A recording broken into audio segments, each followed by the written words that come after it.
Welcome, traveler, to Class&Cool, where campfires crackle, steel sings, and legends are forged one pull at a time. Tonight, we venture into forgotten ruins, brave, dangerous dungeons, and chase rare loot across wild frontiers. Allies may rise, enemies may awaken, and the next epic story could begin with our very first step. Ready your spells, sharpen your blade.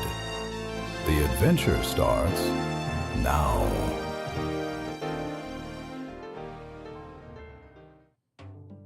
Alright, welcome back to Class&Cool. Sheesh.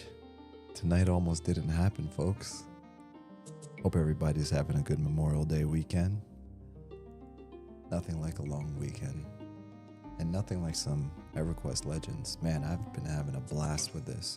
For those of you that are new to the channel, welcome to Class&Cool, where I check out classic and cool, or classically inspired MMORPGs, or just classic MMOs like EverQuest or Classic WoW, or hopefully one day it's something like Dark Age of Camelot, man. That's something. Whatever happened to that? Weren't they making like a remake? Yeah, we'll not talk about that. But anyways, I hope you guys are having a good night. Apparently there was a hot fix. I was supposed to start this at 11:45 Eastern. It's now 12:30 a.m. So for a second there, I thought they banned me. They're like, this guy's a fraud. He's not a content creator. He's just some dude that talks into the microphone for 5 hours and puts people to sleep. But anyways, yeah, I've been having a blast with EverQuest Legends. For those that don't know what it is, it's basically the classic EverQuest world before Kunark, before Velius, before Luckland, and it's got the aesthetics of old EverQuest. It's got the mechanics of old EverQuest.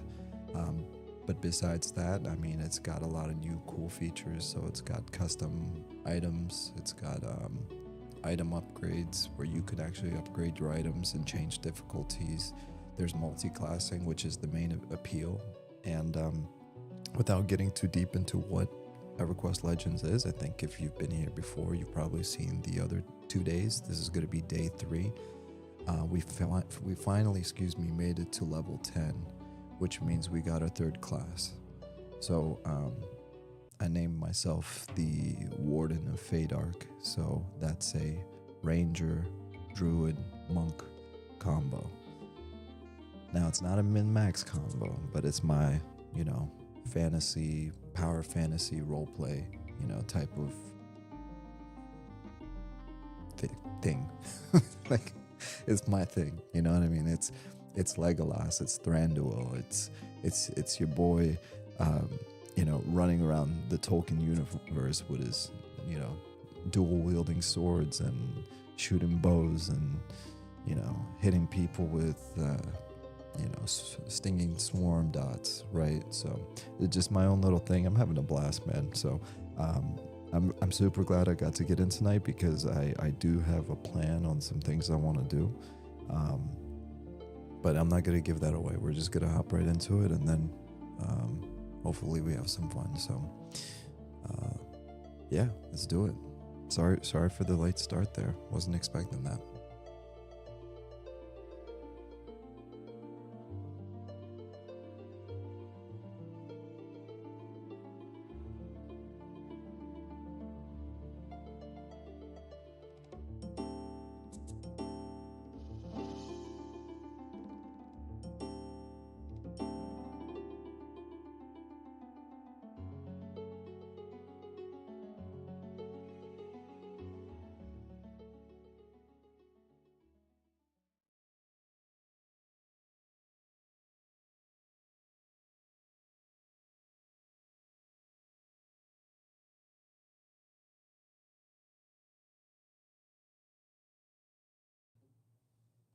All right.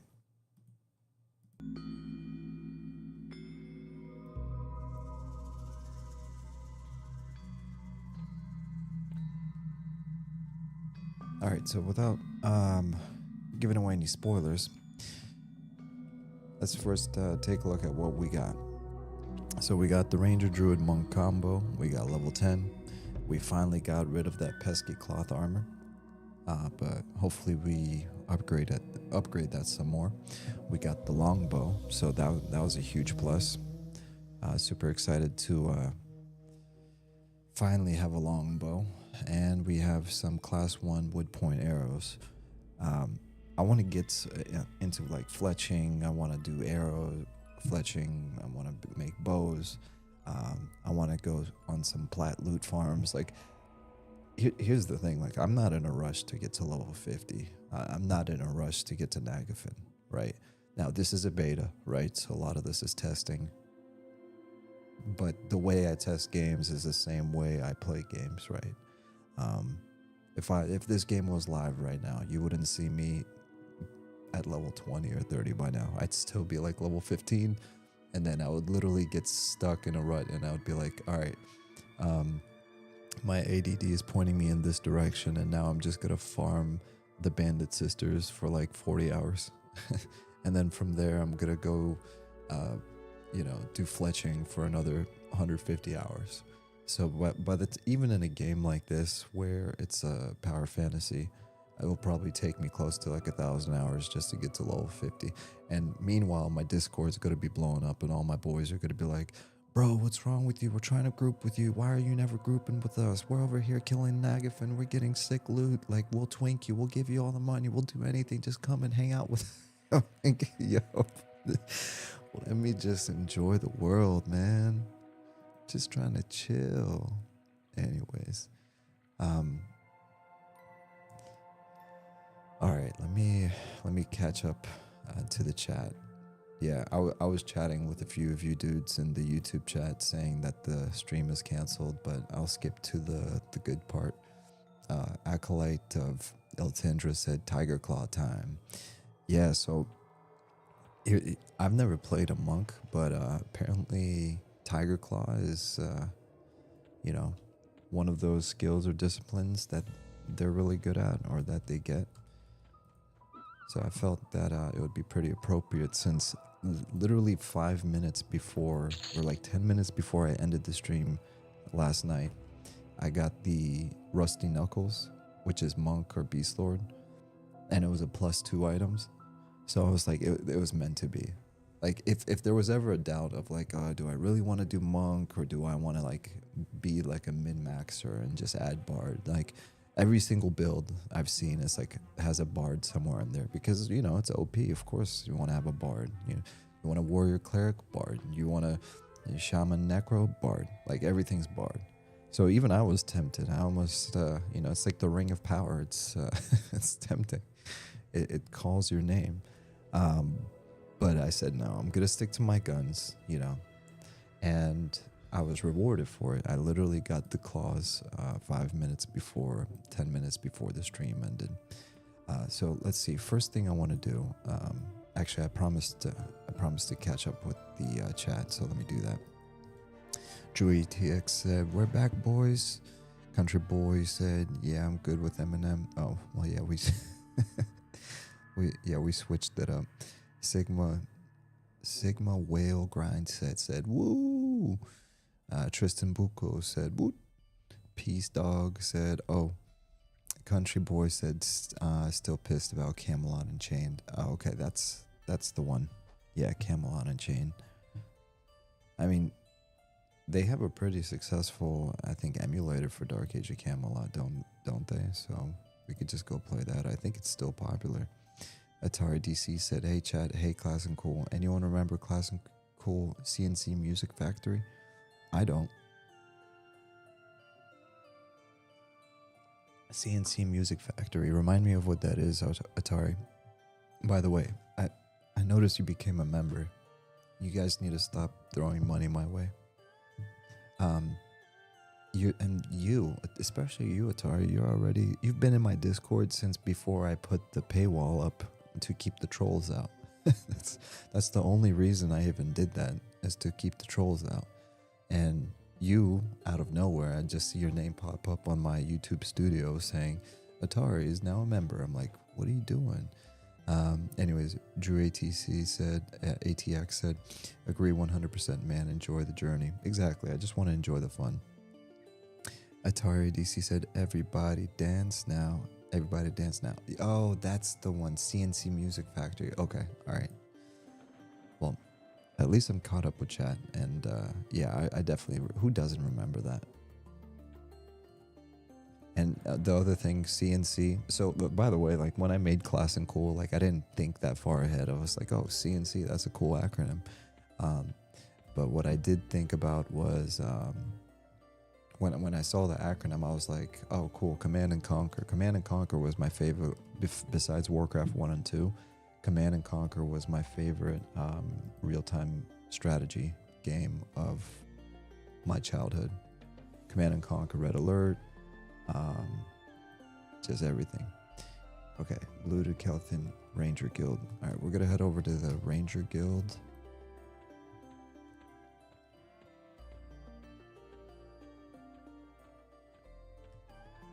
As always, keep me posted on the volume. I want to make sure the music is not too loud. It's kind of just supposed to be there in the background. I was wondering why I wasn't playing, and I realized I muted my tab.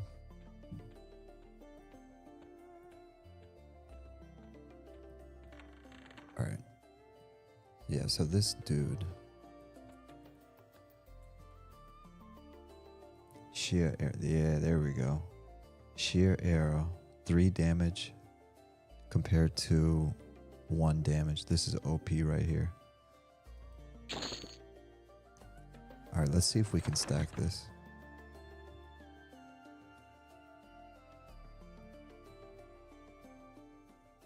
If this works, boys, I'm gonna be so stoked. I'm already stoked, man. I'm so excited. You know, I'll be honest. I thought they banned me. I did. I was like, they banned me.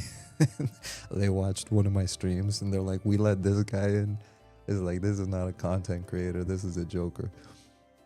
Which, by the way, I would have been like, true. And I would be guilty for it too, because I'm always like bragging. I'm like, I'm not a content creator. I'm just some random dude. I don't take myself seriously, let alone expect anyone to take me seriously. And then they would have seen that and be like, oh, your wish is our command. All right, so let's see, minor potential, infinitesimal. So what's the difference? What's better? Minor strengthens the potential of an item to 2. Okay, so we want minor potential. See if we can do 2 at a time.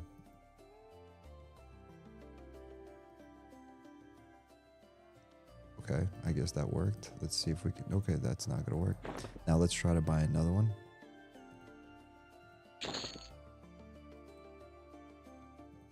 Hopefully this works. It worked. Okay, let's keep doing it. Let's do it again. All right. All right, let's just buy a few of them and see how far we can take this.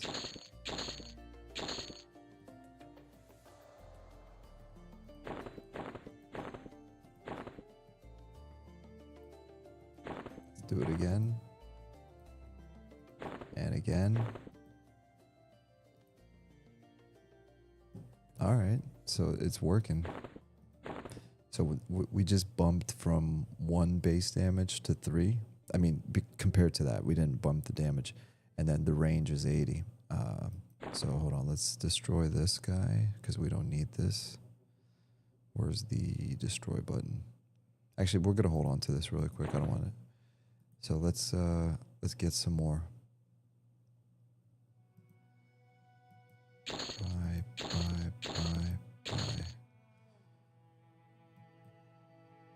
So we need 8 to reach to the next tier. 1, 2, 3, 4, 5, 6, 7, 8. I probably just spent all my money on that. All right, let's see what happens when we do this. Oh no way! Request to merge item canceled. Both items remain. Oh no, I'm being dumb. Hold on. There's no way. Oh really? Okay, I guess I can't. Okay. What's happening?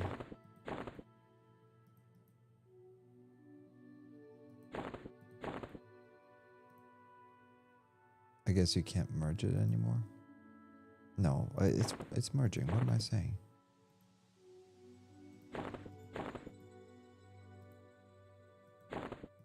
I don't know why I was tripping.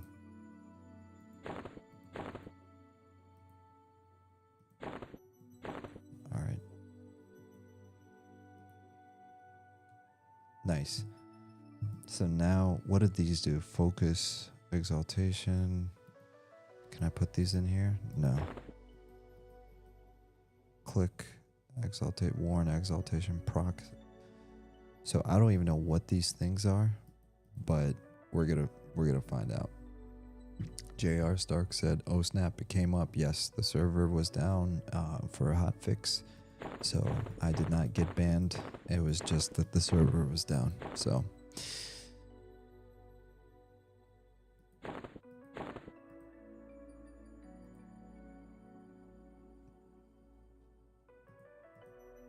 Alright, I'm curious to see how much damage I do now that I just leveled everything up like that. Cloth wristband +3. Ooh, nice.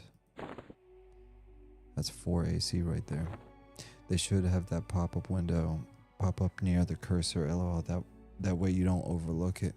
Yeah, I mean, it's still, I think, as a baseline, it's still the normal EverQuest UI. Right, so it's gonna have its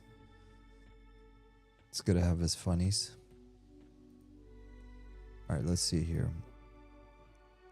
Level 15 is double attack, so I don't think I have anything else to invest in. Research is level 16. Yeah, I don't have anything to invest in. All right, let's keep rolling. Alright, so I'm going to skip on the fletching for now because 3 damage on an arrow with... no, 4 damage. Oh, it bumped my damage up too. Dude, that's crazy. PT... Hold on. Sorry, I ran in the wrong direction. And almost fell.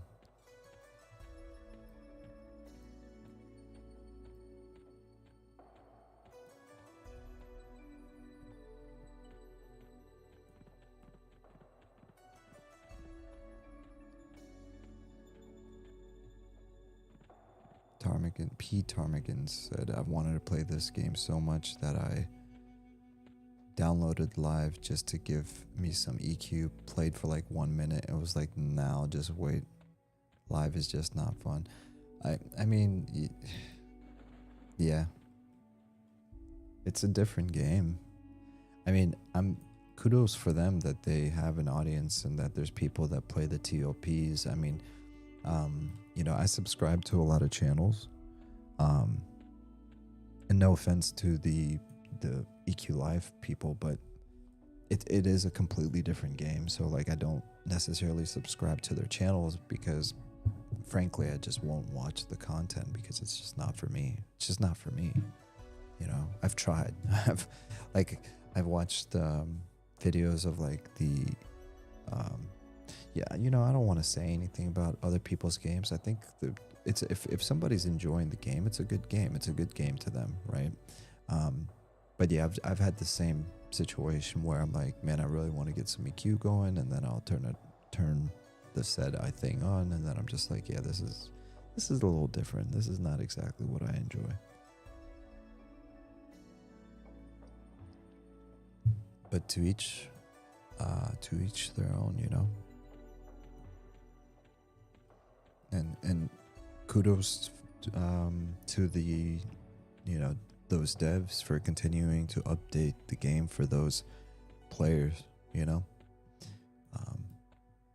It's like, think of it this way.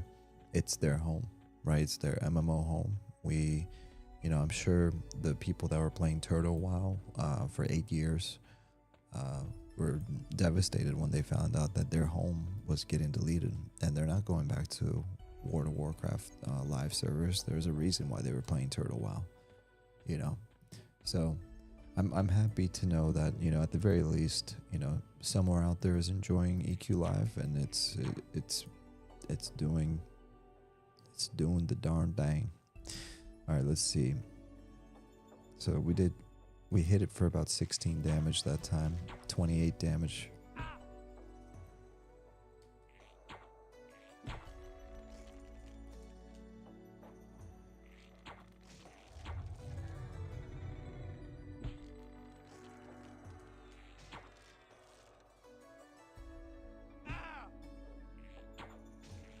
So we're doing about 30 damage, 30 damage with the bow, between 20 and 30 damage per hit. They should have the JR stuck. I used to get so lost there. In Calithan, yeah. Let me see here. Let's try to kite this thing. Now that we got Sal. Oh, is he new? I feel like Sal is not working. Not Sal. I feel like I can't even talk. I feel like snare is not working. Like I'm snaring these things and I feel like they're still running super fast. Let me take this dude out.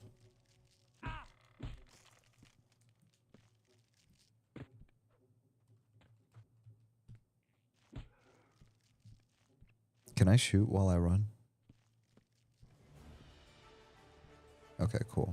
So technically I can just shoot and run at the same time. But I gotta face the mob. Wait a minute, it's healing it? This guy was healing that guy.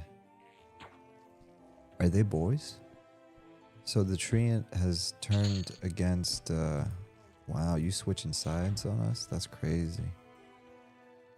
Okay, no, maybe snare is working because now he's catching up to me.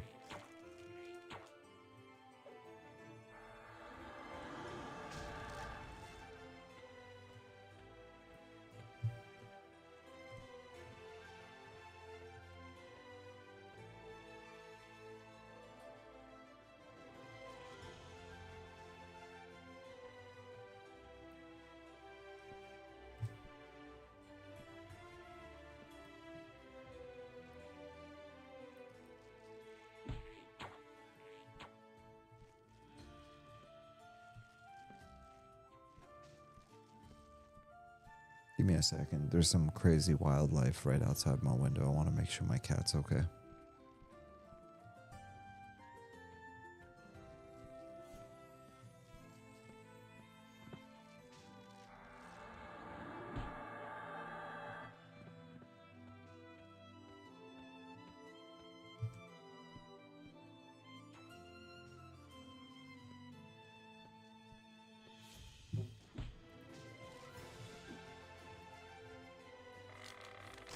Let me finish this off really quick, and then I want to go check on my cat.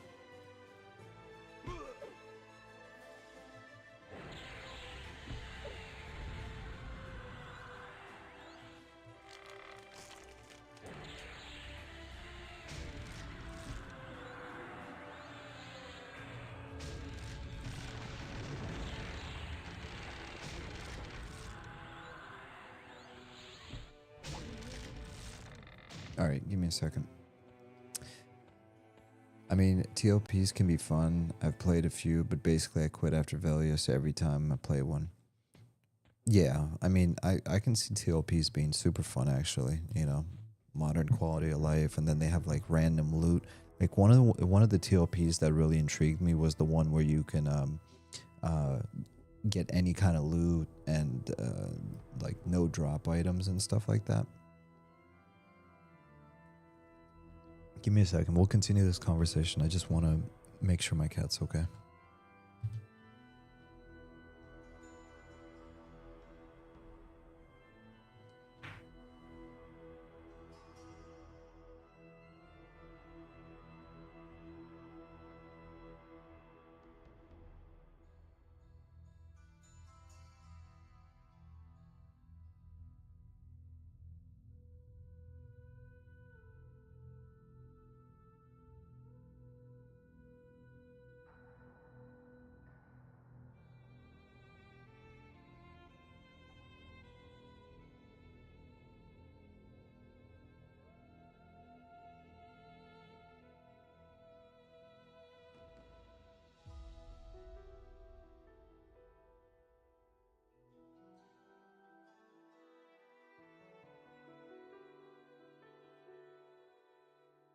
All right, I'm back. Everything's cool.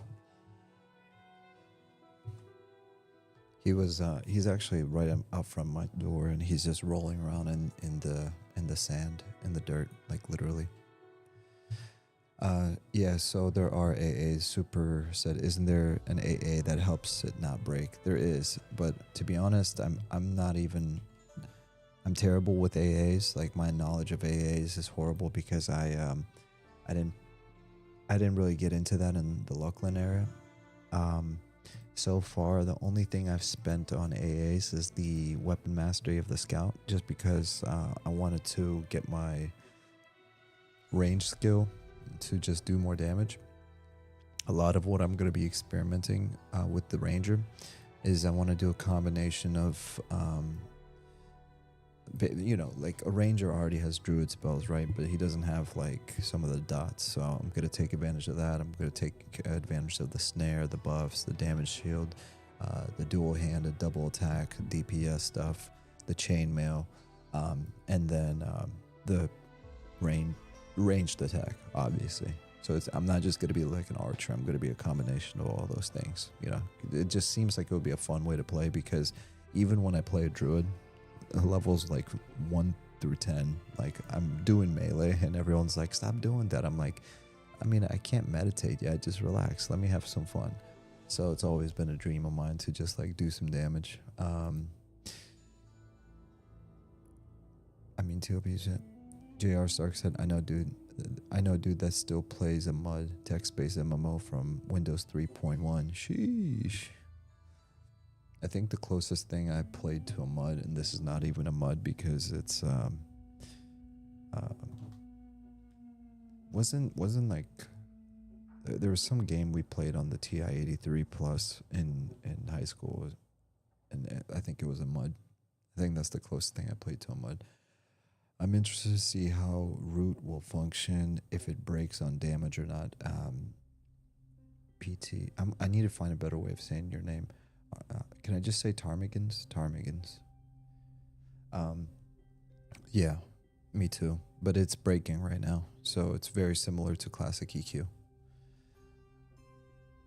Jay Stark said, Junior Stark said, I think it would be OP if it didn't. Yeah. Isn't there an AA that helps it not break? Yeah, I'm gonna have to find out. Super. JR Stark said, yeah, I saw that on EQ today. It's basically so you can experience the story and not have to worry about gear, etc. It adjusts the difficulty or your level. I forget which one specifically. Ptarmigan said, well, that's why I'm curious. LOL. It would be OP, but so is everything else about this version. Stark said, true. Axendum said, kiting early levels is not really worth it at all. Snare barely affects movement speed, and your melee will do 3 times the amount of damage. Yeah, no, you're absolutely right. I mean, if we're gonna, boil it down to what's good and what's not, then, I mean, this entire build is definitely not, like, the min-max route. It's more so I can get used to the mechanics that I'm gonna be using and enjoying, and then seeing how I can evolve and apply them later. Speaking of evolve, so I'm a monk now, so I'm still not sure how this whole thing works with 3 classes. So let me just take a look at his skills really quick, because I'm assuming I have monk skills now. Yeah, Tiger Claw. There we go. So make hotkey Tiger Claw. This ability, Tiger Claw. Tiger Claws your current target dealing damage. Tiger Claw was double and triple attack based on your skill. Okay, let's try it.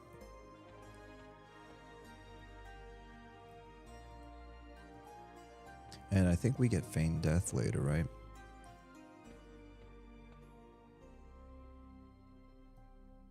Alright, I think it's time we add another hotbar.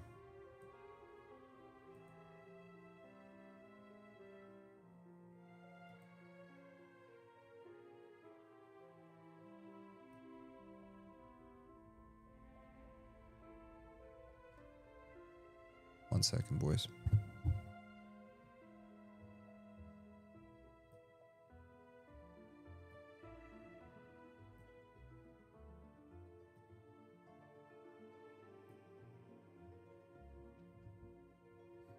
I gotta be a perfectionist.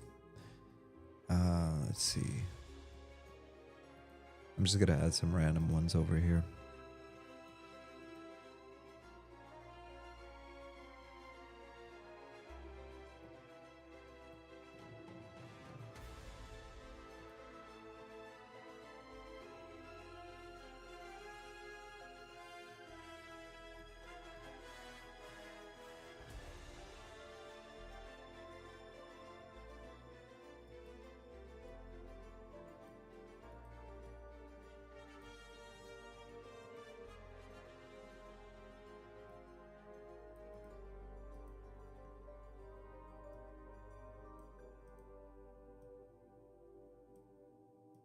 All right, cool. And just for everyone's knowledge, I've never played a monk a day in my life, so I have no idea what I'm doing. Let's add tracking over here. Throwing taunt. We don't need taunt right now because we're soloing for now. Strategy, sense heading, safe fall. Oh, safe fall. Cool. That means that's cool. Round kick. So that's another one of those monk abilities. Oh, it's an AoE. This ability, round kicks. Hold on. Let's do this. EQ wiki. EQ build.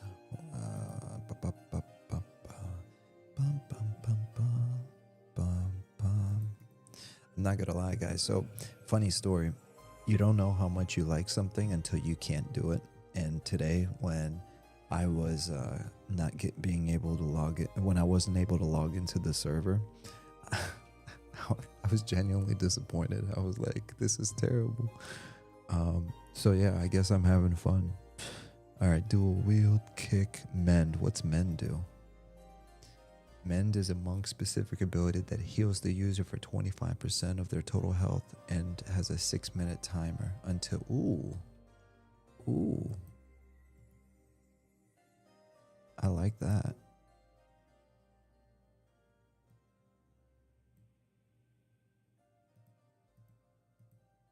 Okay, what else do we got?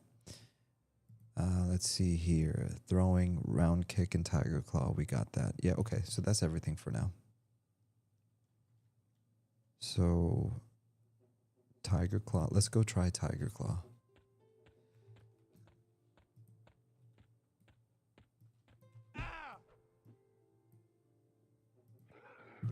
I think we missed, but let's try again. I'm not attacking him for a reason. I want to see what Tiger Claw does. Well, might as well just level it up. We're going to spam Tiger Claw.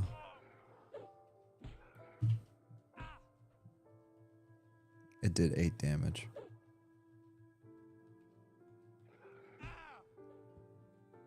Diet Brondo said monks are sick. Oh, we should get him some medicine then, Brondo. Haha. So funny.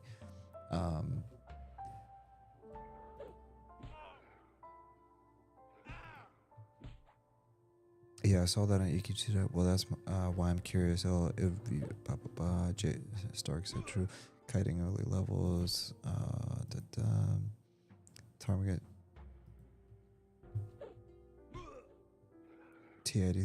T83 was a callback. Yep. I remember it got so bad with the TI-83 that they started taking them away from us if we weren't doing like math. Because this is like before we had like smartphones, so we would literally be playing like Drug Wars and stuff like that on the TI-83. And then I forgot what the other one was. Or Drug Lord or something like that.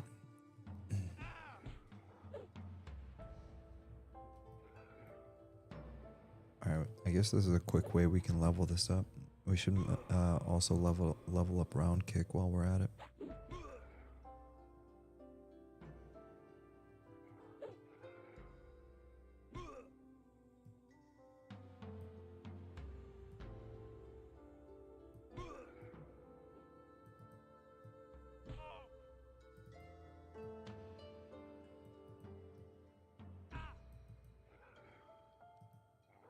Kick does 2 damage. That's pretty worthless.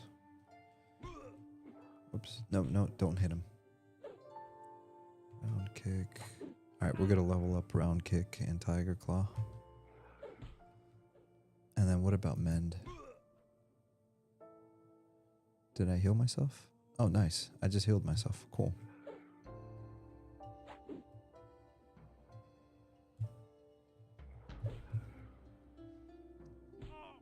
Bronda said, monks are sick. Even though you don't need taunt right now, it's probably a good idea to train it for when you need to use it. Very true. But you know, didn't you notice how quickly everything was leveling up? Like pretty much every time okay, well, until I started saying something, of course. Every time I'm hitting it, it's up. Okay, so I kick Orc Centurion for 27 damage. Not bad. That was the round kick. 14 damage. I wonder if it's only 14 damage because I'm using the weak claw that I got there. Because you don't need to use a claw, do you? Tiger Claw will double or triple attack based on your skill. Oh, okay, cool. So the more I level it up, the better. I'm gonna take your advice and I'm gonna add taunt to my hotbar.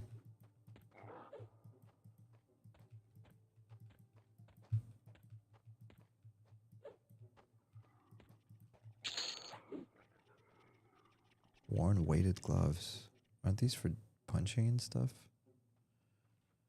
Worn weighted gloves. Monk Beast Lord. Oh, cool. So now that it sees that I'm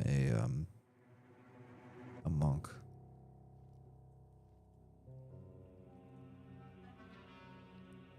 I don't think I need that or want that. Alright, let's go find some more dudes.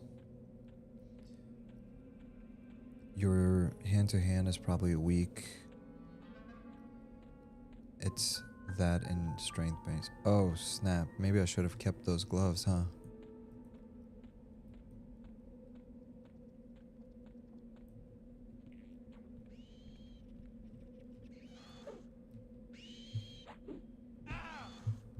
Well, either way, we're gonna level everything up right now. We're playing the number go up game.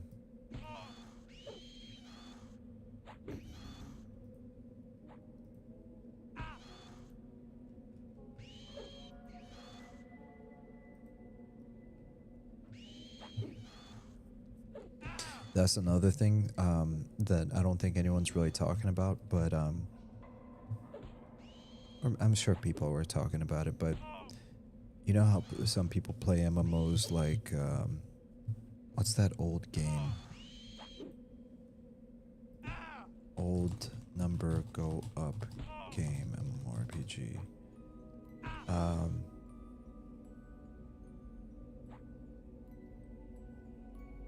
What's that number go up game? That's super popular, guys. Help me, please.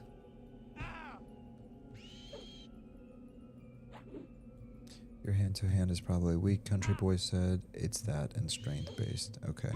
JR Star is second about the same as your arrows, so it seems good. Yeah, no, it's pretty good.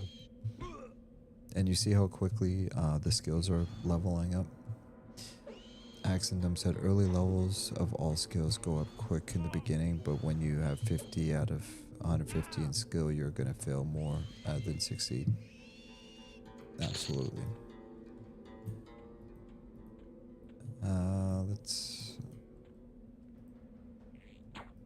Let's pull this dude.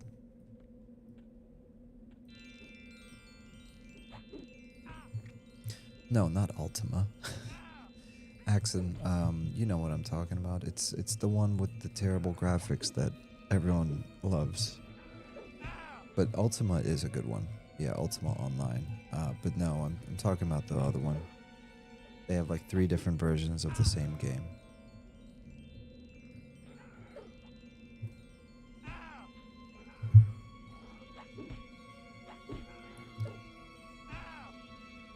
JR Stark said, so how the chainmail restriction going to affect your Druid monk abilities? Or they won't? They won't.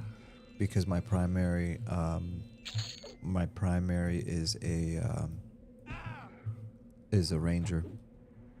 So it's based on my, and I don't know if this is how it works, but I specifically chose ranger and wood elf to make sure that I can wear chainmail. RuneScape, Atari, thank you. So like RuneScape is a number goes up game, and kind of just leveling up different skills like this is pretty satisfying. Like we literally have so many skills to level up because there's 3 classes, and that's before trade skills, that's before AAs, that's before so many other things. So for anyone that's into that sort of thing, should definitely be fun. I guess the only problem is for people that don't like a lot of hot bars like me. I can see why people have 67 different hot bars.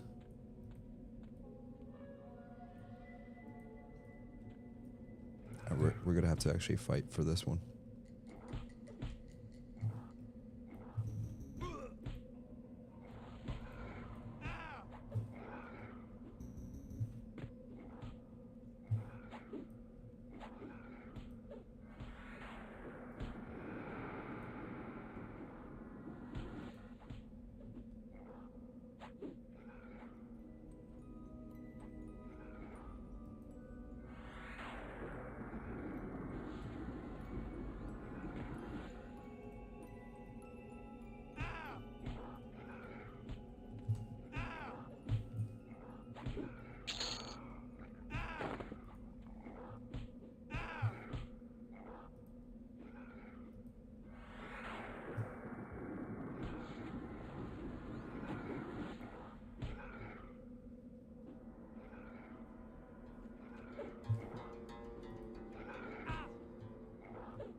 But you don't need kick and punch on your hotbars. There's an option to auto cast them. Oh, really?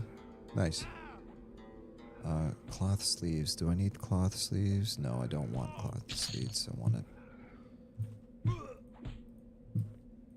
You mean like make a macro?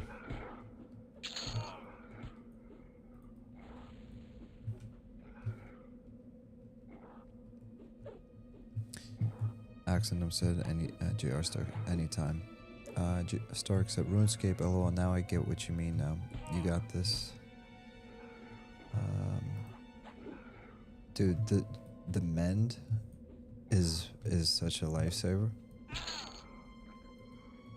I can already see like between Feign Death, mend, and the extra DPS.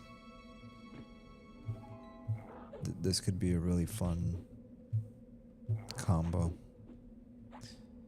That's why I encourage people, like, instead of, go for it, like follow the meta. Obviously it's fun to follow the meta, it's fun to min-max, but if anyone just wants to try something unique, this is your sign to just ignore what everyone else says and just play what you think is fun, because you'll likely have fun and it's likely not gonna break anything.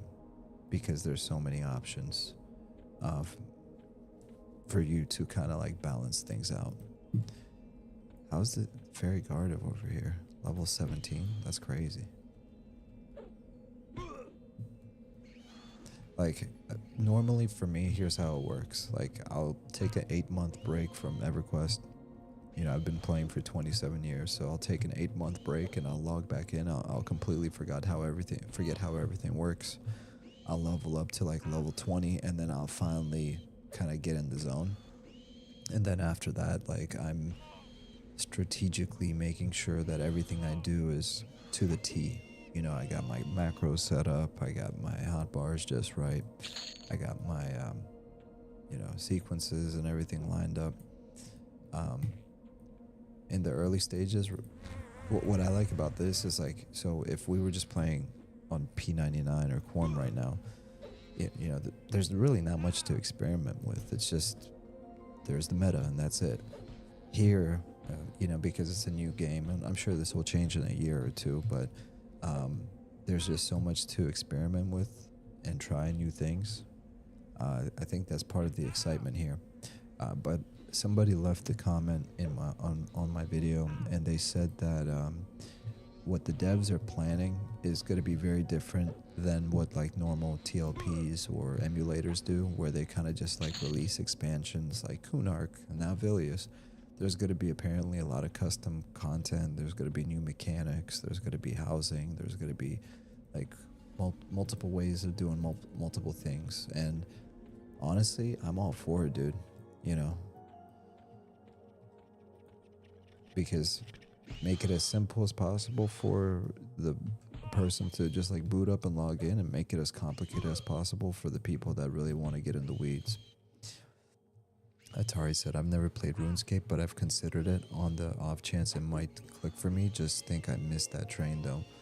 I don't think you missed it. I mean, honestly, the amount of people, like for example, you know how people love to say, oh, the MMO genre is dead? It's like, what other game do you know that's still alive after 27 years or 25 years? World of Warcraft is alive and well. EverQuest is alive and well. RuneScape is alive and well.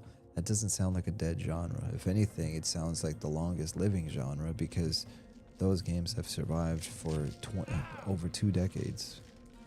And it's not like they're an anomaly. I mean, those are 3 games that I listed just off the bat.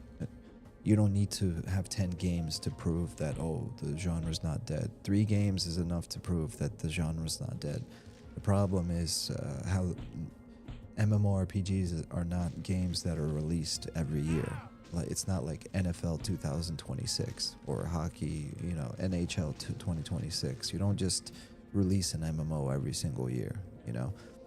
But I will say, in defense of the people that do say the MMO genre is dead, 10 years is a little too long to develop an MMO. I think if you haven't got into a solid state with your game after 10 years, for it to be like fully functional and playable in early access at the very least, where, you know, you have your hub cities in the game, and like basically you should only be like polishing things up if you're in early access after 10 years, with the technology and the tools we have available to us, unless you're like a 5-man team, right? And you have all volunteers and you have like no income and all that other stuff, then fine, you get a pass. But outside of that, I mean, that's what we gotta get away from. We gotta get away from these 10-year development cycles, just for a game to go into early access and be barely playable. And I think that's what gives the MMO genre a bad name. You know, besides that though, I mean, and that's not even counting the emulators, dude. I mean, there's I'm talking about live service games right now. When I say WoW and RuneScape and stuff like that, there's like variants of those games, you know.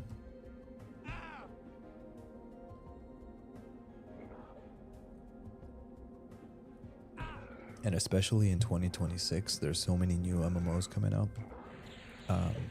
There's a good one that just came out recently. It was Jeez, what was Aaron Shore? I was gonna try that. I mean, it looked kind of fun. For me, an MMORPG is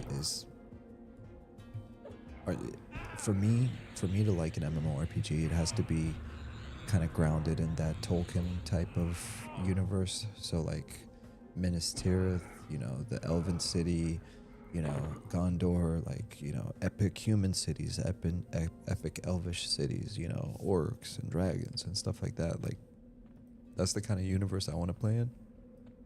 And with that being said, it's hard for me to just play a game just for the sake of numbers go up.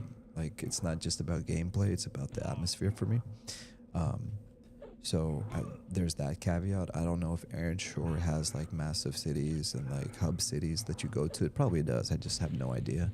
But from the videos I saw, it looks like a very fun game, and it looks like a lot of people are saying good things about it. And this goes back to what I was saying yesterday about like what Brad McQuaid said the future of MMOs is. And let me see if I can find it, because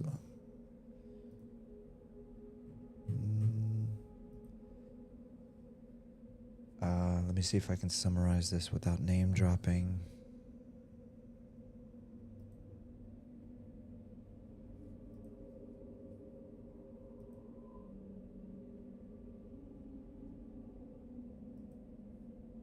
He's basically saying like the future of MMOs is smaller teams with smaller target audiences. Instead of you don't need millions of subscribers. You know, it's okay being called niche, and basically there's going to be the future. What he believed is that there would be indie niche MMO companies that are releasing games on a low budget and also okay with not having like a million gajillion subscribers, and they are totally healthy financially, and you know, their game lives on for years. I think the more indie dev teams that actually embrace that and don't get stuck in like the whole publisher trap and investor trap and going public trap are going to be successful. That's one of the reasons why I'm such a big fan of Monsters and Memories. Like, here's the thing. Imagine in an alternate universe if Monsters and Memories was crowdfunded, GoFunded, you know, had people on the payroll right now. I don't think it would be as popular as it is. I think one of the things that makes Monsters and Memories special is the dev team, because they went into this as just like the boys kind of saying, yo, wouldn't it be cool if we made a video game? Kind of like EverQuest, kind of like classic WoW before it changed. Oh yeah, that's cool. Cool, let's boot up Unity and see if this works. Oh snap. Look, we got some NPCs in the game. All right, let's just keep going. And then getting more and more and more people involved, staying humble, you know, not going the crowd-funded route, not looking for investors. And I think that's what really makes them popular and appealing to garner people's trust, because, you know, one thing is true is that the trust of the player has been squandered over the years with all these crowd-funded games that make a million promises and then crash and burn at the worst possible time. Aaron Shore is not an MMO. Okay, well, we can agree to disagree. It's not, well, actually, it's not an MMORPG, but it is an MMO. I mean, it's got players that are online. What do you call it? Consistently or whatever. Like, yeah, you can certainly, if you want to get like nitty gritty, nitpicky, and, you know, talk about like specific words and try to be precise and exact, then you can be like, well, no, technically it's a, you know, 16 player versus 16 player shard server. I mean, it's exactly like World of Warcraft, right? If you log into World of Warcraft, it's technically not an MMORPG either. When you go into the city, you enter into a shard, so it's a separate server. So even if there's 5,000 people on the server, when you go into the city, you're in the zone with 250 people. So you're technically in your own little shard of a server. So you can say that's a co-op game at that point and not an MMO, right? So in other words, you know, it's an MMO, but it's maybe not in the same sense of like what we're used to. But I mean, when people play that game, they play it from a perspective of, oh, hey, did you hear about that new MMO? So I'm not gonna get in the weeds of what it's called, but again, semantics aside, it's there's a lot of good games that have potential. I mean, even Pantheon, man. I remember when Pantheon came out, I played it in early access. I really liked it, man. And I've said this a million times. I'm just waiting for them to open up Throne Fast. When they can open up Throne Fast, where I can actually go into that city and see a living, breathing city, then I will consider it, you know, what my definition of an MMO, you know. But I don't get any joy of, you know, just logging into a game where there's no city and there's no place to call home. All your stances, Mend is a lot better on EQL. Used to be several. Sorry guys, I'm not even reading the chat. I'm just yapping. Mend is a lot better on EQL. Used to be a several minute timer until you leveled it up quite a bit. Actually hurt you a lot of the time. Oh, interesting. Axendum, that said that Kunark will come before, they said Kunark will come before 2027, but they didn't say it would be the Kunark we know. Yeah, exactly. It's gonna be, and they're not gonna tell us like the details and stuff like that. So somebody wrote out a long comment kind of like summarizing it, but if anyone's curious, I think they talked about it on the Twitch stream that they had today. Or was it today? Yesterday. Okay, guys, I'm sorry, we got sidetracked. I mean, we leveled up the skills, great, but that's not what I was coming here for.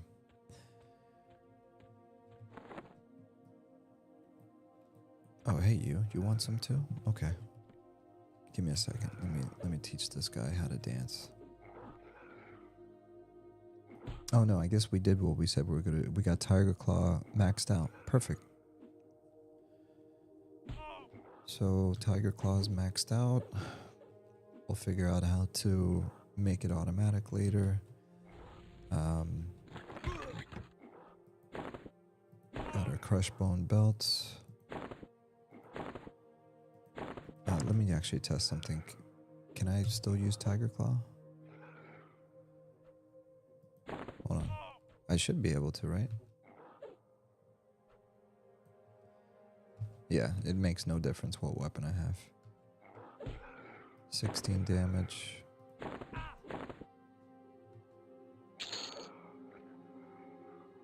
Three damage. Yikes. That's painful. Okay. Sorry. No more getting sidetracked. Alright, next thing. I want to go to...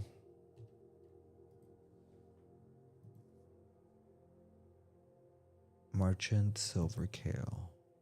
Okay. We'll do that. Sheaf Arrow. We got that. That was super. True Shot Longbow. I need to get my fleshing up in order to do the True Shot Longbow quest. So we're not going to do that.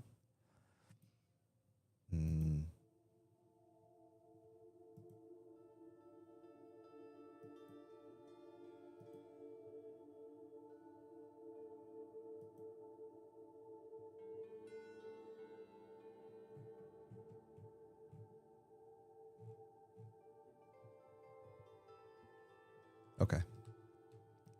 Let's go to Felwith really quick.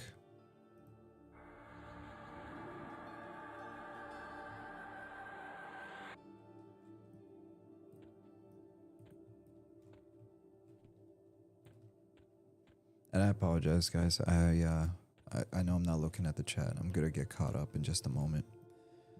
I'm trying to discipline myself to stay on track. Otherwise, I'm just gonna be yapping the whole time. which is literally what I was just doing. Talk about being a hypocrite. I'll be right back, 2 minutes.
Oh, nice. Thank you, brother. I appreciate that.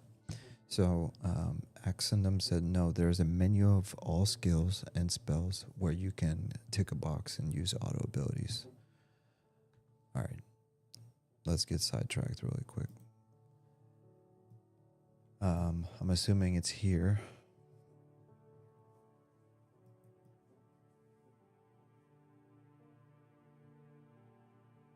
No way. Oh, that's sick. Thank you, brother. See, that's helpful. That's really helpful. People like you make my life a lot easier, because streaming is very difficult, especially for dummies like me, filthy casuals. This is very helpful. I did not know you could do this. That's crazy. So let me get this straight. If I just go attack something now, well, this is probably not going to be a good test, but let's try it anyways.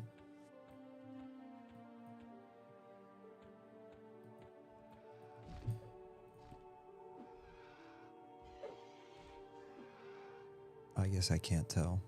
Oh, yeah, I can. It just used it. Okay, so let's get rid of Tiger Claw from our hotbar then. Perfect.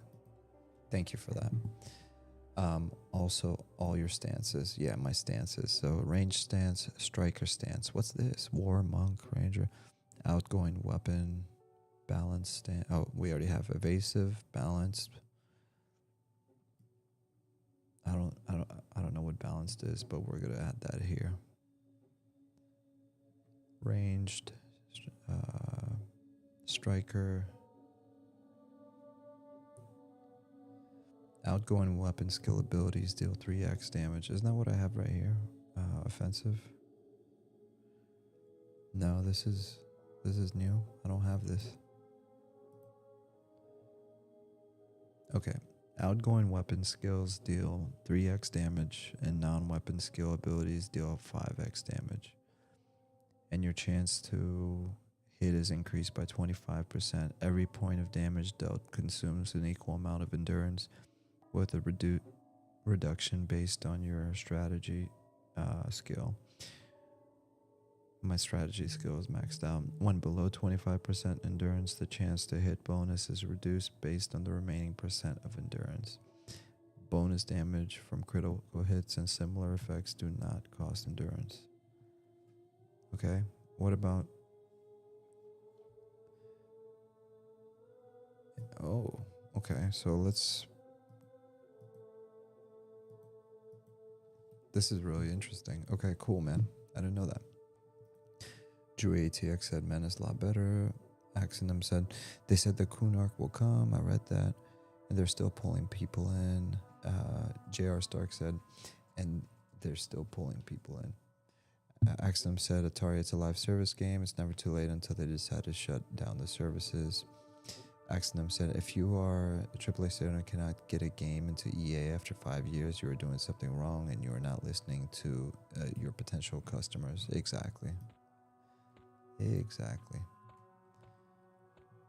Yeah, we got to stop treating AAA games like indie devs. Like, it's kind of ridiculous. And then, you know, and then they get offended when we call them out on their nonsense. I'm really happy that Eastern development companies, even though they're games that I personally wouldn't play, like whether it's a Korean MMO or a Chinese MMO, I hope they keep releasing bangers, because then Western AAA companies, they can yap all they want and say, you guys are hurting our feelings. Like, how dare you? It's hard to make an MMO. Then quit. If it's hard to make an MMO with all your funds and all of your employees and all your resources, then quit. Shut down shop. You're not meant to be in game development. When you have indie devs with like teams of 5 to 25 people releasing bangers, and you guys have an infinite amount of income, and you still can't get a game right, then you need to quit. And we need, and frankly, you talk about bullying. I'm not going to encourage any kind of bullying, but we can't beat around the bush with that kind of stuff, you know, because at the end of the day, we're the customer and they're trying to take our money.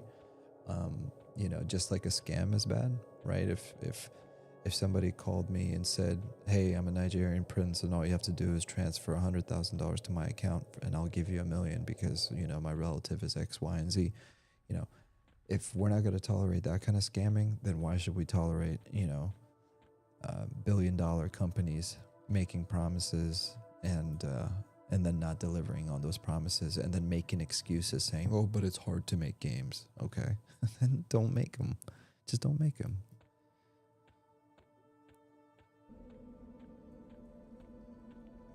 Now, I wouldn't treat an indie dev team the same way, because it's not fair. It's apples to oranges, you know.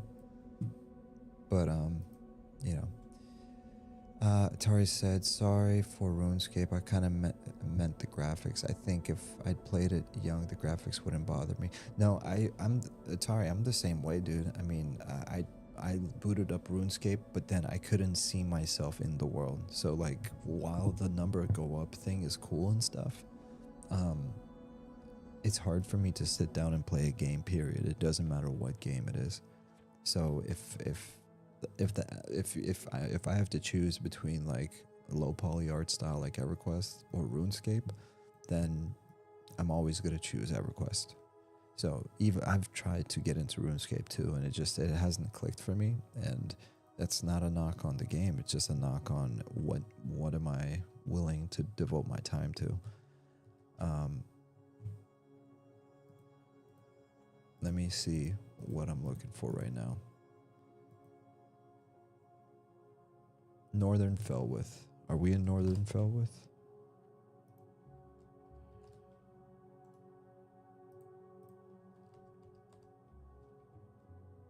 Yes, we're in Northern Felwith. So, ouch, that is so bright. Okay, I think I know where she is. Just looked at the map.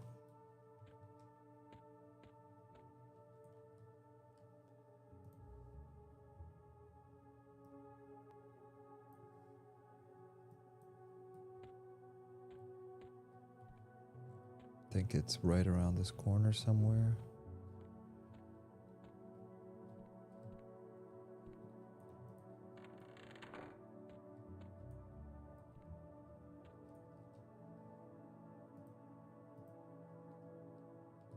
Silver Kale. Where's Silver Kale?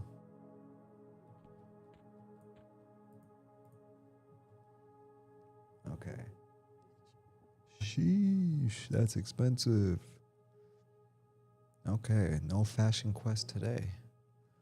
I knew it was gonna be expensive. Chainmail is always expensive from the merchants, but I just wanted to see.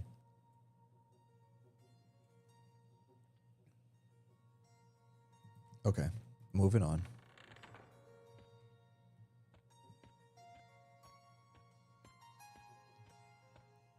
Accident, are you talking about a different game? I just checked Steam and it's saying single player game.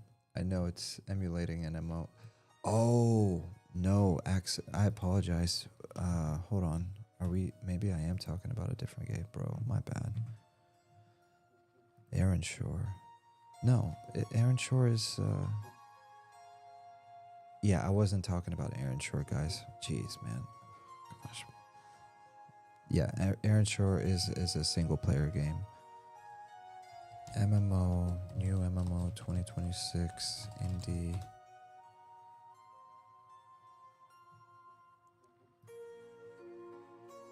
Etterspire, dude. My bad. I don't know who said Aaron. Well, actually, I do know who said. No, it's not Aaron Spire. No, that's not it either. See, I can't even keep up with all these MMOs, dude. Who's the YouTuber that I recently watched play this?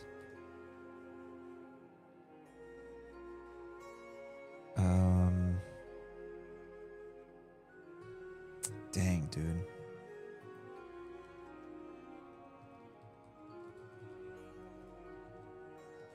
Yeah, I'm not talking about Aaron Shore, guys. I apologize.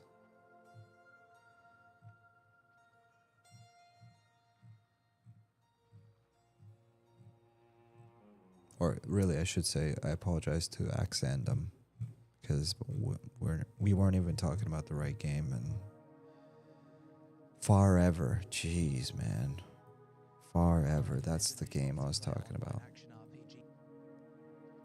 It's not massively multiplayer, but it's more like a small group co-op RPG. Yeah. Sorry about that, guys. Here, I might as well put it in the chat so that. Oh, that's good.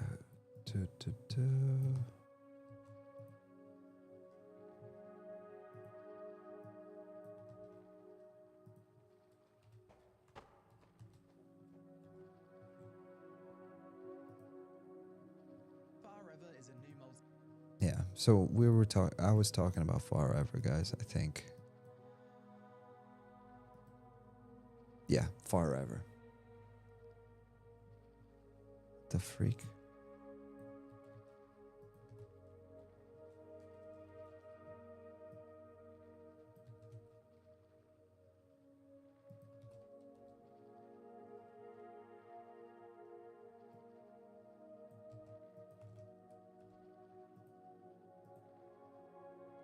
Jeez. Okay. What a freaking joke.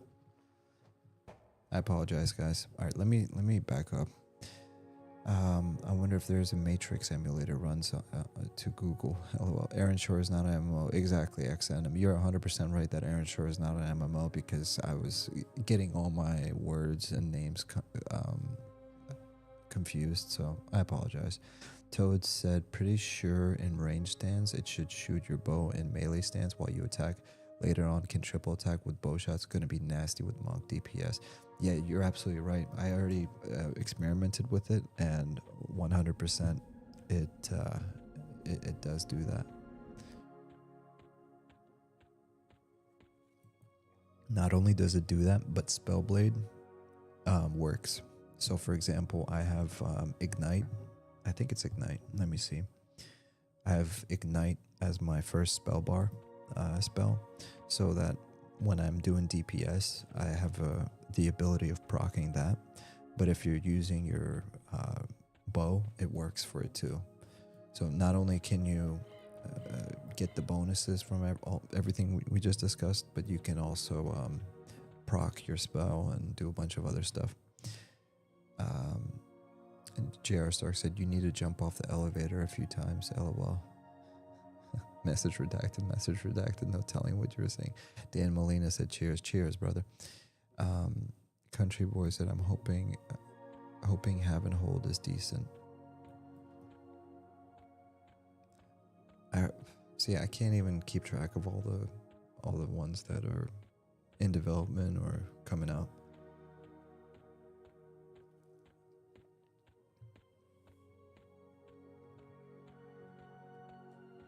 All right, my next experiment of the night is I want to go to the Bandit Sisters. And hopefully I don't get attacked by a brownie.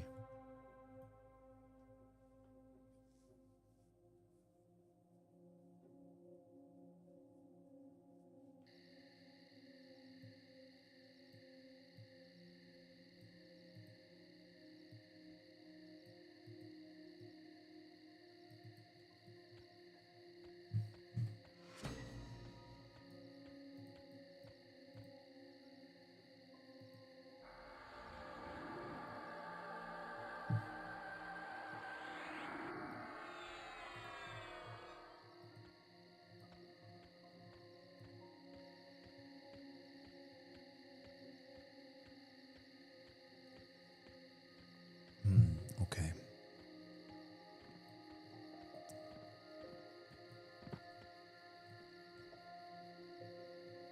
This is the first time I've opened up the map this entire time, so yes, I'm one of those people that plays EverQuest without a map, sue me.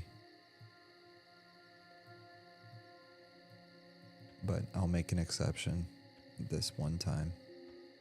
Just because I'm not trying to run into an issue with this brownie dude that runs around trying to murk people.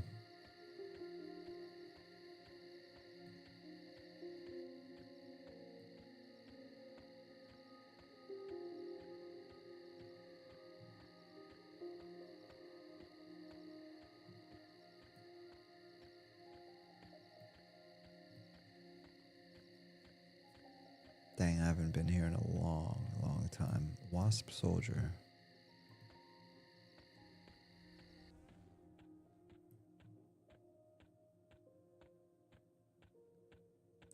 Stark said that MMO options are crazy. They sure are.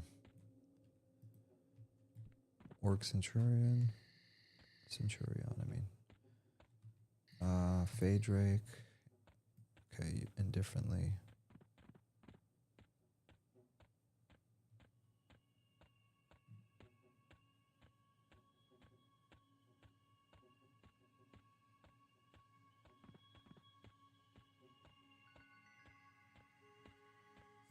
Dang, I completely forgot there was a map in this game.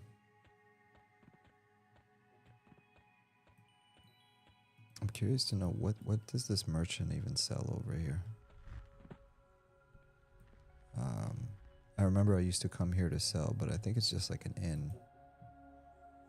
Box of loot string. Yeah, it's just like food and rations. Okay. Scouts poisons.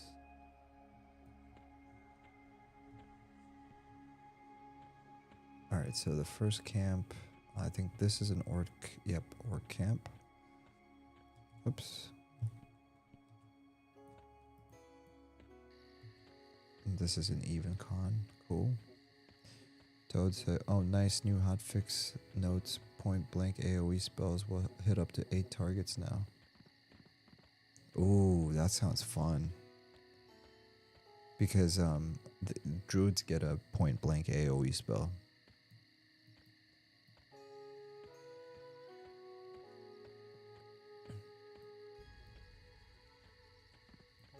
Okay, cool. Indifferently. They're all yellow, and I don't think Harmony works. This is going to be so dangerous.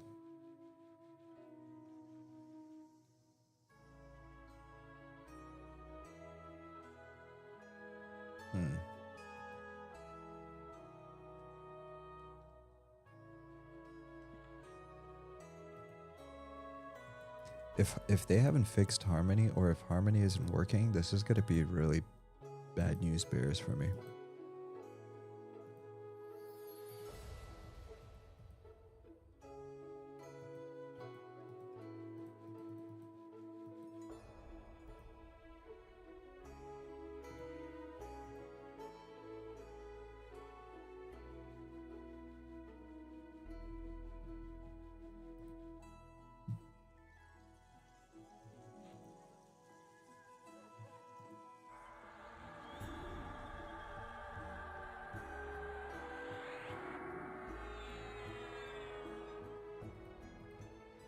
especially if their aggro range is increased.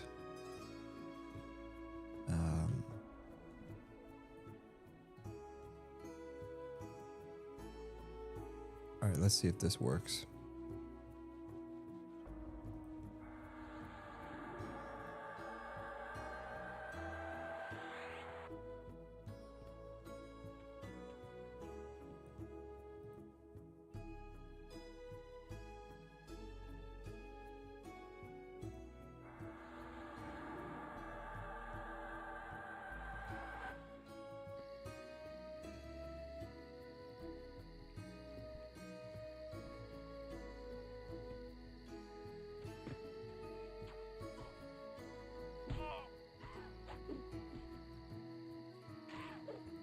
$65 damage.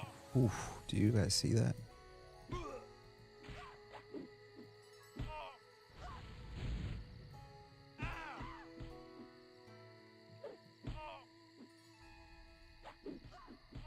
Damn, we were just doing big damage.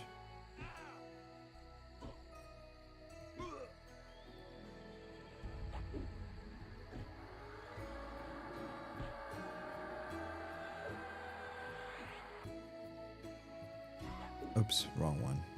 I didn't mean to hit that.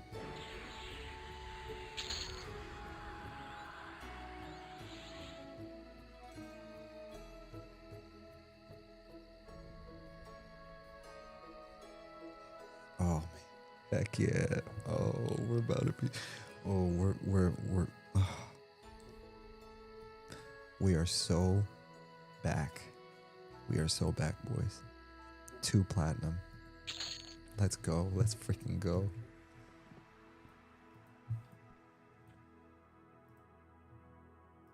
Okay. All right. So if we can just... Okay, here we go. So we're going to harmony.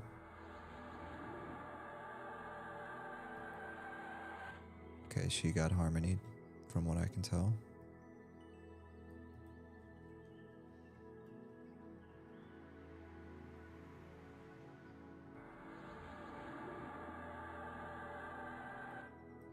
Okay, looks like everyone got harmonied except for her.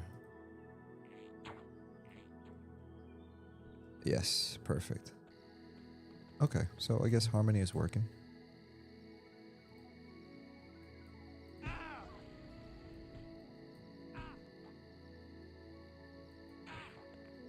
Oops, I just turned around on her. That was dumb. And I'm not attacking.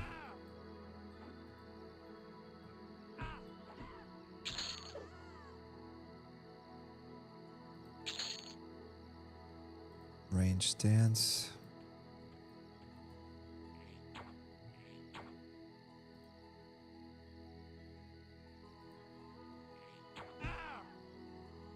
Striker stance.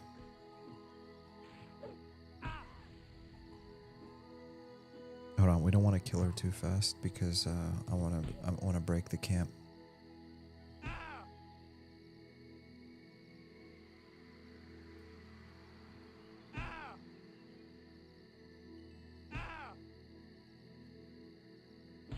Okay, now.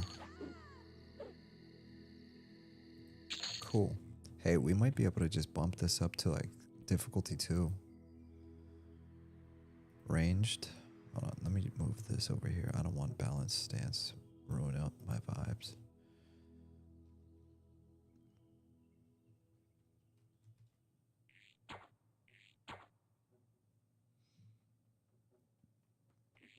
So I'm kicking for 60 damage and 43 damage. And I just did a double bow shot. I'm just experimenting what my bow can do right now.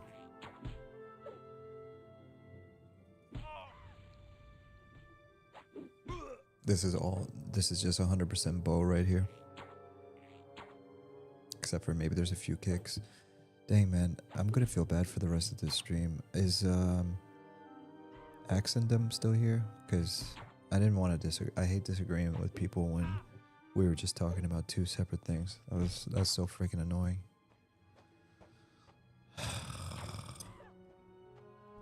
See, guys, that's how you know I care. I typically never disagree unless it's something I know I'm right about. And even then, it's typically oh, cool, you have that opinion, I have this opinion. That's okay. I respect your opinion. You have a great opinion.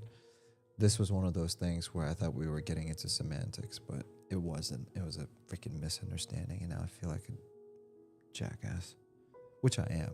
That's when you're clearly wrong about something, you need to admit that you're wrong and just be like, oops, my bad. So I know it's not that big of a deal, but I'm one of those people that like avoids confrontations at all costs. I'm like a peacemaker and not a arguer, you know. So it's not a big deal, but it's a big deal for me in the grand scheme of things, you know. Because remember, I always tell you guys when we're doing this kind of stuff, it's basically us hanging out in the basement. You know what I mean? Chilling with the boys, playing games, and the whole point is just to have fun. So, Norrath, what's up, brother? How are you? You remember we had a multi-millionaire on stream yesterday? That guy wasn't lying either. I looked him up. I was like, dang, we had an actual millionaire on stream. Hey mom, I'm famous.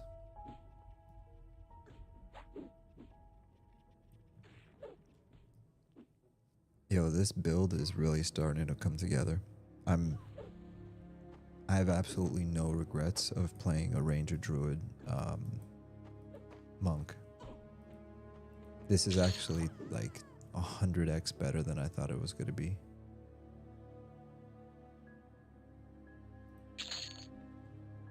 And now on top of that, we're getting who? Kevin? Country boy? Yeah, Kevin. I mean, I believed him, you know what I mean? But it's like, you never know, you know? Because he hit me with that $50 dono, and it was like a joke, so I was like, oh, is this one of, am I being trolled? And then I realized he's a real person. I was like, oh, okay, no, he's chill.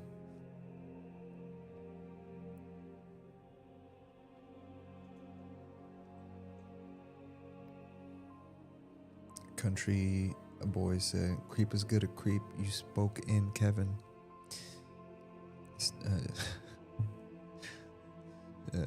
Stark said, I thought he was full of it. Honestly, grats for him. I hope he handles the winnings well. I mean, anyone that comes on stream and says that they're a millionaire, you're gonna think they're full of it. You're not just gonna believe somebody, right? But no, I googled it, and it's like, whenever you win the lottery, here's the thing: your local news is gonna put you in the news. They're gonna put your information out there. They're gonna say, our local such and such Class&Cool won a scratch off for $10 million, and that was literally the first thing on Google, you know. So, and plus he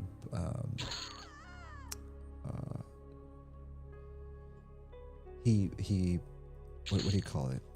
He willingly gave up that information, so it's not like, oh, I shouldn't be saying this, you know. It's like, it's totally, he was the one that wanted to share that information, so I'm like, oh, might as well just Google it, you know.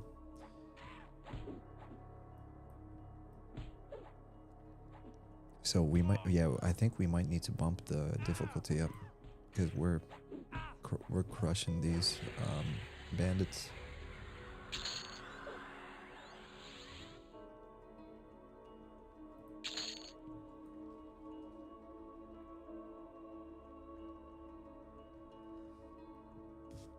Country boy said, LOL, I did too. He lives like 30 minutes from me. Okay. J Stark said he doxed himself.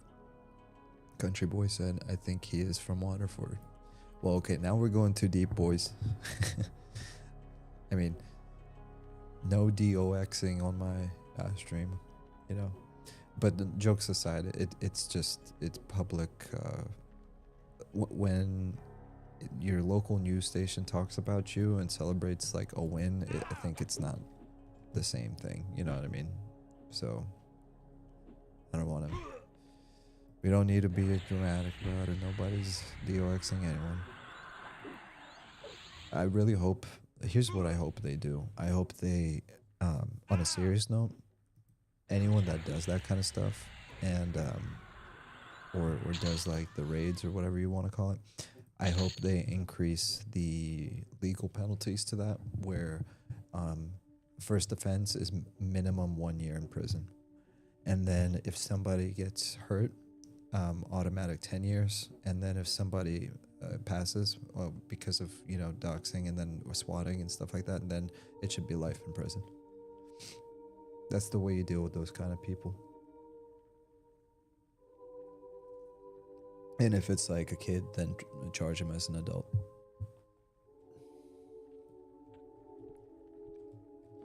That's how you get rid of doxers, and that's how you get rid of the swatters.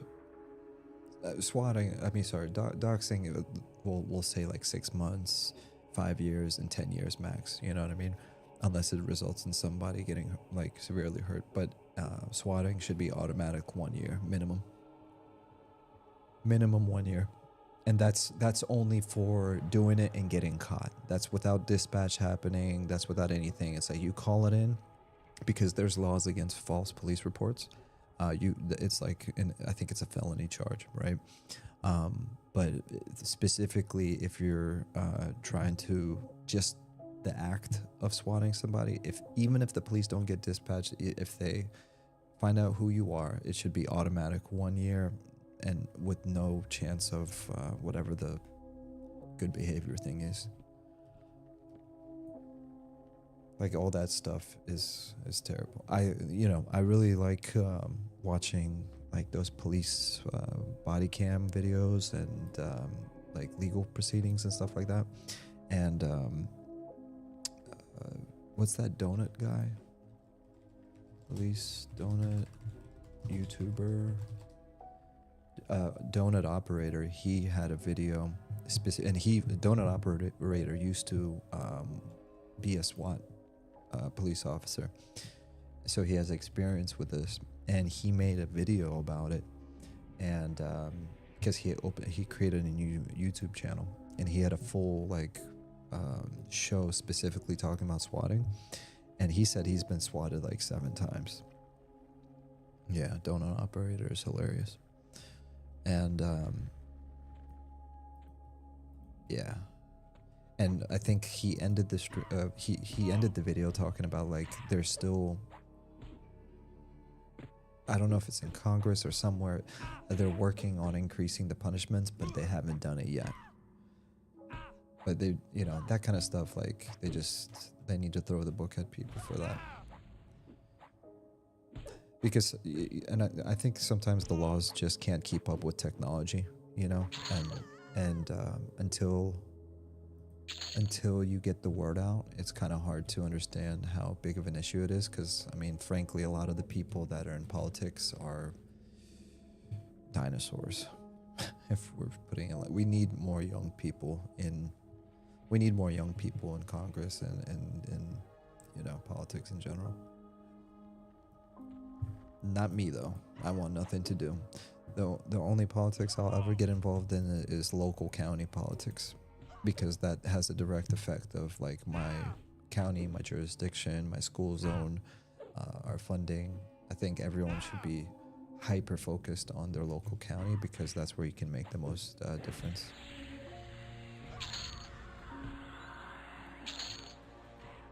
But I'm not going to tell people how to live their life. Besides that, I can't stand anything to do with politics. What I like is law, not politics. There's a difference. So that's how I view it. I like the legal system. It's one of the things I value about this country. I think we have a pretty solid legal system. But we just need to start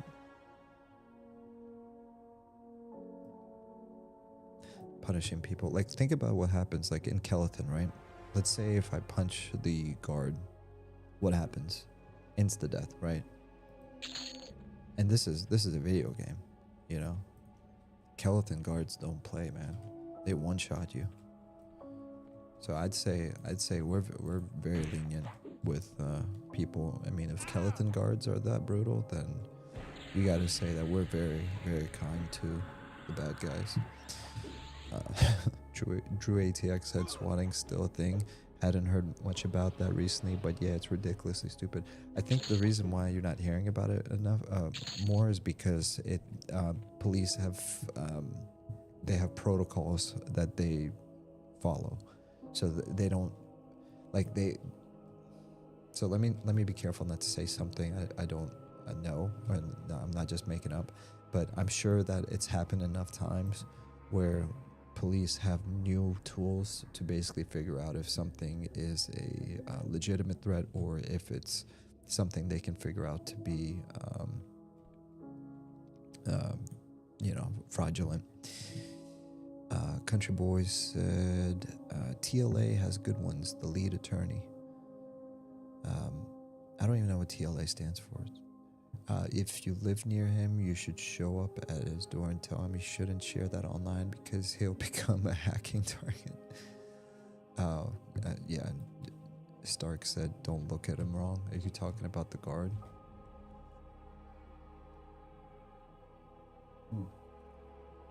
I know you're joking, but I would never show up to anyone's front doorstep that I didn't get explicit permission.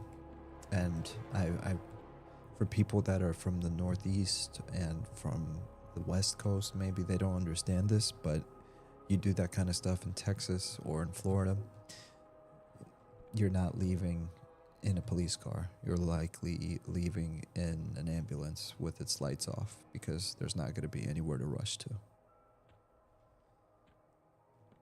Florida's Second Amendment, we don't play. And what I say that is allegedly, because I wouldn't know. I'm not. I don't endorse or support any of that kind of stuff. I just heard through the grapevine that apparently somewhere, somehow, people don't take lightly to people coming to their front doors in a Second Amendment type of state. It's what I heard. I don't support any kind of... I'm one of those kumbaya, like, see how we're sitting at the campfire causing absolutely no harm? Like, we're totally not, taking all the bronze weapons from these bandits. Druid TX said, yeah, that makes sense. Country Boy said, TLA is his channel name. It's the lead attorney. TLA, he has body cam videos and he goes over it as an attorney. Oh, okay. Stark said, and I'm glad you laughed. The showing up at his door was a joke. Obviously it was a joke. Yeah, I wouldn't. I've noticed one thing about the YouTube and the people that come here is that most people have common sense, like you guys, and most of you have a sense of humor, which I appreciate. It's one of the reasons why I don't go on Twitch. I'm terrified of Twitch because if I have people coming in there randomly and they start arguing, I'm like, I don't have patience for that. I think YouTube has a better algorithm. It's like, oh, okay, so this dude just wants to chill and play video games that are 27 years old. Let me put a bunch of millennials and boomers in there that just want to sit and joke and talk about nonsense for 5 hours in the middle of the night. Country Boy said, I'm not prison material. LOL, I'm too handsome. Yeah, that wouldn't end well.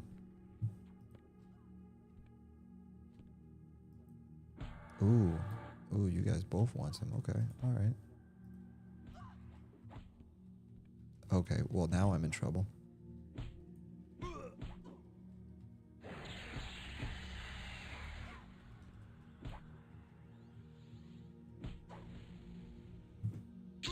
Yeah, we might need to bump the difficulty up.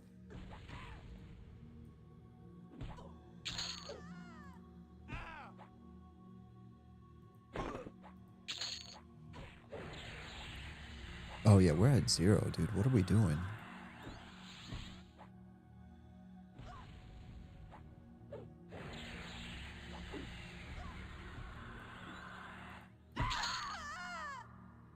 Dull pearl necklace. What does this even do?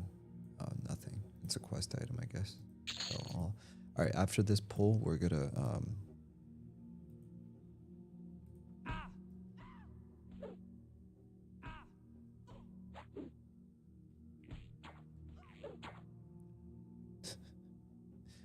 Sudanak said, sitting by the campfire, causing no harm. You're killing bandits, taking their weapons and selling them.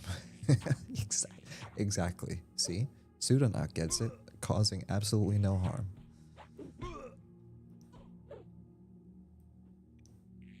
Just doing God's work.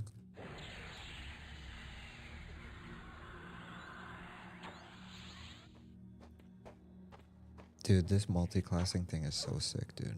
I never thought that in 2026 I would be playing a Ranger Druid Monk hybrid and having the time of my life. And we're about to level up. And my inventory is almost full. Alright, so here's what we're gonna do. We have 14 platinum. I thought we would have had more platinum by now. Oh, am I not getting all the money I normally would get because I'm auto selling? I think I stopped. Country Boy, I stopped at 3 difficulty. Okay, guys, hold on. Let's stop. We need to fix this, boys. I'm sorry. Because yesterday I was fumbling around with the medicine bag, acting a fool. And I just realized that I've been kneecapping myself.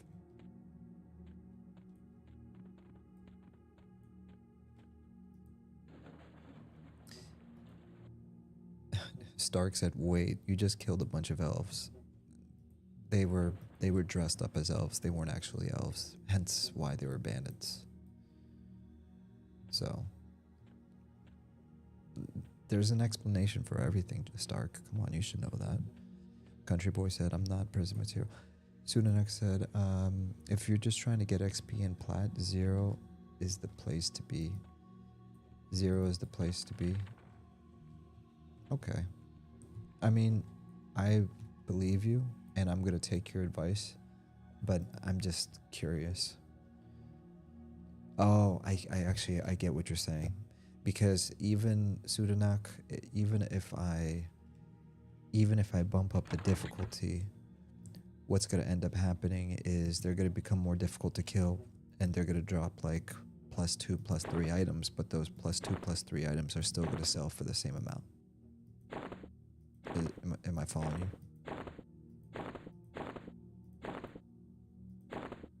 Is that kind of how it works?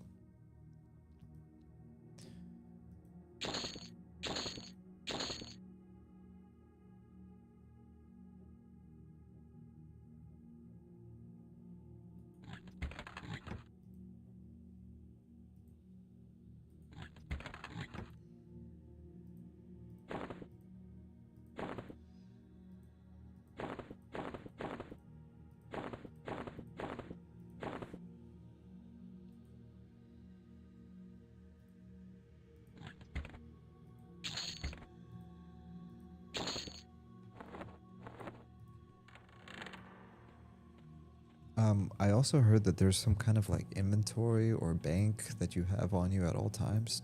Storage. Here you go. What is this? What is storage? Deposit all. I don't even know what this means. Click here to convert all your current items into points.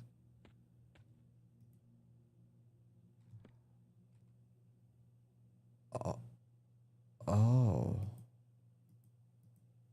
I don't understand. I'm so confused.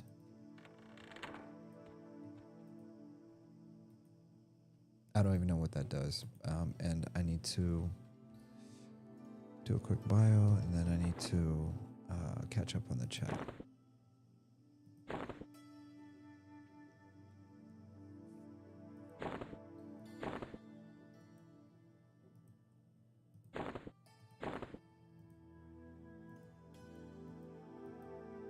Wait, what? I can't put this in the bank?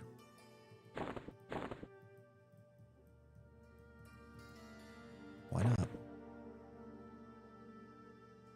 No trade, no storage. Oof. Is that a thing? That is so weird.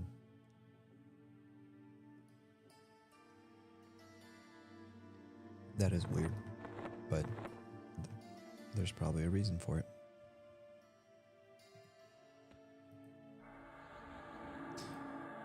If you're last night, if you stopped at 4 difficulty, yeah, something like that. Give me a second. Oh, it's nighttime. I didn't even realize that. All right, give me a second. Sorry.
All right, I'm back.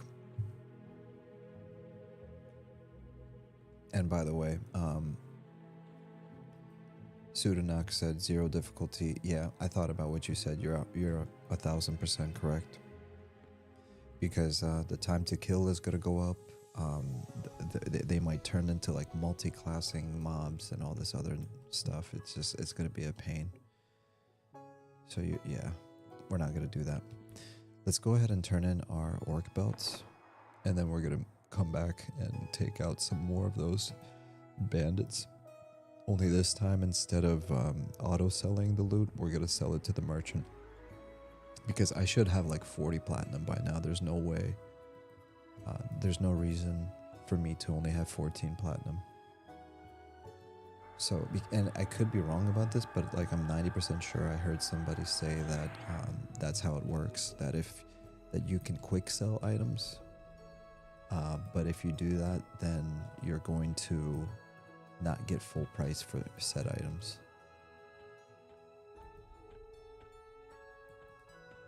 I'm over here targeting the banker and shooting at him. That's a bad idea.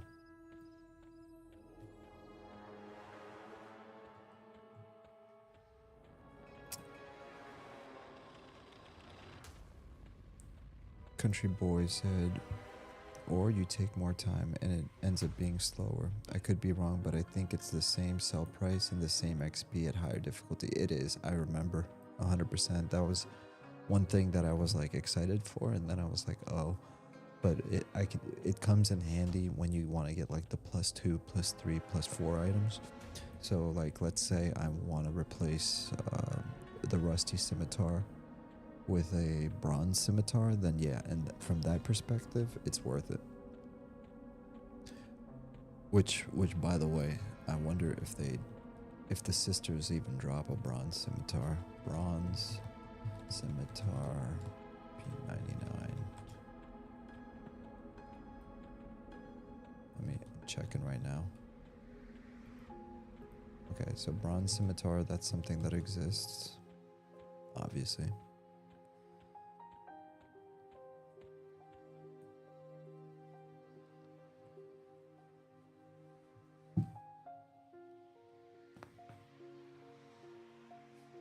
Oh, daytime, yay. Yeah, that was the first time I've seen Greater Faydark at night this entire playthrough. That's so weird. Dervish Cutthroat.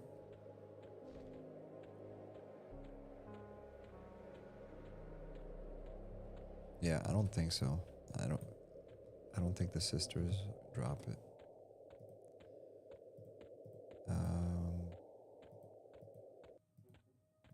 Jeez, I have so many tabs open for nonsense.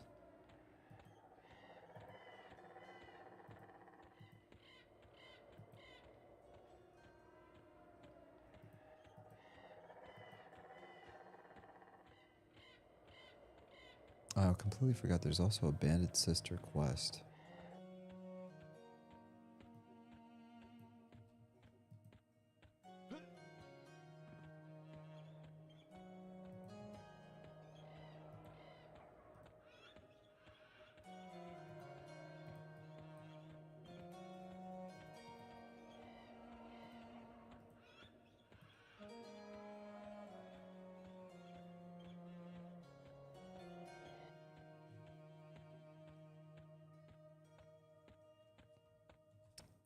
Isn't there another shortcut?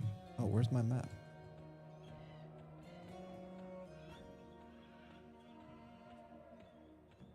Oh, remember when these guys killed me, guys? Do y'all remember that? Pepperidge Farms remembers. Yeah, we talked about coming back here. And we're just gonna pay these guys a quick visit.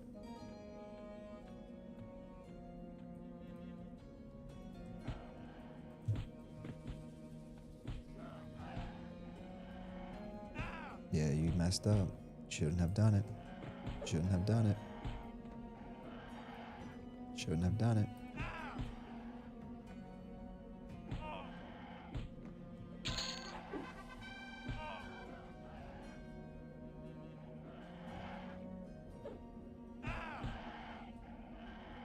That's what you get. That's what you get. Shouldn't have done it.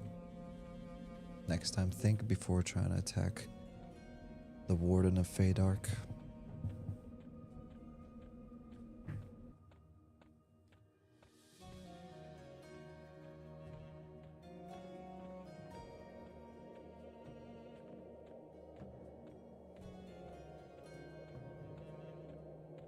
Man, and just think, before you know it, I'm gonna have ports and everything.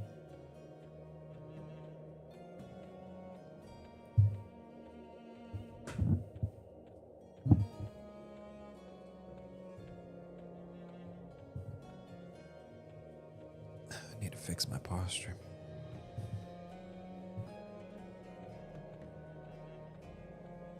Yeah, it's nice that we have SOW now. We're gonna have ports before you know it. We have our gate spell. We have our damage over time. We have the Spellblade proc on our weapons. We got the monk DPS. We got everything going for us, man. This is gonna be a fun build. And the ranged stance or whatever. So maybe it's pointless now, but it's gonna come in handy. Dang, I really wish what's his face was still in here. Axendum was a legend. He was giving us major tips and major feedback, and now I'm gonna cry. I'm kidding, but no. Yeah, I learned a lot from that dude.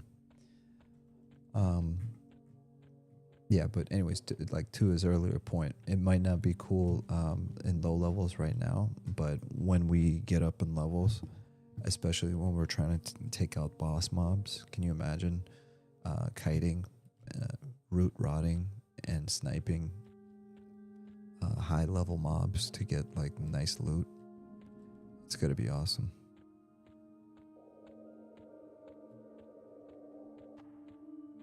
Nuking, dotting, snaring, root rotting, and sniping with a bow.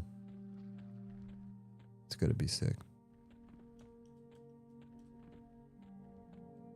Michael said, finally getting revenge on those gobos. Exactly. You remember.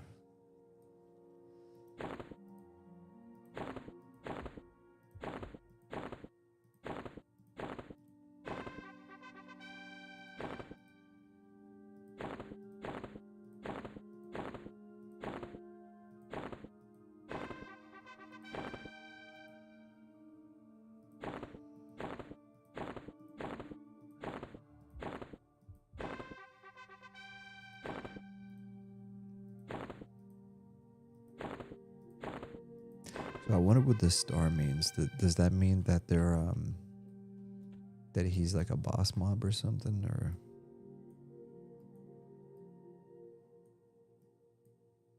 I'm assuming that's what it means.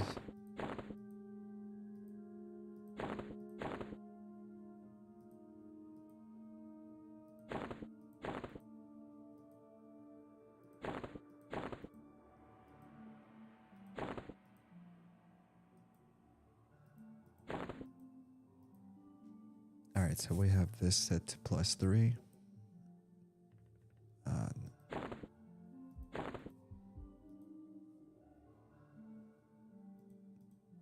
Next, let's upgrade this tattered skull cap.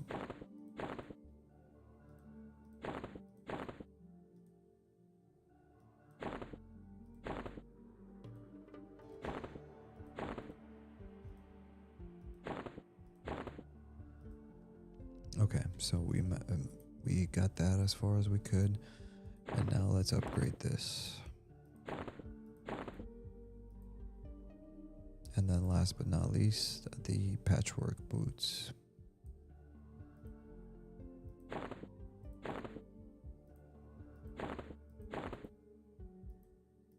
Okay, cool. Now we have a clean inventory. Nice and organized.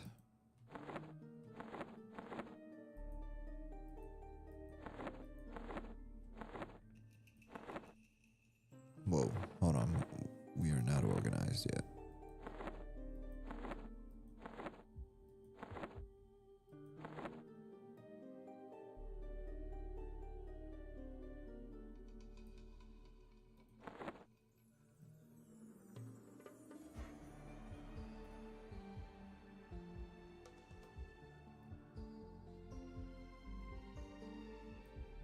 Close enough.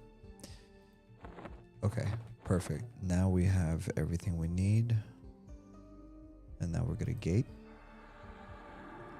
Because we're legends.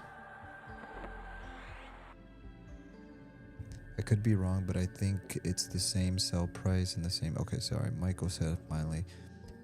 Stark said, it's be epic.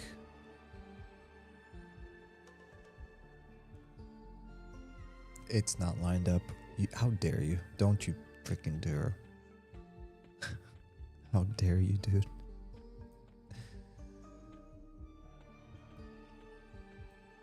Oh, you know what? Before we go, we're gonna buy 16 more arrows and upgrade this even more.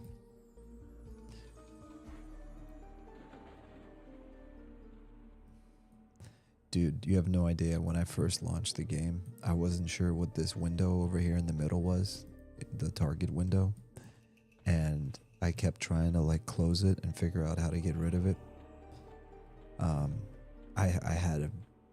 I was so frustrated trying to get my UI set up in a symmetrical and minimalistic way. I like my stuff minimalistic. Like, notice how like my chat box is tiny. and like I might as well not even have a UI. Like everything is like empty.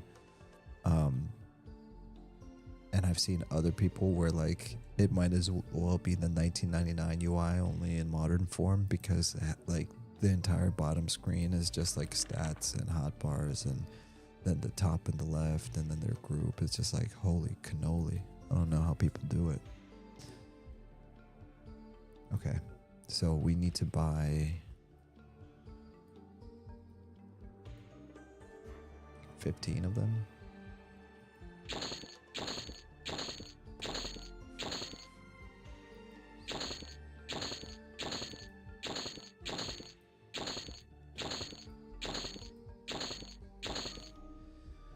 Okay, let's see what this does.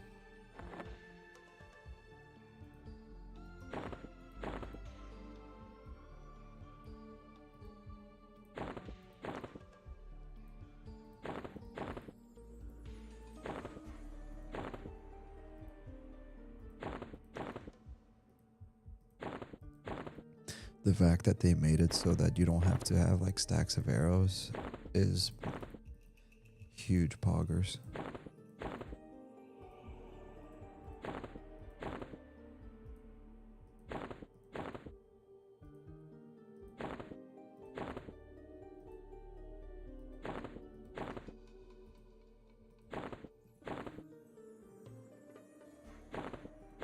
Okay, so base damage 4, range 90. Okay, now the range is 100, but base damage is still 4. But that matches my bow, which my base damage is 9, and my delay is 51, and range is 110. So let me see. What if we do this? Well, why don't we take the longbow?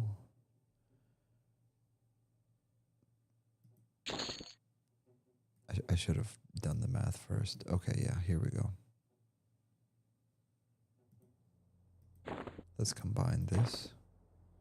So right now it's 951, 110. Merge. 951, 120. The heck was that? Hold on.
All right, Michael said they really need to streamline the merge process outside of the loot window. Yeah, I'm sure they will. I'm not the only one that has to do all that, so I'm sure people much smarter than me and much more important than me have already provided their feedback. See, anytime I find something in a game like this that seems off, I always assume that there's somebody smarter and more committed than me that probably has already written up a detailed bug report about it. It's not line up, lol. I know the pain all too well, submersive.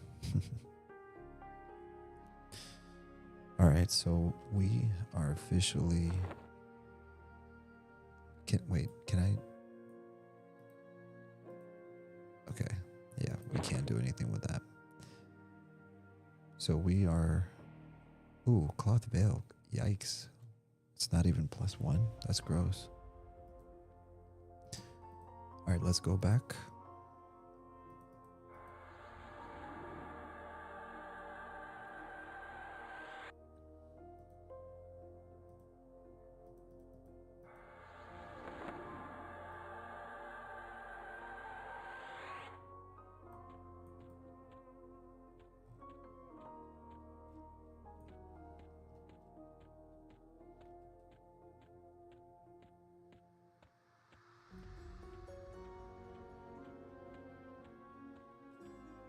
Alright, so we got our bags, and so this is gonna be our first money farm, and we're about to level up to 11, and we're gonna lock in the Ranger, Monk, whatever combo. Oh cool, I forgot about these bandits.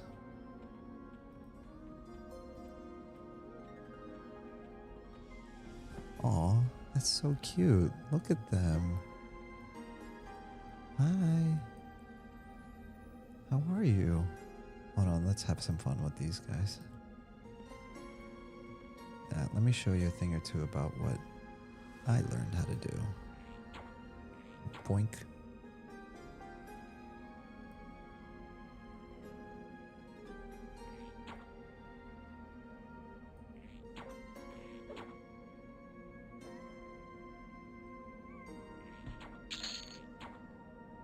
Now you're gonna get some too.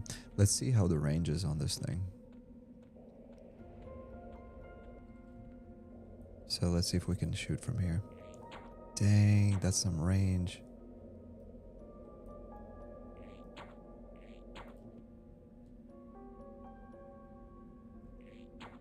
Dude, that's some crazy range, not gonna lie.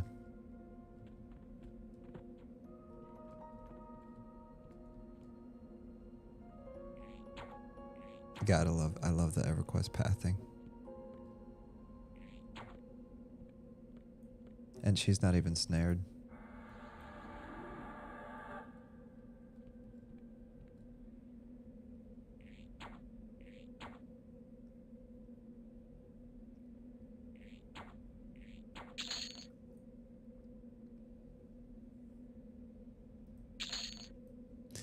Not doing as much damage as I was earlier. I wonder why.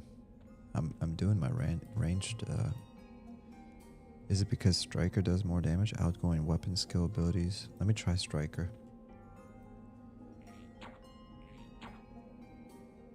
Oh, so apparently Striker does more damage? I'm confused.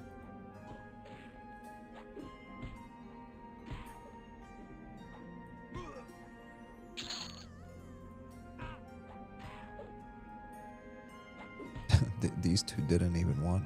They didn't want it.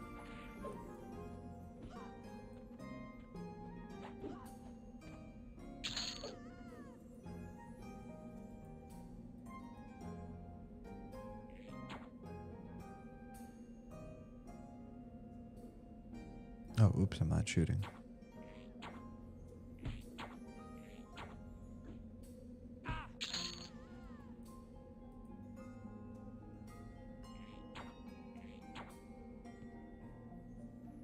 $32 damage. Wait, did we just level up? Oh, your primary class and deity are about to become locked. This means that you will be unable to change these with class loadouts until you unlock additional classes and deities through untapped potential achievements or by using unlock tokens. If you choose not to proceed, you can still edit your loadouts, but you will not be able to exceed level 10 until you confirm your current selections. Would you like to confirm these selections? Yes, we're gonna lock it in, boys.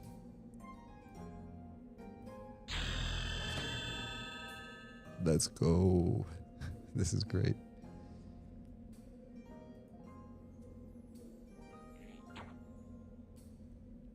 So we're officially level 11. We're officially the Warden of Faydark.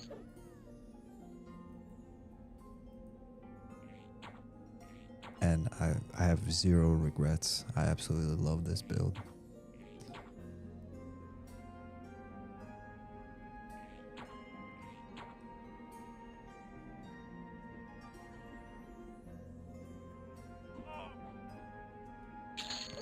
Okay. Jeez, they keep respawning. I just want to finish you guys off so I can move on. Like, everything I thought I wouldn't like about Legends, I like. Like, even the floating numbers. Hear me out. I absolutely loathe and cannot stand floating numbers in MMOs. Like, because it's immersion breaking. Okay. I thought I was gonna hate it, but I kind of like it because it almost gives my hits more of a like it. I feel like my hits are being registered more. You know, like I think EQ for how old it is, it does a pretty decent job of making you feel like you're hitting something. Like when you hit a hit crit, it makes that noise, and when you hit them and they go like, oh, you know, and there's like an animation, so you get that feedback, right? For a 27-year-old game, it's not bad, right? But with the floating numbers, it gives you more of that feedback. And I think for me, it's just because I made the text super small, where I can still get that feedback without it being like super immersion breaking. The reason I didn't like it is because when I watched other people's streams, the numbers were so big, like it was like watching a cartoon, because everyone was hitting and there was just numbers, and it felt like, you know what it reminded me of? It reminded me of like one of those slot machines where like you keep hitting it and it just like coins keep falling out of it, bing bing bing bing bing. Like it looked dumb, it looked ridiculous, right? But when I changed the, like basically what I'm saying is thank you devs for doing this interface. Oh god, no, don't.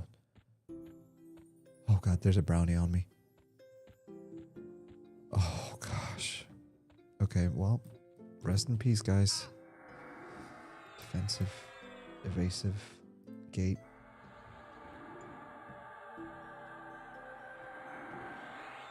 Oh. Anyways, what I was saying is, as you can see, kudos to the devs for giving us the option to modify everything. So, and if anyone wants to copy my setup, I changed it to 8% on everything. I changed your hit font scale to 19 for you, self, and others. And for me, that's like, it's been the perfect balance.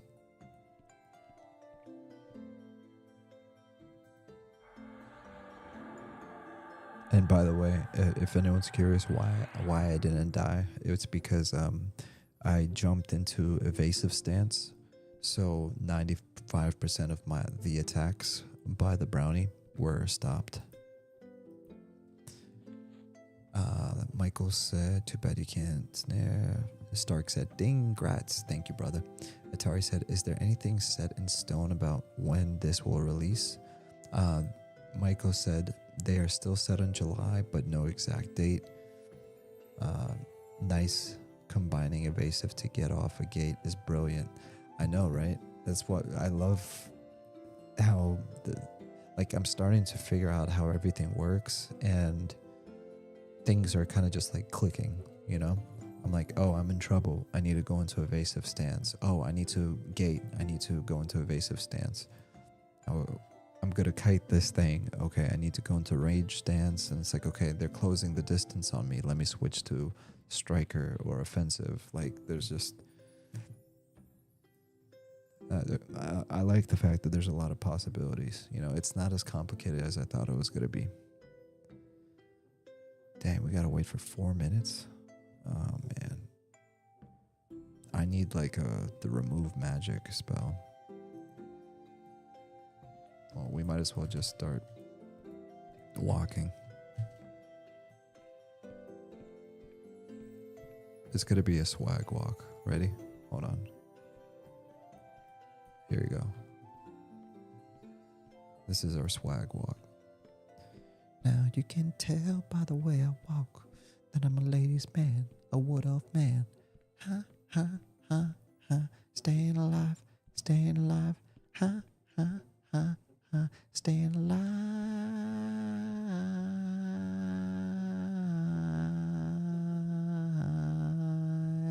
staying alive.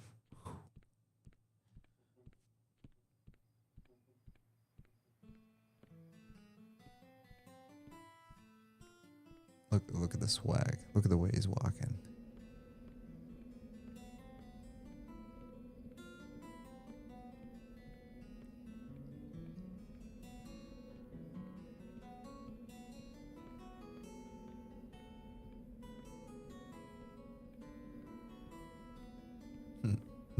We're leveling up our athletics. We're power walking.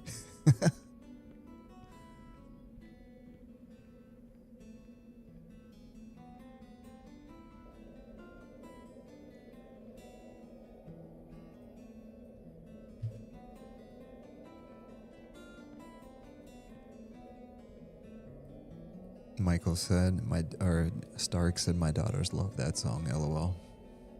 You know, somebody told me that it's like, I appreciate your YouTube, or I appreciate your streams because you don't have any profanity in them. And I can watch your streams with my kids in the background. I was like, hey man, you know, same with me. I got kiddos. One day they're going to be watching this stuff and laughing at dad and being like, Dad, please don't embarrass me. I'm like, well, if you try to take that boy out to prom, then I'm going to send my YouTube streams to all your friends in school. Michael said, I always like the wood elf armor textures. Heck yeah, dude. Peace Dog said, you're the second EQL streamer I heard singing tonight. Hey, you know what? If there's ever a sign that the game is fun, it's when the streamer starts singing on stream.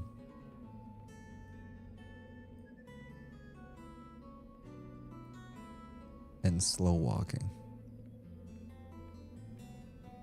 Power walking while snared. You already know, Sudanak. Stark said agreed.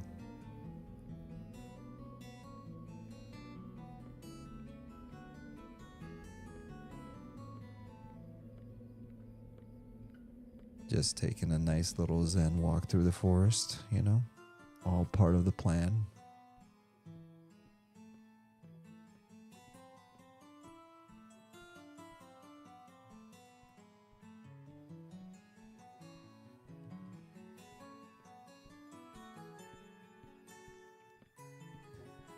Michael said Orc Boy sings a lot in his streams.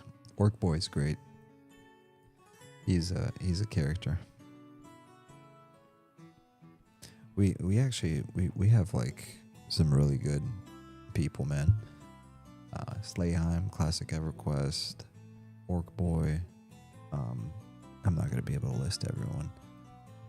We got that other dude that's like super funny and rambunctious.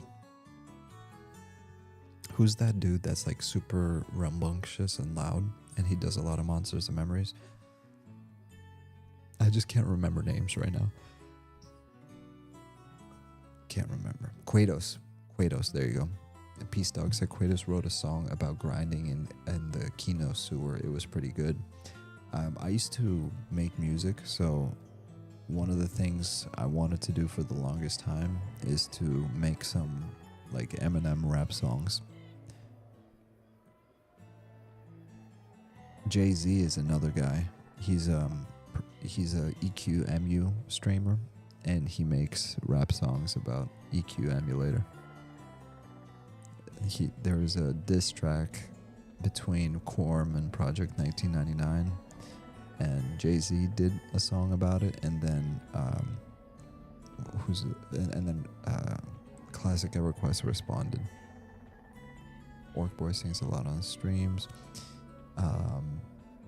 Yeah, I was talking about Quados. I actually don't think I've ever survived a brownie encounter. Yeah, that was I don't know how we survived that, to be honest. I mean, we're level 11. Normally those things will one-shot you. Let me think. What's next? I actually don't think I ever survived. Peace Duck said Orc Boy is awesome. Yeah, Orc Boy is great. Whoa. I'm not trying to get in a fight right now. I'm just trying to get to my destination, sir. Nathan Napalm makes MMO related music. Yeah, I used to watch Nathan Napalm all the time. God is good because every day is a day that brings us closer to the release of Pantheon, Rise of the Fallen. You all remember that? He used to start every single video with that. And then there was another Pantheon streamer I used to watch. He used to make like news update videos. he recently released a video just giving like an update about his personal life. Like he bought a house and he's showing off his studio and everything. Stark said, I'm shocked so many are streaming this, to be honest.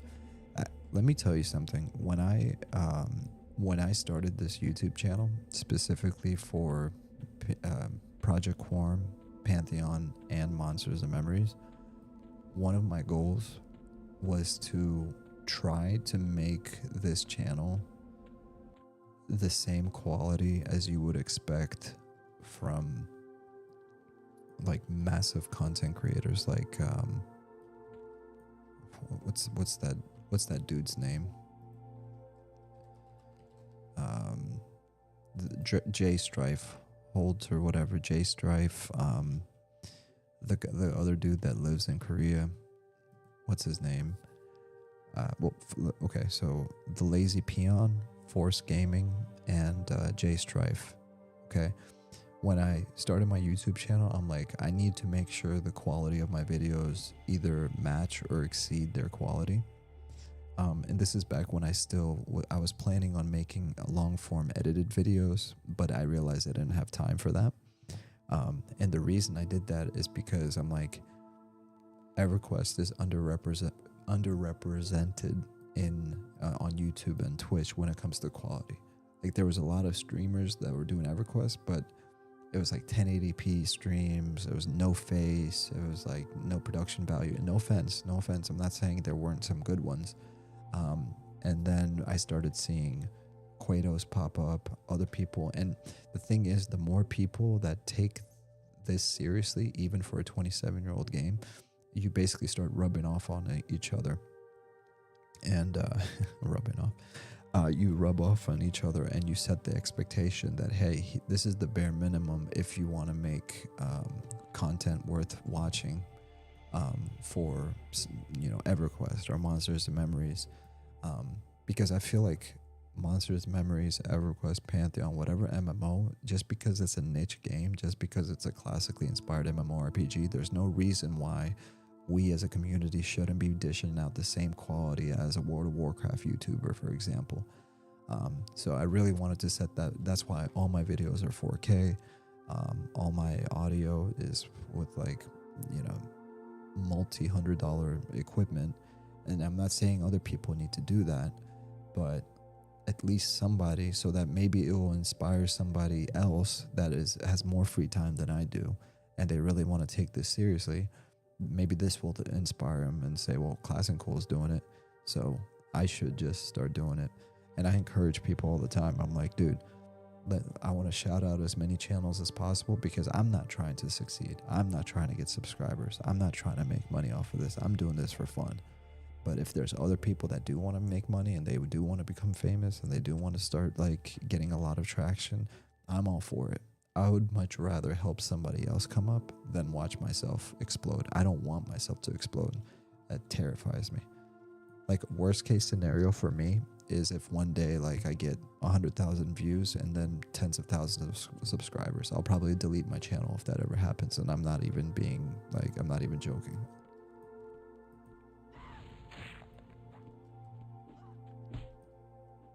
I don't need that kind of attention,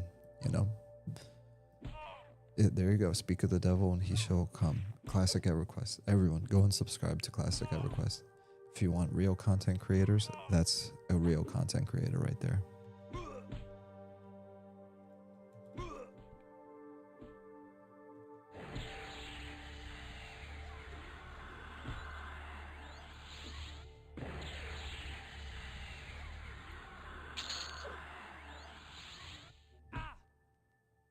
So 2 silver. Yeah, this is garbage loot.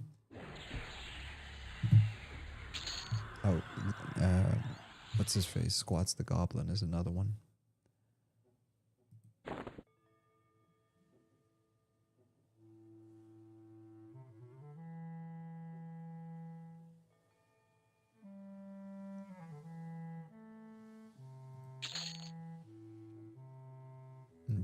Peace Dog said Jokat has some hilarious Final Fantasy 14 rap songs. I've never heard of Jokat, or maybe I have, I'm not sure. right, let's hit him with the ranged really quick.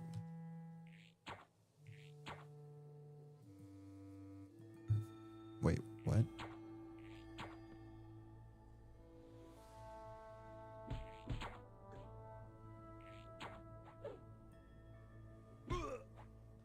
Keep hearing noises for some reason. Who the heck is awake this late? It's 3 in the morning.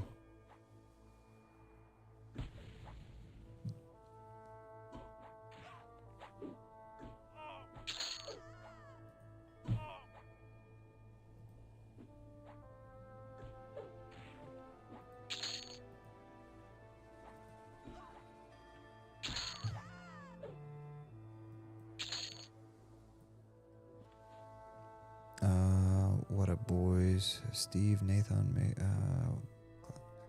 Classic EverQuest. Worst thing for you is if Asmongold watches one of your vids.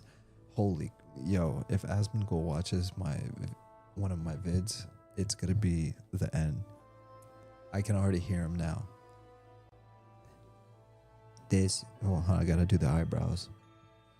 This is the most cringe person I've ever heard of in my life. What kind of loser plays a 27-year-old game in his house? Shouldn't you be with your kids or something? Nah, he probably wouldn't hate that much. He'd be like, well, that's cool. I mean, at least he's being real about it. He likes his 27-year-old game, you know, and his videos look pretty chill. But can't believe people watch these 5-hour videos. So it says more about the people watching than the dude. And if the dude wants to play games for 5 hours, go for it. You know, I don't think he would hate just for the sake of hating. Now, if I said something really cringe like mixtape, it's not a game. It's an experience. When you play mixtape, you're not playing a game. You're playing your childhood. Oh, I just got chilled. I just got chills saying that.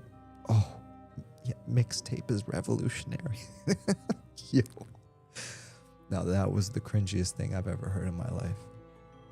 Like, I'm all for a little bit of nostalgia, but that's some crazy stuff, man.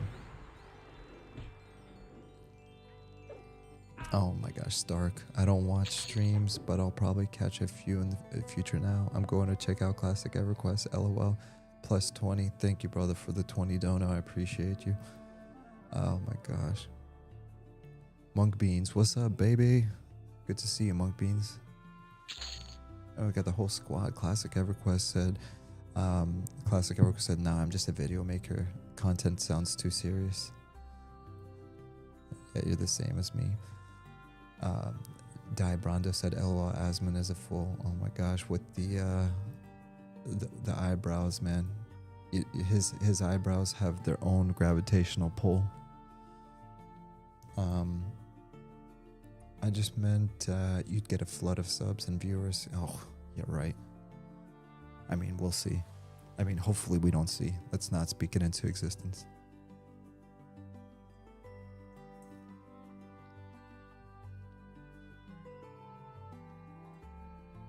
What in the malarkey is going on? I would think that I'm the only one awake right now, and yet I hear people walking around upstairs. Kyle Noxious EQ Bardo. Actually, the only time I heard Asmon talk about EQ, he had good things to say, such as the fact that it's still going, so it must have been worth playing, LOL. No, he, like, when he's not just being, like, entertaining for the sake of being entertaining, you know, he has some very grounded takes when it comes to, like, EverQuest and stuff like that. But he'll clearly say it's like, I can't. Him personally, it's not his type of game. The games like he likes is the ones where you kind of just turn off your brain, unless it's like World of Warcraft, you know. But I mean, he's a WoW player through and through, so it's like, why? What benefit would he get from playing something like this, you know? But somebody said this on yesterday's stream, I think. It was in here. One of you said it. That apparently he heard about EQ Legends and he was going to try it or something. I don't know if that's real or not. but that would be interesting. Stark, thank you for the 20 dono though. You shouldn't have. And Atari said, and your house isn't even filled with roaches, unlike his.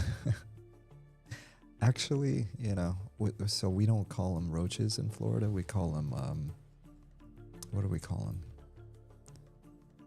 June bugs? What's the name for roaches in Florida? Palmetto bugs. So we have a different name. Ooh, it's the Goblin song dance.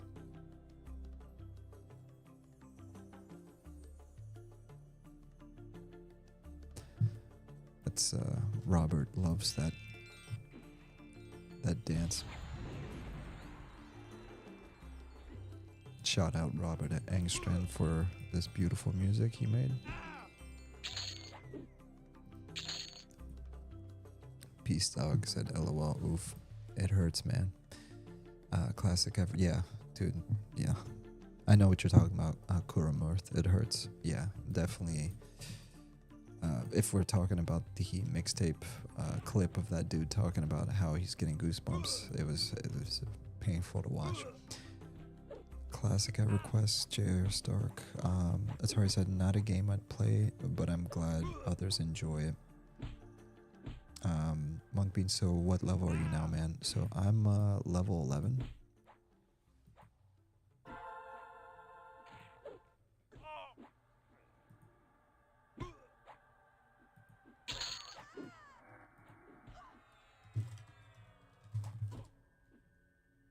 Hold on one sec, guys. Sorry, I'm...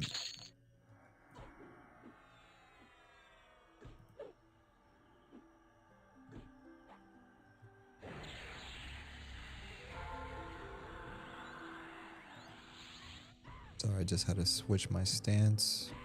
Look at this cool looking dude.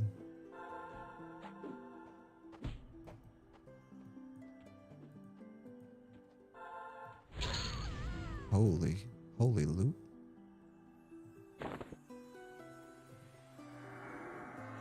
I don't know why they're not dropping bronze, man. What the heck is going on?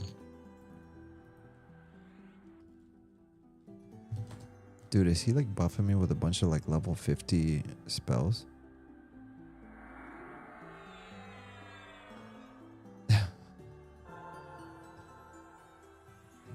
Who is this guy? This guy's a legend. Kyle Noxious. So Kyle Noxious said he 100% does, and he says what he needs to in order to make money. Exactly. Atari said Asma is definitely a turn off your brain type of guy.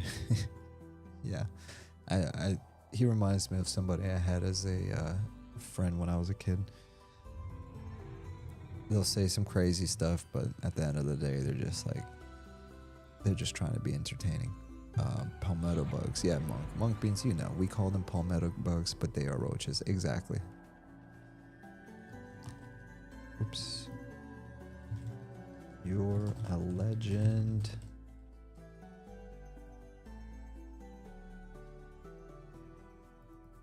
Oh, he's a shaman. I was gonna give him Spirit of Wolf. Dude, look how many buffs he just gave me. I don't even know what to do with all this stuff.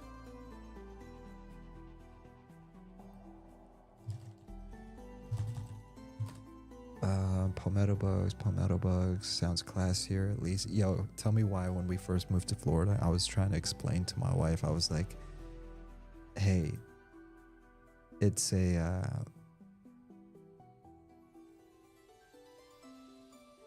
Sorry, what was I going to say?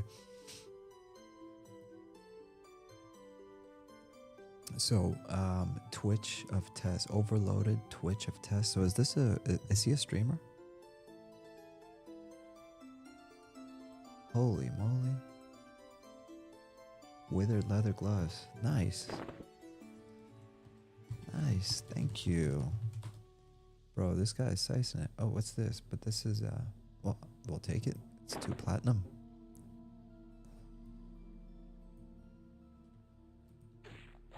Alright, let's find out if Overloaded is a Twitch streamer. Twitch Overloaded.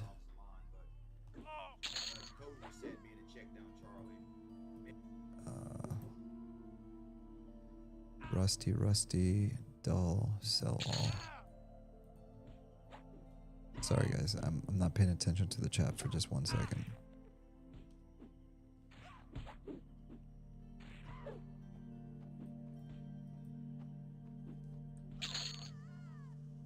Finally, we got a bronze sword. Jeez, man. Okay. So, he hooked us up with withered leather gloves, 5 AC. Wait, 5 AC, 35 mana? Nice. We'll take it.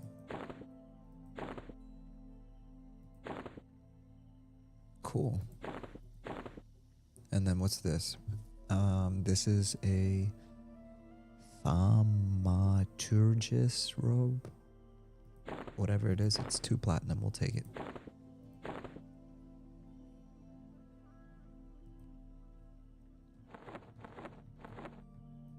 Alright, give me a... Whoa. I almost banned somebody in chat by accident because I clicked on the wrong screen. And it was Atari. Jeez. Alright, give me a second.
Alright, I'm back.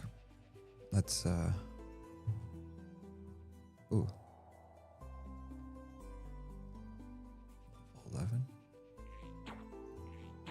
Switching to range stance.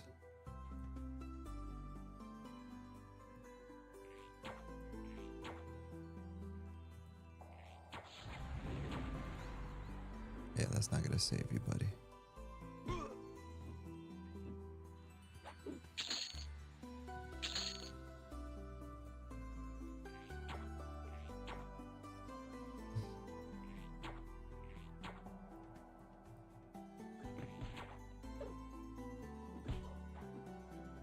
Palmetto sounds classier. Norrath. Gosh.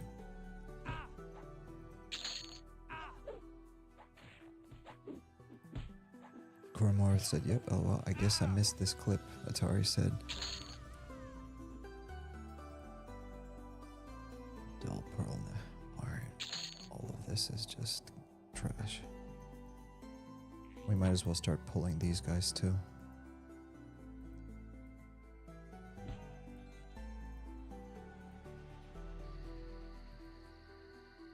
Nice. We got some good range.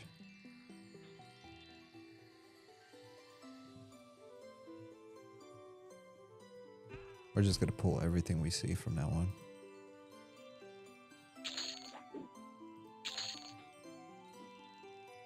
Alright. Kyle Noxious EQ Bardo said those drops you are selling off of those pixies can be used for level 5 heal pots, by the way. Oh, for real? Which ones? Remind me when next time you see it. Those drops you're selling off those pixies can be used. Not that it matters much, and not alts and EQL. Kuramorth Frog Friend.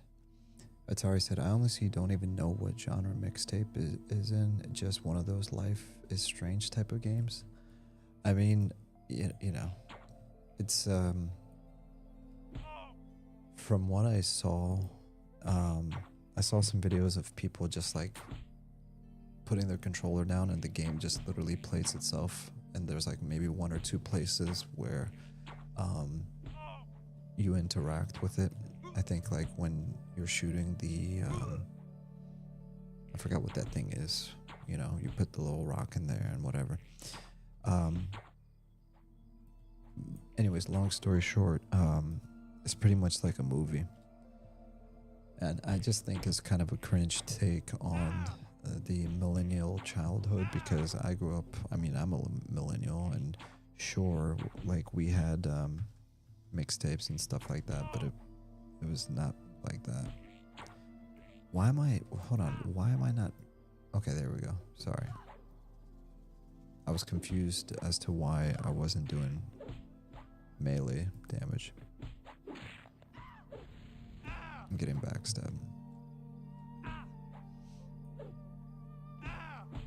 I guess the graphics on it look good, you know. It's just I don't appreciate games claiming they're indie or something like that when they're not. And then low key they're like funded by billionaires. I only see, and then they get rated 10 out of 10 by IGN, and then Crimson Desert gets a 6. I mean, honestly, like, that's the only thing I didn't like. When I found out that IGN gave them a 10 and they gave Crimson Desert a 6, I was like, yeah, I'm just out of spite, I don't like this game. Because then it's like clearly an industry plant, and I don't like anything that insults my intelligence. Like, if you're openly insulting my intelligence and you think that I can't see through your BS, then it's like you immediately lose credibility with me.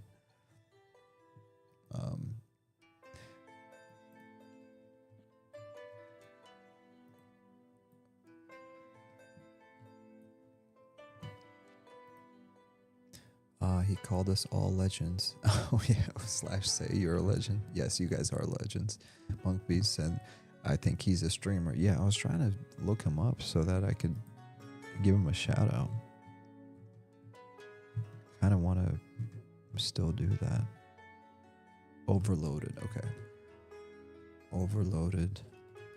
EverQuest Legends.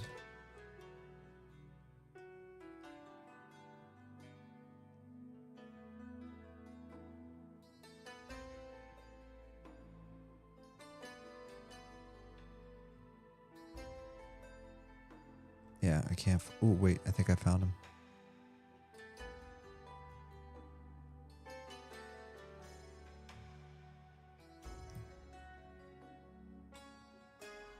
No. Asmarella overloaded? That's not it.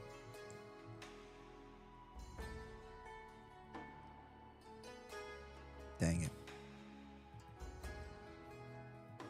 Maybe overloaded is like a guild? Hold on. I guess whoever he is, he's not streaming, because there's only 1, 2, 3, 4, 5 people streaming on Twitch. Yeah, I don't know, guys. Sean said very, very, very early morning, people. Good morning, Sean. So no lose of XP. Cleric Epic is worthless. Wait, what? Michael, well, reses will save you having to run back to the camp area at least. Monk Bean said, yeah, and see it helping right back to camp much quicker. Are you guys talking about something that is way over my head because I'm not good at video games?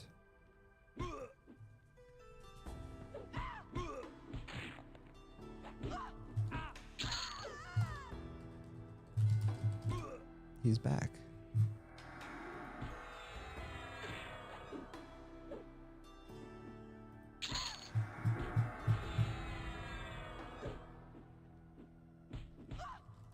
mind sharing your Twitch?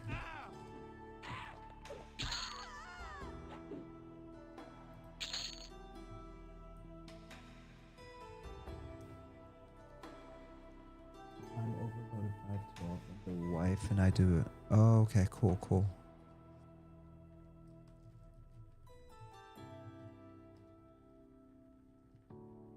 Oh, he's invited me to a group. Where's the follow button? Okay. All right, guys. So I found out what he is, so I'm gonna pop him in here. Overloaded 512 and wife and I duo stream with Asmire.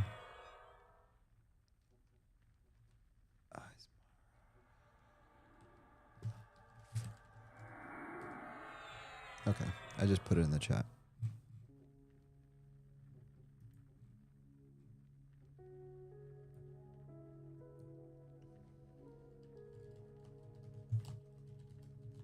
Sweet, thanks. That's one thing I love about EQ. These, one thing that EQ never fails to do is just being super chill.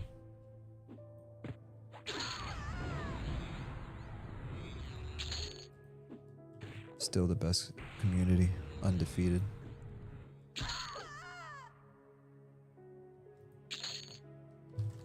Holy Batman. Alright. Yeah, that was crazy. Alright, yeah, it ain't helping.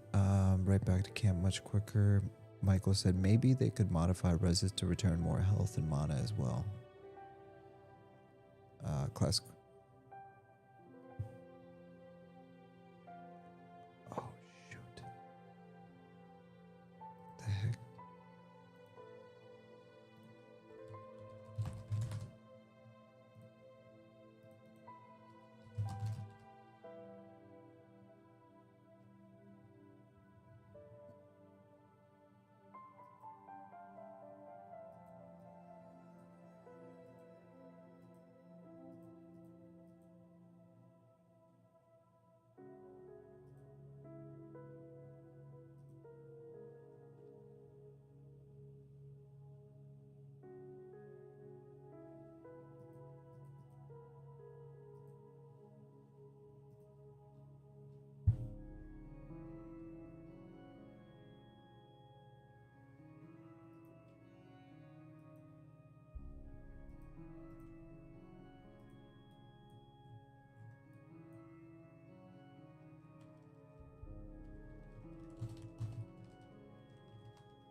Sorry about the lag. My YouTube is doing something funny. I'm not sure what's happening. How long has this been going on? Good thing about EQ is his audios have grown up with some... Alright, hold on, guys.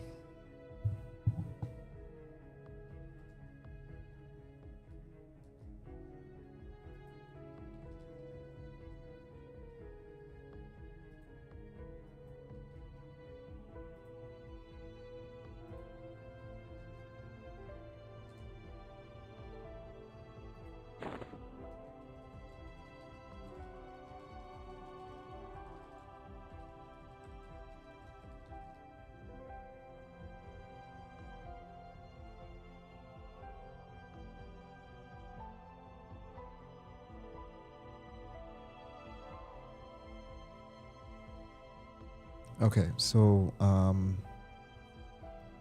thank you for letting me know, guys. Let me try to fix this. This is not good.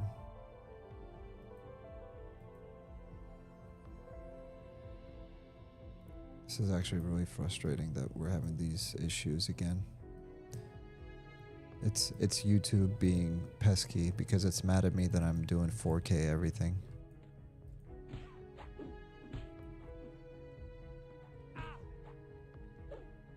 What the heck is going on? Sorry guys, I'm gonna have to catch up to chat in a minute until I fix my little technical issues.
All right. I'm going to catch up with chat, but let me know if you guys get any more frame drops. That's really frustrating. I was literally just talking about how I'm always trying to maintain super high quality everything, and then something like that happens.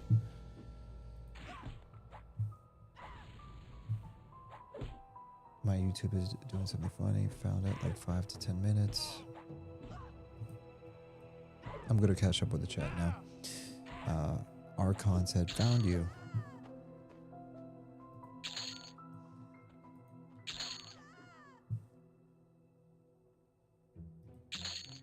Oh, Archon is overloaded. Hey, welcome, overloaded.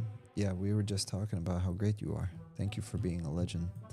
And you caught me at the worst time because my stream was dropping frames, which normally it doesn't do that. Norrath, for me, like an hour. It comes and goes for like 10 minutes. Yo, overloaded, did you play on the Quorum server?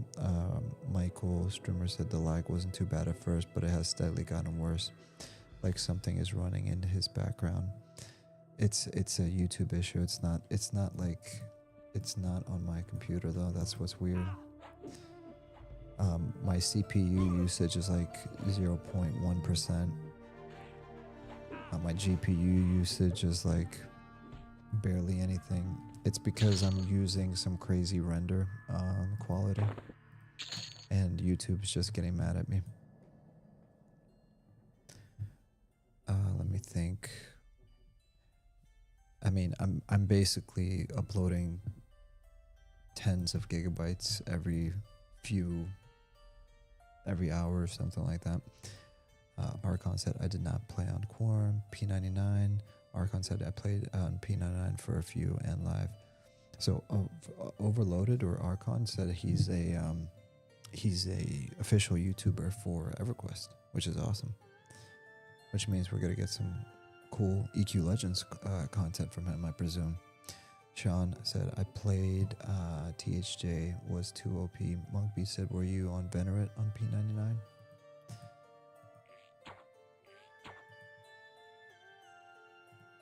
I stayed away from THJ. Yeah, ditto on that. Archon, I never was interested in playing the hero's journey. It wasn't my cup of tea. Archon said I was. Oh, on Venerate? Cool. Sean said, yeah, THJ.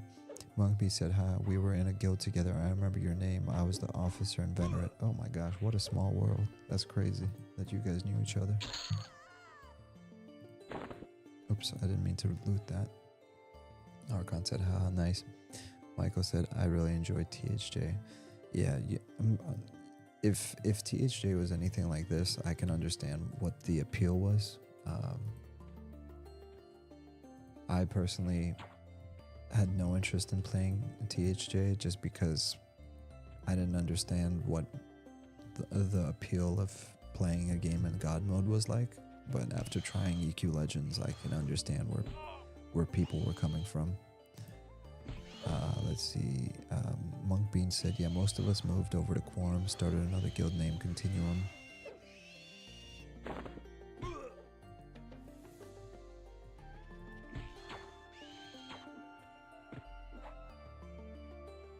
We've been enjoying Quorum a lot. Archon said, heck yeah, was having a kiddo in real life, so missed the Quorum ride. And congratulations on the kiddo, man. That's awesome.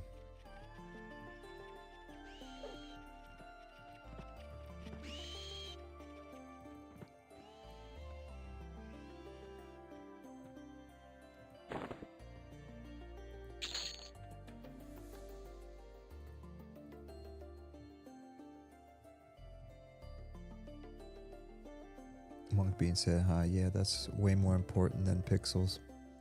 Monkbean said, I'm definitely going to give EQL a shot. Looks great. It's really fun, dude. Atari said, anyone remember the acronym for HPB/LPB? High ping, low ping, bastard, lol. I miss those. Archon said it's definitely fun. Michael said, has anyone here tried EQ Ascendant? It looks kind of interesting, but not sure if it's worth the bother of trying to find the ROF2 client. Honestly, I've lost interest in emulators just because this is exactly what I've been asking for from a client perspective. I wanted a client where I can just boot it up. Excuse me. One click, boot up, and go. This is like a dream come true. Archon said no key yet at Monkbeans, I assume. Monkbeans said no key yet, man. Archon said they are guarding those like they are guarding their firstborn child. Yeah, honestly, I was very shocked that they let me in for the whole content creation thing. I would assume I'm not very popular in the EverQuest community.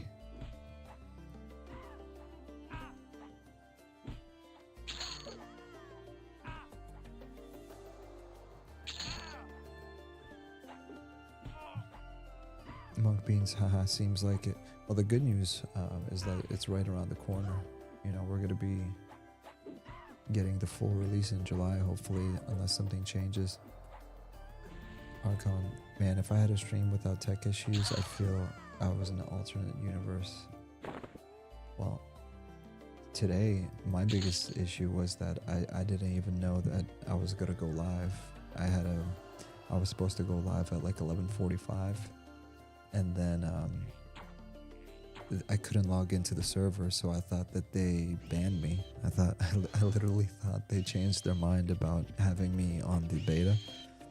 So I reached out to somebody. I was like, I can't log in, and because I don't have access to the beta Discord. Oh, speaking of which, let me do that now,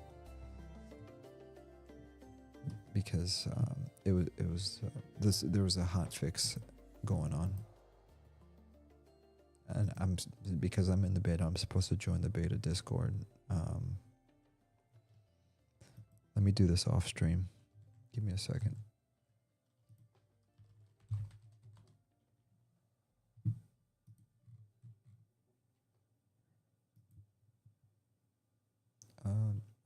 It didn't do anything. Combat.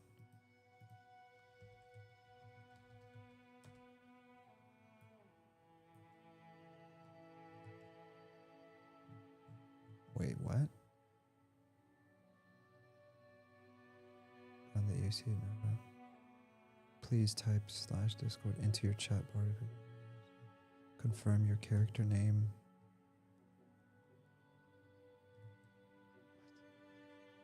A moderator will confirm and add you to the Discord. Okay, for whatever reason, nothing's happening.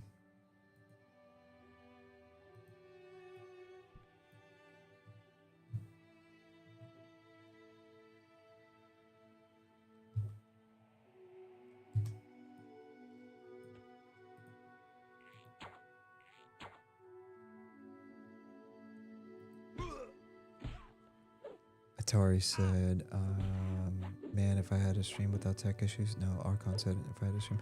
Archon said, THJ just had a slimy feel to it for me personally. Oh, I agree. I couldn't agree with you more. I didn't like the monetization. It was indefensible. Like, I've been emulating since 2001. I don't care if it's a hot take, but I'm just gonna say it. The thing I hated about THJ was the monetization, because it made the entire emulator community look like trash. I've been emulating EverQuest literally since 2001, and Variant, Sony Online Interactive, and even Daybreak Games has always kind of given us the green light to say, hey, as long as you guys aren't making money, as long as it's just like the trilogy, like we're not gonna come after you, you know. And then Project Green even got like a written blessing like in 2019 or 2020, something like that. And then THJ comes out of nowhere and completely wrecks the emulation scene. Like there's literally no other way to put it. There's no way of excusing it. There's no way of saying, yeah, but this, or there's no buts. They tarnished the reputation of the emulation scene. I'm sorry, but making allegedly tens of thousands of dollars per month with the same microtransactions that we complain about Daybreak having is not only is it hypocritical, but it's also just theft, flat out theft. So yeah. As cool as it might have been from a gameplay perspective, and I'm sure there's a lot of diehard THJ fans out there that don't like what I'm saying, but look, man, no matter how good a game is, you can't take somebody's IP and you like, it's like if you were, well, I personally wouldn't care, but let's say I made quality content in another universe, I'm making quality content, and you know, people like what I do, and they take it and they monetize it and they make more money off of the content I create than what I'm making off of it.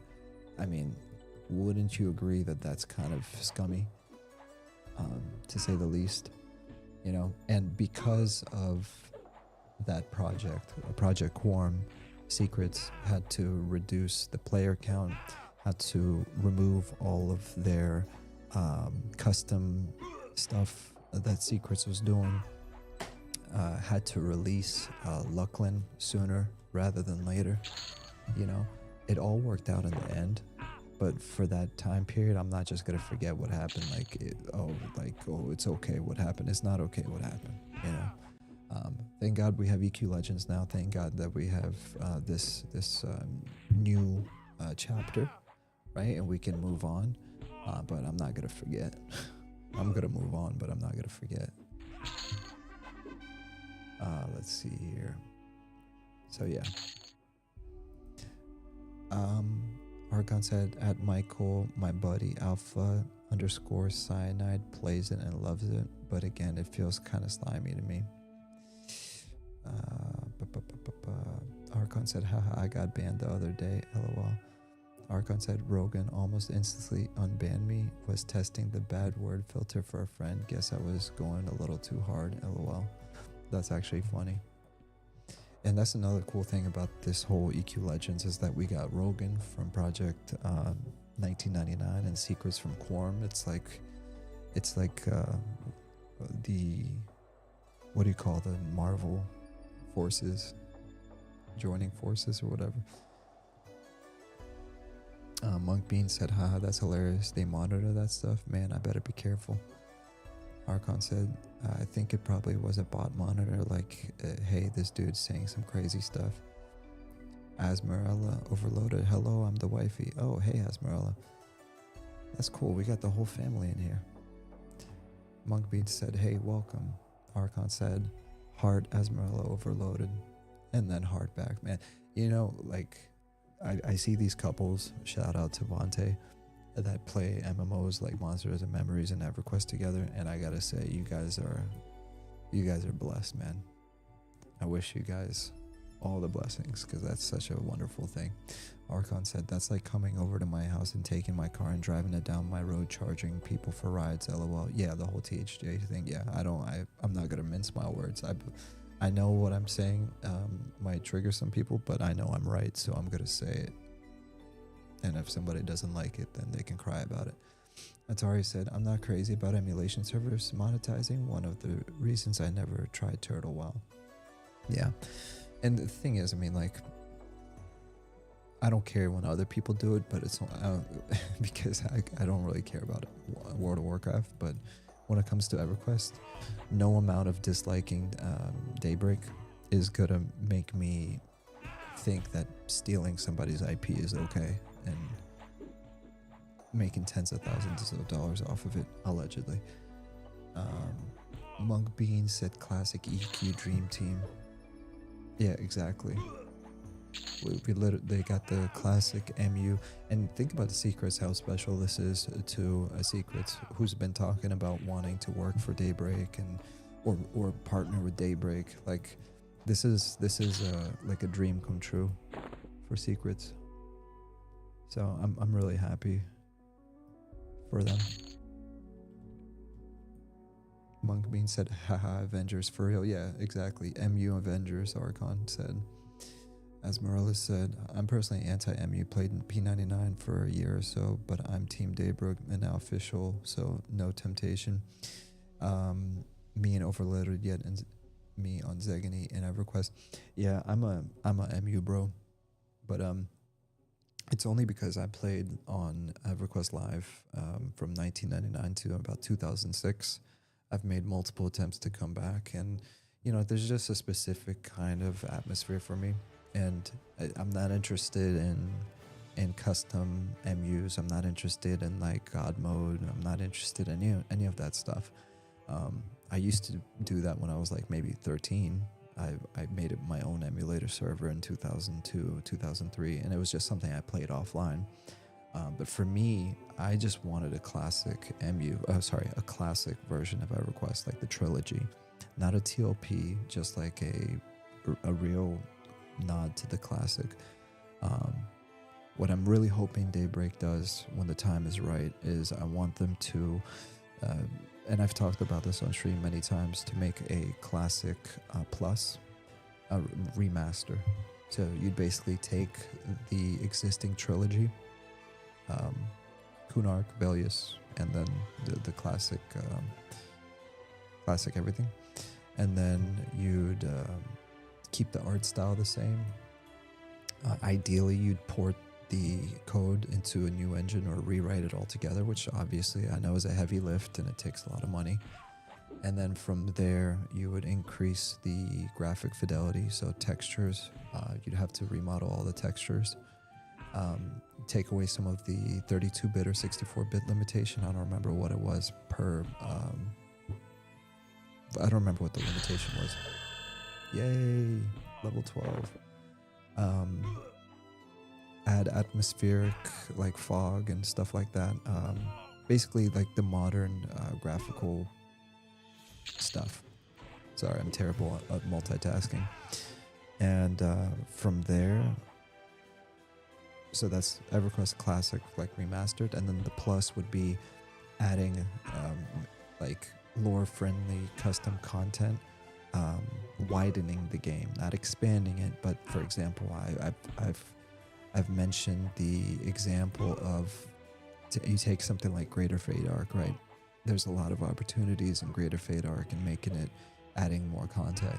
And one of the ideas I suggested on stream, and this was not like a suggestion for Daybreak, but I'm just like giving the example of behind the philosophy of expanding a game horizontally instead of vertically, is you take a zone like Greater Faydark, right? Here, let me actually, instead of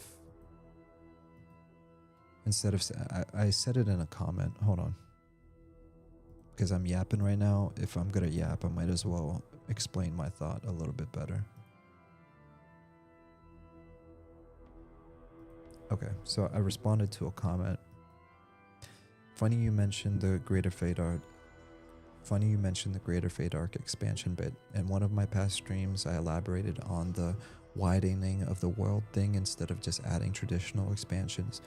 The example I used was uncovering a hidden cave tunnel in Greater Faydark, a secret goblin smuggling route connecting Kelethin and Kaladin. Lore-wise, once discovered, the ranger and rogue guilds would be tasked with dismantling the operations, opening up new quest opportunities. It would organically expand both Greater Faydark and Butcher Block without changing what already makes those zones special or making them feel radically different. The bigger point was more philosophical, how to add meaningful content without it feeling jarring or out of place. The same trafficking corridor could start as a low to mid-level dungeon for elves and dwarves, but deeper inside it could branch into higher level content. Maybe it leads to locked chambers, key-gated bosses, and eventually a hidden portal where the plot thickens. Think Balrog and the Mines of Moria. That way, one organically placed addition could serve multiple level rangers, pull veterans back into classic zones, and make the world feel more alive, layered, and interconnected instead of just quote-unquote bigger. So that's what I mean by kind of classic plus. You port the code, you upgrade the graphics, keep the same art style, add fog, atmospheric lighting, and all the other fun things like shadows and stuff that we get with modern games. Think Valheim, think Monsters and Memories, and all the other games that use modern effects, and then continuously add content to that world, but do it in a lore-friendly, non-jarring way. Basically, finish the game as it would have been finished had they not moved on to Luckland and all the 20 other expansions. Sorry, I know that was a lot. Me and Overloaded are Archon said, oh crap. Archon said, met an EQ, met up in real life, got married, had kids, EQ love story. Dude, that is amazing. That is actually amazing. Congratulations. So yeah, I was saying all that to say kind of like my, I used to play EQ Live and then I started emulating, but I used to only play the trilogy because really I just wanted to stay in this era. I never was interested in other stuff. Amazing for secrets in our friendly Zachary.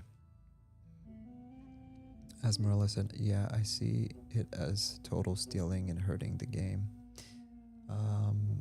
That's so cool that y'all met in game. Archon said, grats 12. Woo.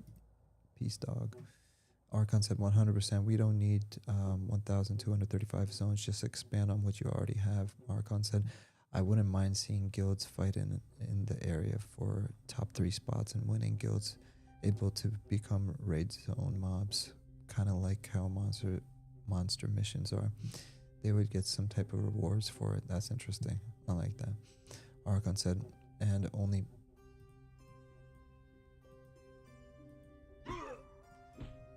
be able to do that for a certain time of day. Monkbean said, man, monster missions were nuts. That was Depths of Dark Hollow, right? Archon said, yeah. Man, you guys know a lot more about this than I do, but whatever it is, it sounds cool. Yeah, and Miss Archon, I agree with you about the whole stealing part. I think the stealing part of it is wrong. But I think with the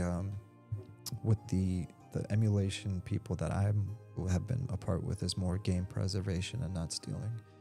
Because, I mean, we've had, even before Daybreak, we've had Sony Online Interactive's blessing on the, like the classic servers, you know? So I wouldn't put that in the same category as stealing because there's no money being made on that. But something like the Hero's Journey, 100% stealing.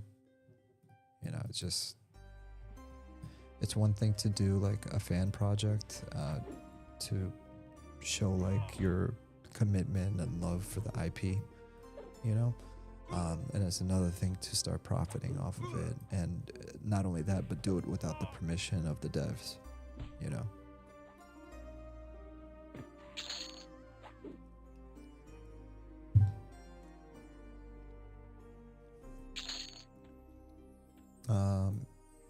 Atari said, and here I am asking myself how many months I should wait before I bring up video games to the girlfriend. Sort of joking. I would recommend never bringing it up, bro. I'm only half joking when I say that. Like, I don't see, unless you know that she's a gamer and she already has that as a specific hobby, why would you shoot yourself in the foot? Because I'll tell you right now that there's a very high probability that if she likes you, she'll probably be like, oh, cool, show me. And then you're going to show her and she's going to say, oh my gosh, cool, I love that. But in the back of her head, you're just going to give her ammunition so that 3 years from now, she can be, when she's mad at you, she'll be like, you know what? And not only am I mad at you about the dishes, but also because you play that goofy MMORPG with you run around like a wood elf simulator. You think it won't happen, but it will happen, man. So yeah, unless she's already into that kind of stuff, you need to tread carefully, brother. Hey, by the way, I know you like me a lot, but I am actually a fan of the nerdiest MMORPG ever made. Which one, honey? World of Warcraft? No. Worse. EverQuest. Oh, you mean the one that looks like a cardboard box in pixels? Yeah, that one, honey. Okay. Please never call me again. I'm speaking from experience, man. The only thing that kept my wife was the fact that we had 3 kids, but otherwise, you know. She's like, never bring up EverQuest again. Michael said, I love the dungeon crawling in Eldon. Monkbean said, I played live up to Depths of Dark Hollow, didn't play any after that expansion other than some TOPs. Last one I played was Oakwind, and also played a little bit of Mischief.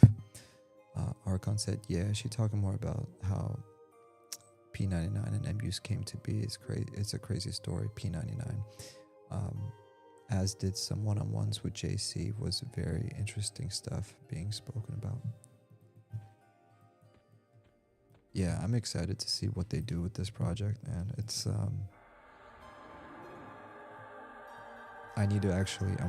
wanna catch up with the stream. I think they had a stream just yesterday, right?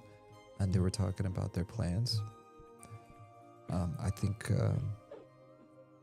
this is gonna be really, really cool. You know, and I feel like everyone's going to benefit from this. Daybreak is going to benefit. You know, the MU community is going to benefit, because here's the thing, like, I don't want to emulate. I really don't. I think EverQuest or Daybreak is saying, hey, it's almost like we're leasing out the IP to people, you know? Perfect. You know? Not leasing, but, you know, just giving permissions or whatever. they make some profit off of it, and it's just like everything just is one big happy family singing Kumbaya at the Nightbirds Bandit campfire.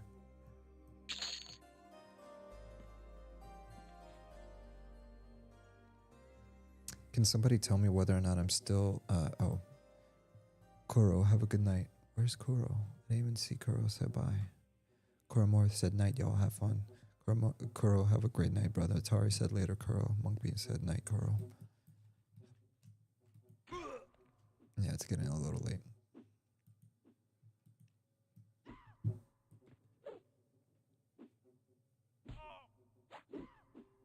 Archon said, yeah, they did. Yeah, so they gave out like 50 keys. Yeah, that was the stream. That was yesterday, right? Yeah, so I need to go watch that after this. All right, let's see. So we got a good amount of bronze weapons. I made the mistake of auto selling them, so now we're in much better shape.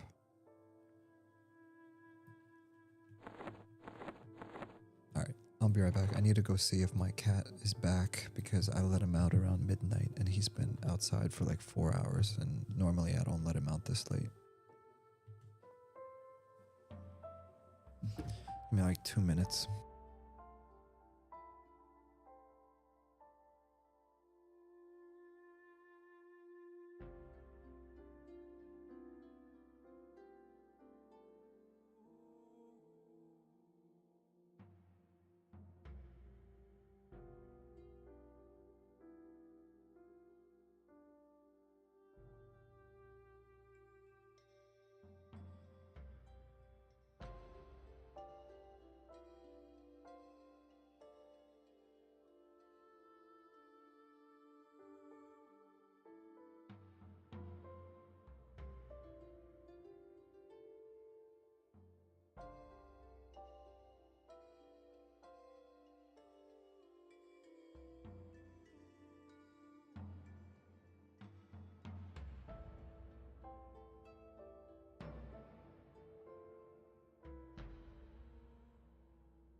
Alrighty. I'm back. And Blackie, my cat, is still not back. Michael said the lag is gone. So yeah, the problem was that I was uploading my videos at 50 megabits per second to YouTube, and I basically broke the YouTube servers. So because I have gigabit internet, I have a 5080, I have a 9950 X3D, I have 32 gigs of RAM, which, you know, more than enough and doesn't really impact anything. So I have like next to no CPU usage, but YouTube just got mad at me, so it started lagging my entire channel, which is kind of screwed up. It's still better than the Twitch bitrate, so there's that. Honestly, if Twitch had better, like if they allowed 4K uploading and stuff like that, then I wouldn't mind streaming on Twitch. Monk Bean said, I have no issue with MUs. In fact, I always keep an active sub to live EQ the entire time I've played MUs, so like to support them. Archon said, man, I just like NDAs, lol. Oh, I'm sure. I mean, speaking of which, I'm sure there's a lot of fun conversations going on that we can't talk about.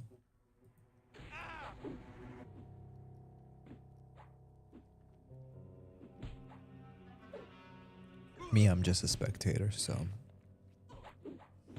I don't get involved too much in the nitty-gritty stuff, but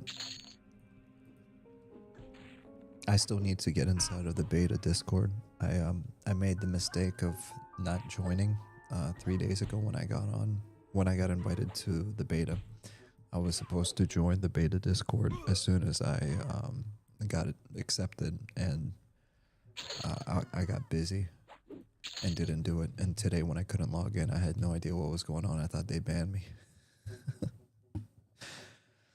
Monk Bean said, yeah, NDAs suck. I gotta sign them for work all the time. Yeah, ditto.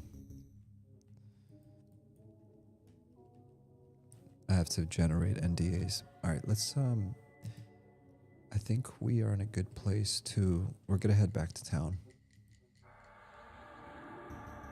And then since my cat isn't home yet, I'm gonna go on one more adventure. And then from there, we're gonna call it.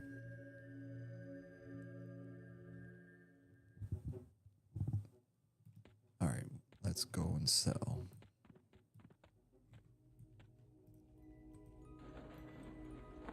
Yeah, we made a little bit of a come up.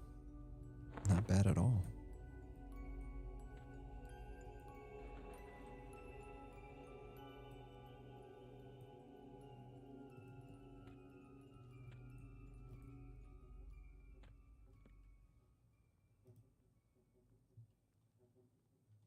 All right, let's see here. Okay, cool. Let's sell everything.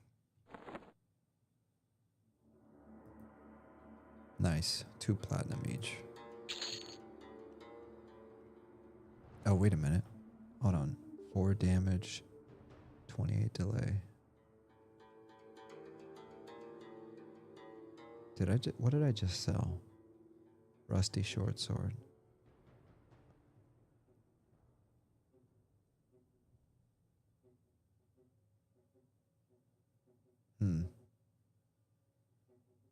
Never mind.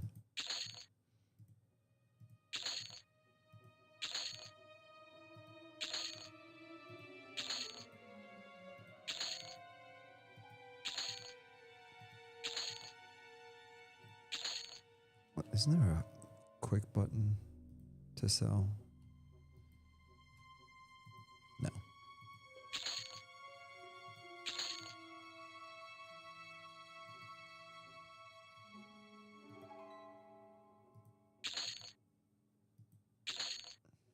All right, cool.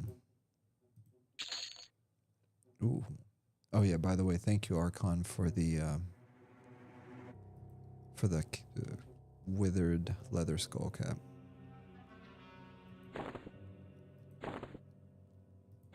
You are a legend.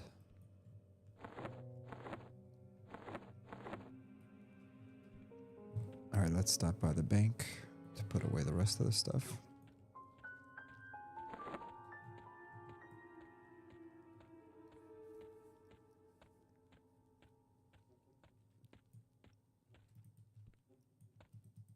Dang, I still have all those crazy buffs you gave me.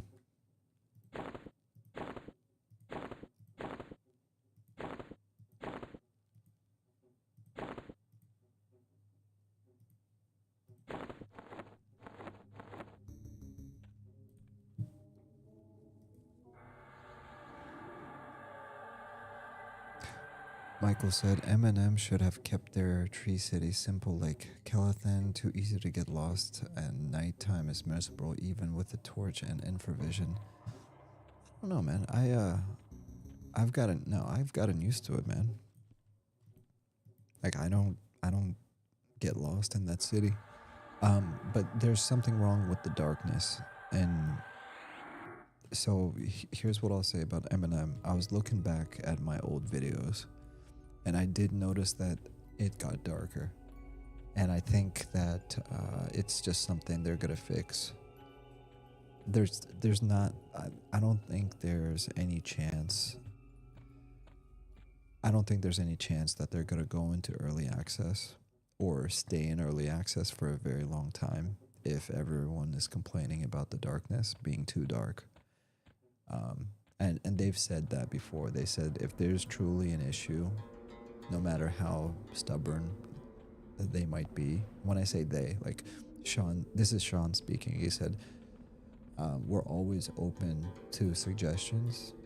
Like there's certain things we're gonna stick to our guns with, but if everyone is saying something is jarringly off, and this is not specific to lighting, this is just in general, he's speaking, that they said that they will absolutely make changes when it's necessary. They're not just gonna, oh, every single person is saying this is an issue, we're just gonna ignore them, right? So I wouldn't worry about the darkness too much, but I personally feel that the city itself, even though it's massive and large, I don't see myself getting lost in that city. Here's the thing, I absolutely got lost in the city the first few times, but I've spent so much time in Fail and Draw that I don't get lost anymore. And honestly, if somebody's having an issue about getting lost, what I recommend you do is you go to the M&M wiki, you pull up the map on the second monitor, and you just spend like a day or two just walking around, going to the food vendor so you can sell the meat, cook your meat, sell your meat, you know, store your meat, play with your meat, do whatever you do with your meat, and then go to the leather worker, you know, go sell the gear you're getting from the skeletons or cloth, or better yet, convert it to cloth so you can make some bandages, etc. I'm telling you, you do that a few times, and before you know it, Fail and Draw will become... Because here's the thing with EverQuest, because I don't use the map, like, you know, like today was the first time in this is the third stream, and this is the first time I've opened up the map. When I play EverQuest, I don't use the map. I know Monk Beans, you get mad at me. You're like, oh, you need to use the map. I'm like, I don't want to use the map. I've never played EverQuest with a map, and it's just not for me. Now, I say that, but I also know that if I was playing inside of a dungeon, then yeah, sure. If a map's available to me and I'm playing EverQuest, I wouldn't be a dummy. I wouldn't be like stubborn about it. I'd be like, yeah, okay, I'll open up the map and I'll look at it. But I've just never needed the map, because what I love about EQ, and the same thing goes for M&M, is I get so immersed in this simple world that we're in, that I memorize, my brain automatically memorizes all of the, what do you call it? Points of interest. And it really just becomes like second nature for me. Oh, cool. I didn't know these guys were here. Hello, friends.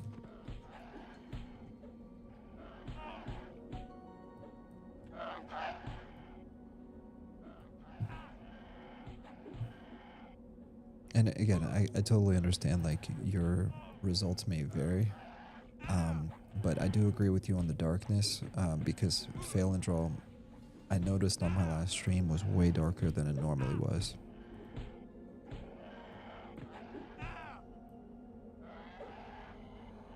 Enraged Goblin Beads. What are these? I've never seen these before.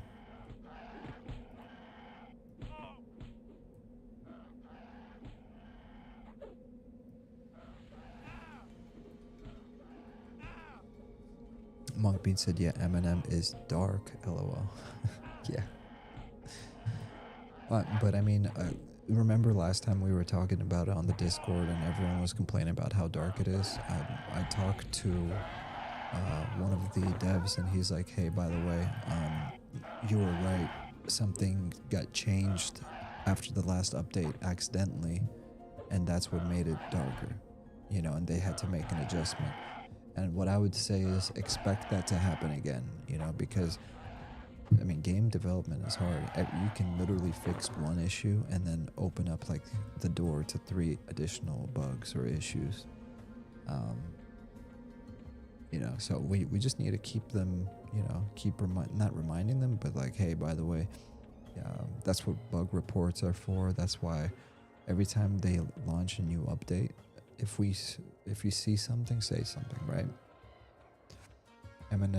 Michael said M&M should have kept their Tree City simple. I already read that.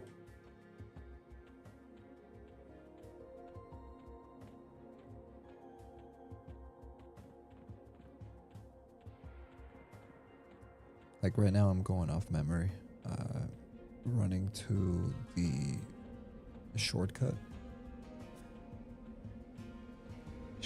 to the Butcher Block docks, and I'm probably gonna get it wrong this time around, but you know, after a few times, I do this one time and then I memorize it, and then after that I never get lost again. And it's been like over 12 months since I've done this. And I think these are the Druid rings, right? Yeah.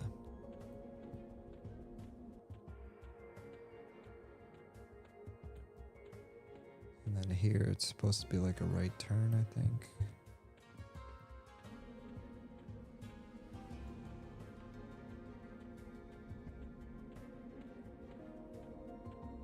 Yep, and then there should be a goblin camp over here somewhere.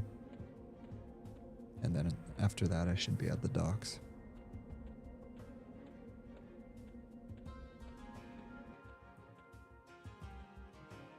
There's the... Yep, there's the goblin camp. Oh, I took the long route. Oh crap. Oh no. Oh no. Oh no. Oh no. I'm an idiot.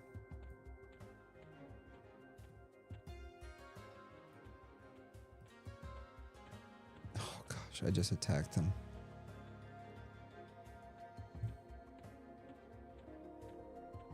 I can't believe I just attacked him. Are these guards gonna attack me now? Oh, that is so annoying. You guys see what I just did, right? Alright, we're gonna need to do this super fast.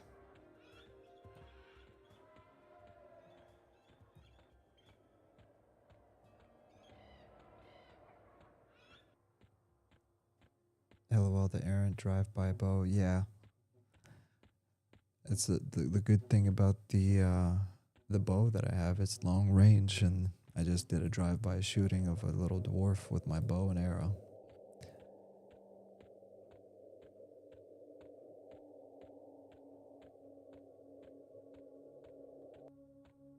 Oh, they fixed the boat? And the boat left just in time.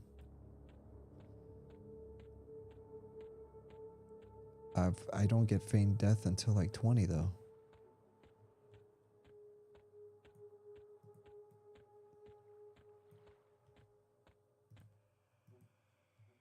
Oh, we did it. Yo, we did it. Hey, you guys gotta give me credit for that. That was pretty dope.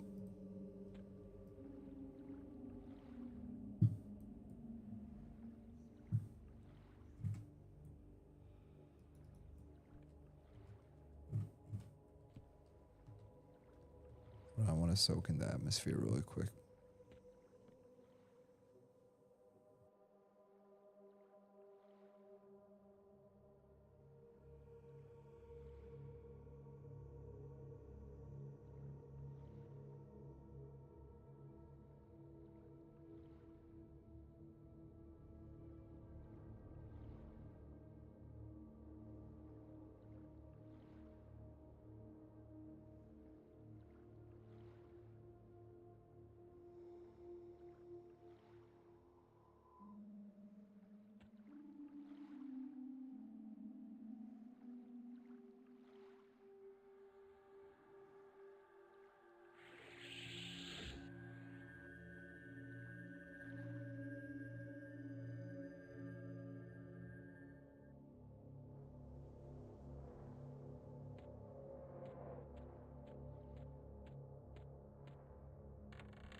Michael said, "Oh, Ocean of Tears was always so underutilized." I used to always go to Ocean of Tears, dude.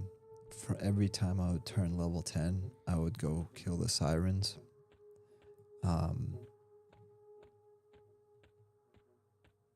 At the spires, I forgot what it's called, but it was there were spires. Excuse me. I'm gonna start mumbling a little bit because I'm getting tired. But anyways, every time I would turn level 10, I would go grind the sirens at the spires in Ocean of Tears until like level 14 or 15.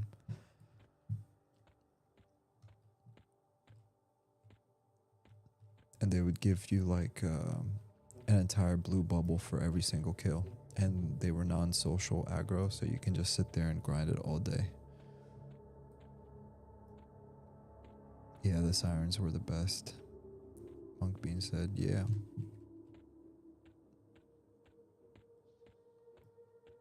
And then I would keep the mermaid scales, and then I would sell them either to a magician or somebody else for like 20 plat a stack or something like that. I don't remember what it was. It still wasn't worth it in the grand scheme of things, like if you consider you know, how much time you're spending there. But when you're AFK XPing, it's pretty cool.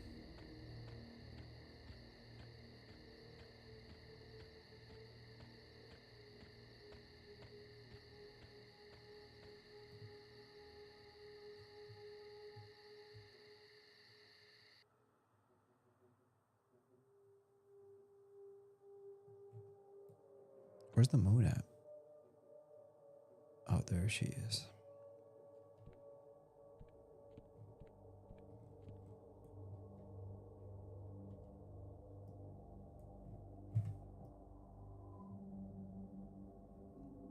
Hell at the moon, Dracos. Alright, I gotta go check and see if my cat's home yet.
Alright, thank goodness.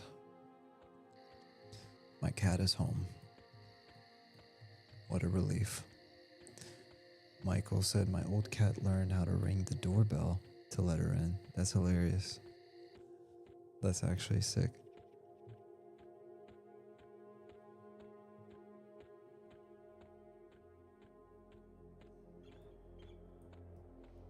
Alright, so, let's see. I'm gonna let you guys on a little secret. It's not a secret, but I'm gonna tell you where I'm heading. Wiki. So I'm going to High Pass Hold, one of my favorite classic zones. But right now I'm starting to question myself because did I not buy my level 12 spells? Bind Affinity and Cascade of Hail. Get out of here, man. Crap.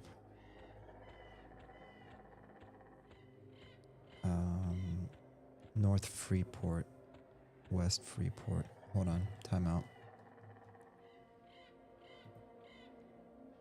Cascade of Hail, Rivervale, Greater Faydark. Okay, we'll stop by Rivervale.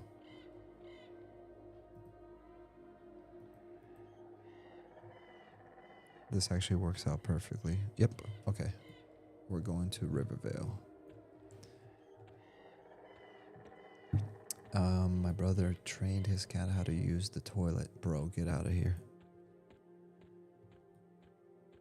That's actually crazy.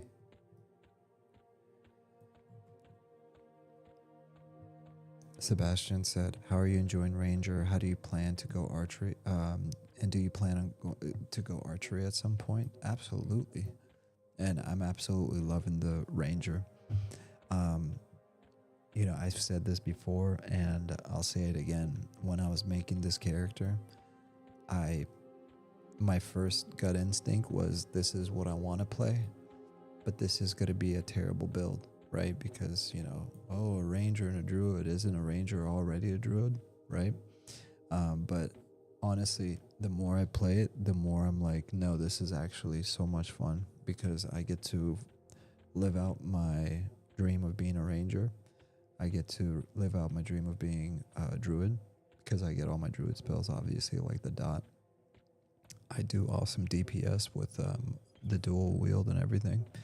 And with you get AAs, just like in Luckland, which boosts your DPS for range. You get the ranged stance, which means that you can shoot your bow even when you're standing face to face with them. And then plus you have your dots, your nukes, your debuffs, and all the other druid stuffs. So I'm loving it.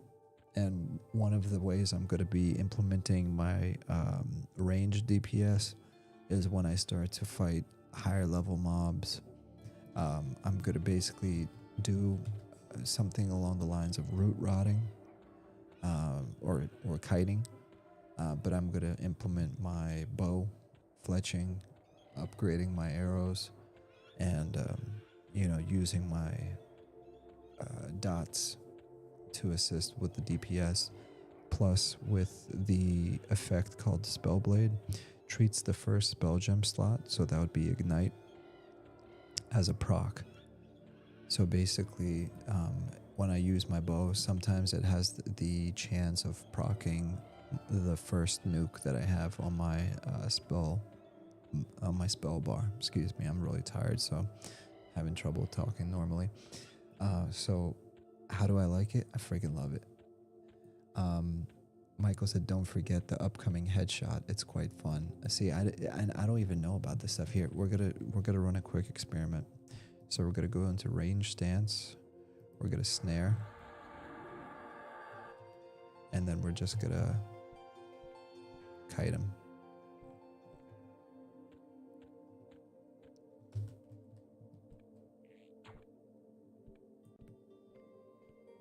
Oh, there's a lot of bears here.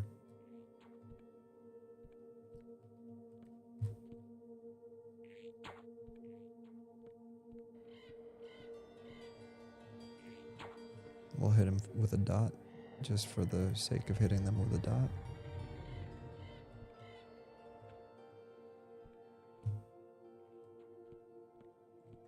Of course, this is a terrible example because I'm missing.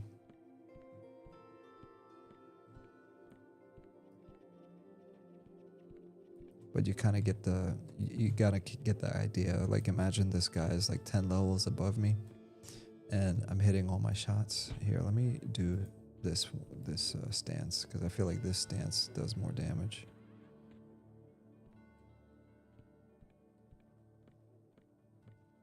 Alright, anyways, that was my little example, but you're obviously gonna do more DPS with this.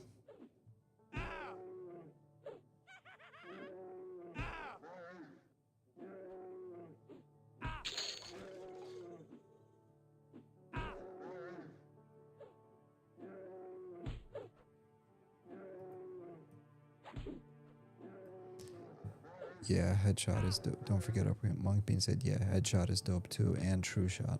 Monk Bean said, not sure how it works on the server, but typically mobs that are rooted take half the damage from bow. Oh, I didn't know that. Monk Bean said, mobs take double bow damage when they are stationary, but not rooted. But like I said, I have no idea how it works on this server.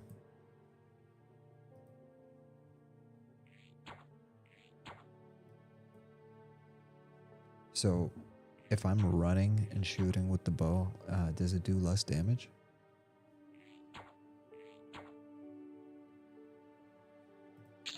Because if that's the case, that's interesting. I didn't know that.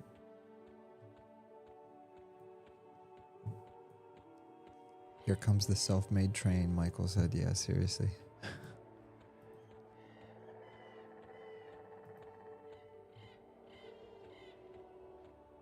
Let me see if this lady has some of my spells I need, I think, right? Spell Avalanche, Druid 37.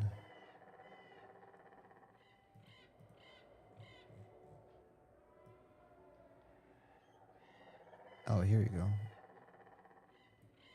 Bind Affinity.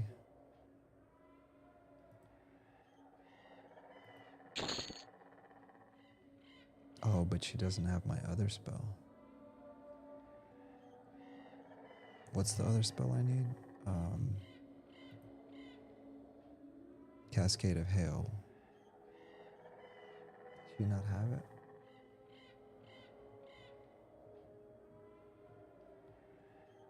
Oh, why doesn't she have Cascade of Hail? Befriend Animal. Might as well. See Invisible.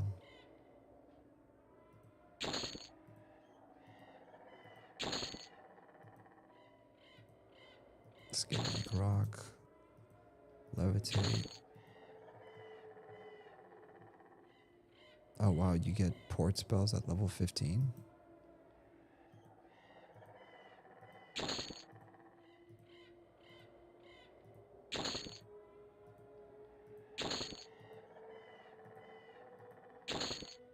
Careless Lightning.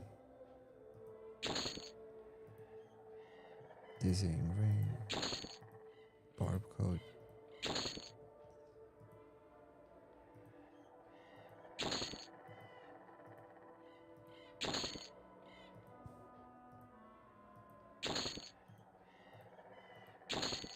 What's Tiny Companion? Level needed. Isn't that like a level 50 spell? That's crazy.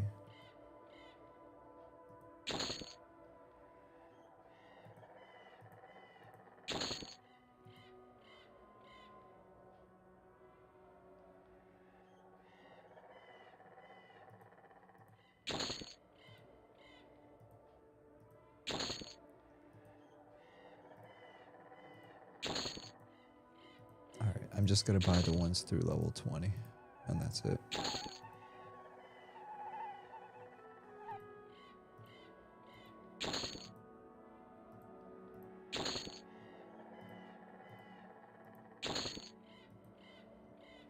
Alright, that's it.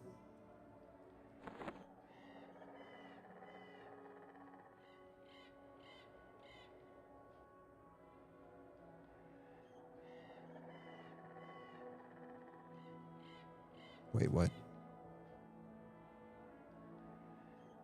Did I get wolf form? Wolf form.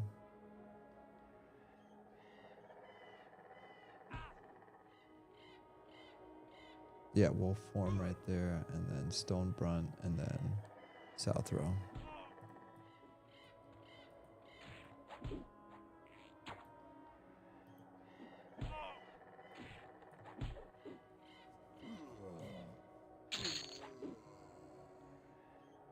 Zombie skin for a quest. I don't know what this is. Alright, let me so we got everything. Oh look. It's a giant.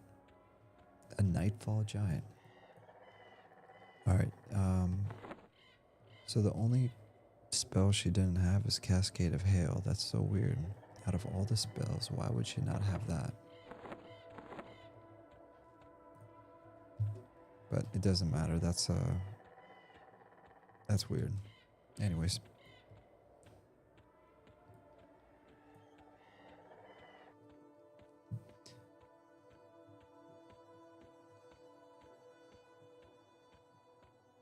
Thought about Ranger and Beast Sword. It's a mechanic. Keep if you're moving. Here comes the self-made. Okay. Monk Beast said if you're moving it shouldn't matter, but if the mob is moving it takes less damage. It's a mechanic to keep from bow kiting or to limit it at least.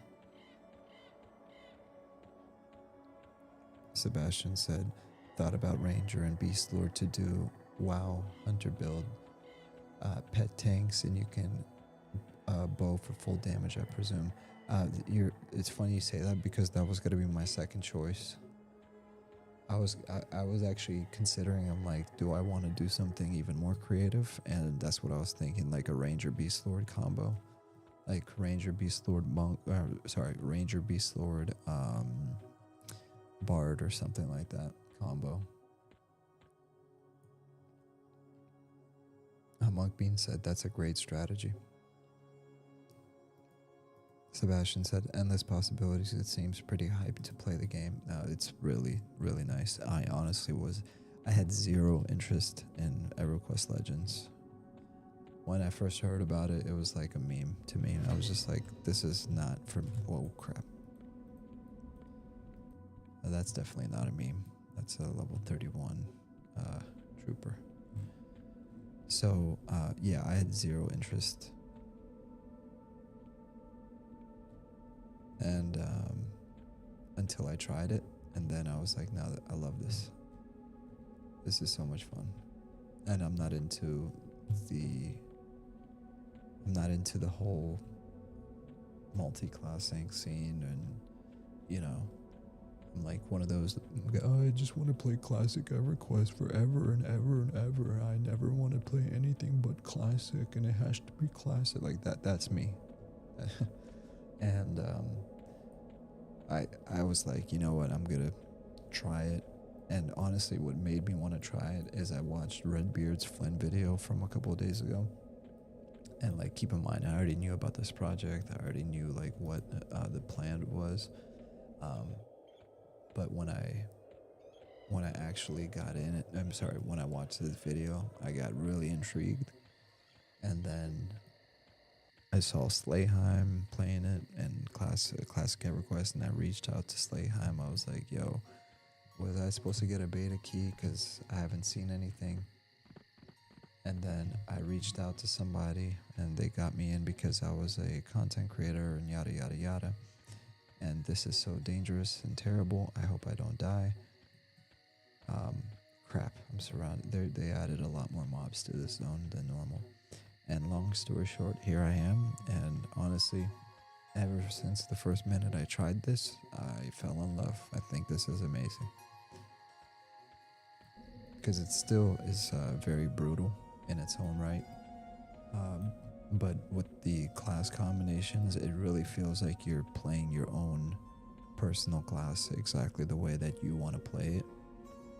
And it helps you experience EverQuest in a way that you've never experienced it before. So if you're excited about it, you should be, because it's actually amazing.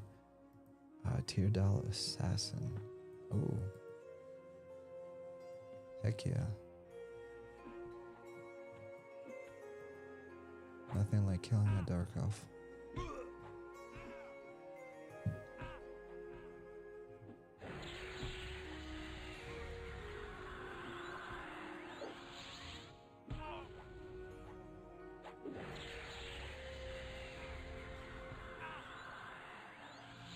Oops, that wrong spell.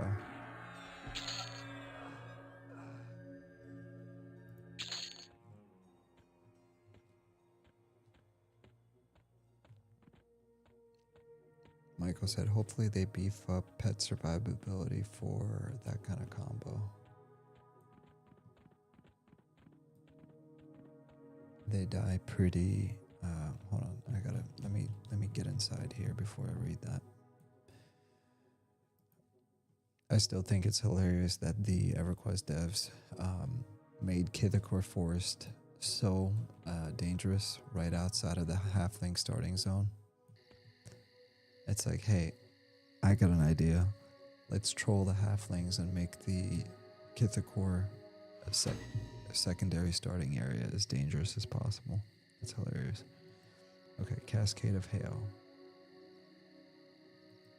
Staria Longhair. She's at the Druid Guild, and I think the Druid Guild is right in here. Staria.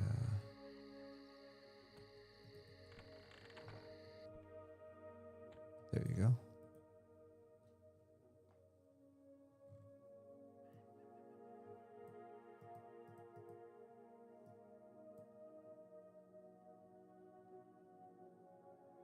Oh, what happened? The spell's not even here. What the? Cascade of Hail. Cascade. Search. Oh, wow. That's interesting, guys. Cascade of Hail doesn't exist at all. I wonder if the devs know that.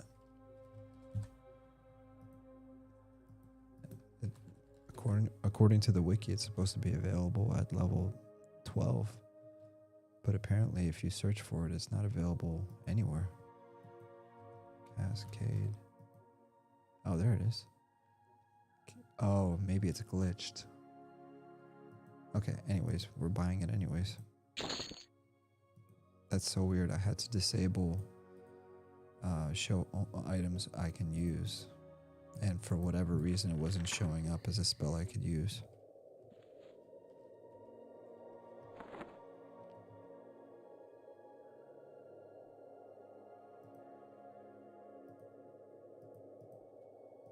So bind affinity, and then where's Cascade of Hail?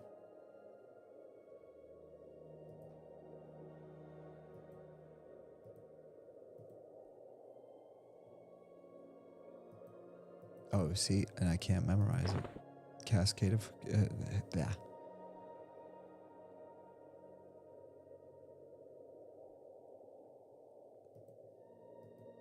That's scuffed. Yeah, maybe I need to report this as a bug because look, you can't memorize Cascade of Hail. You already have this spell scribed. Oh, so I'm an idiot. Yeah, I need to report a bug. Yeah, it's because you already have it, you dummy. Wow. Yeah, it's late, guys. It's 4:30 in the morning, so I apologize for my silliness.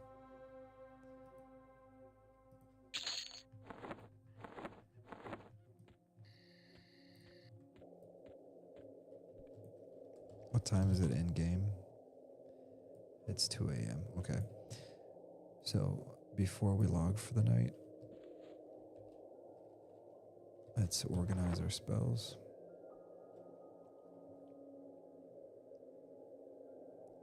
Level 17, Stone Brunt, level 20, level 20.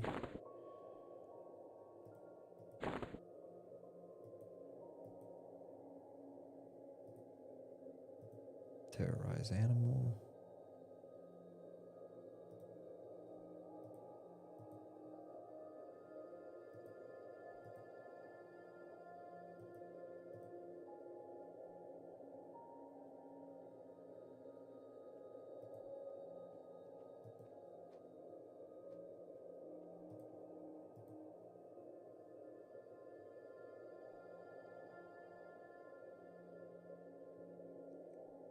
I appreciate that they made it so that you could pre-memorize your spells.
All right, we'll finish organizing these spells later.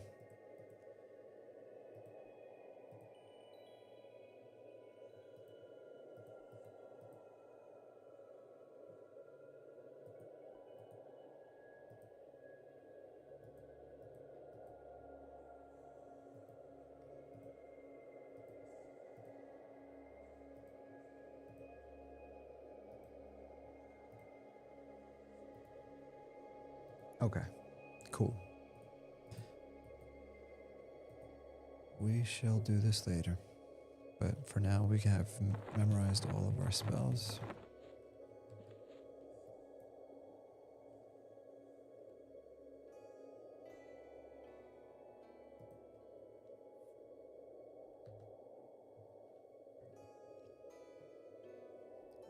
Hopefully they can beef up pet survivability for that kind of combo. They die pretty quickly if they aggro. Sebastian said, aren't certain pets more sturdy? Sebastian said, Mage, Beast Lord. That sounds pretty cool. Sebastian said, AAs maybe. Monk Bean said, also wonder how rogue backstab works. Like, do you still have to be behind the map? Because if so, it would kind of make rogue builds not be all that great for solo players. I mean, there's other ways to get behind the mob, I think. I'm not sure. Michael Strimmer said they get more gear slots, but people are still having pet survivability issues.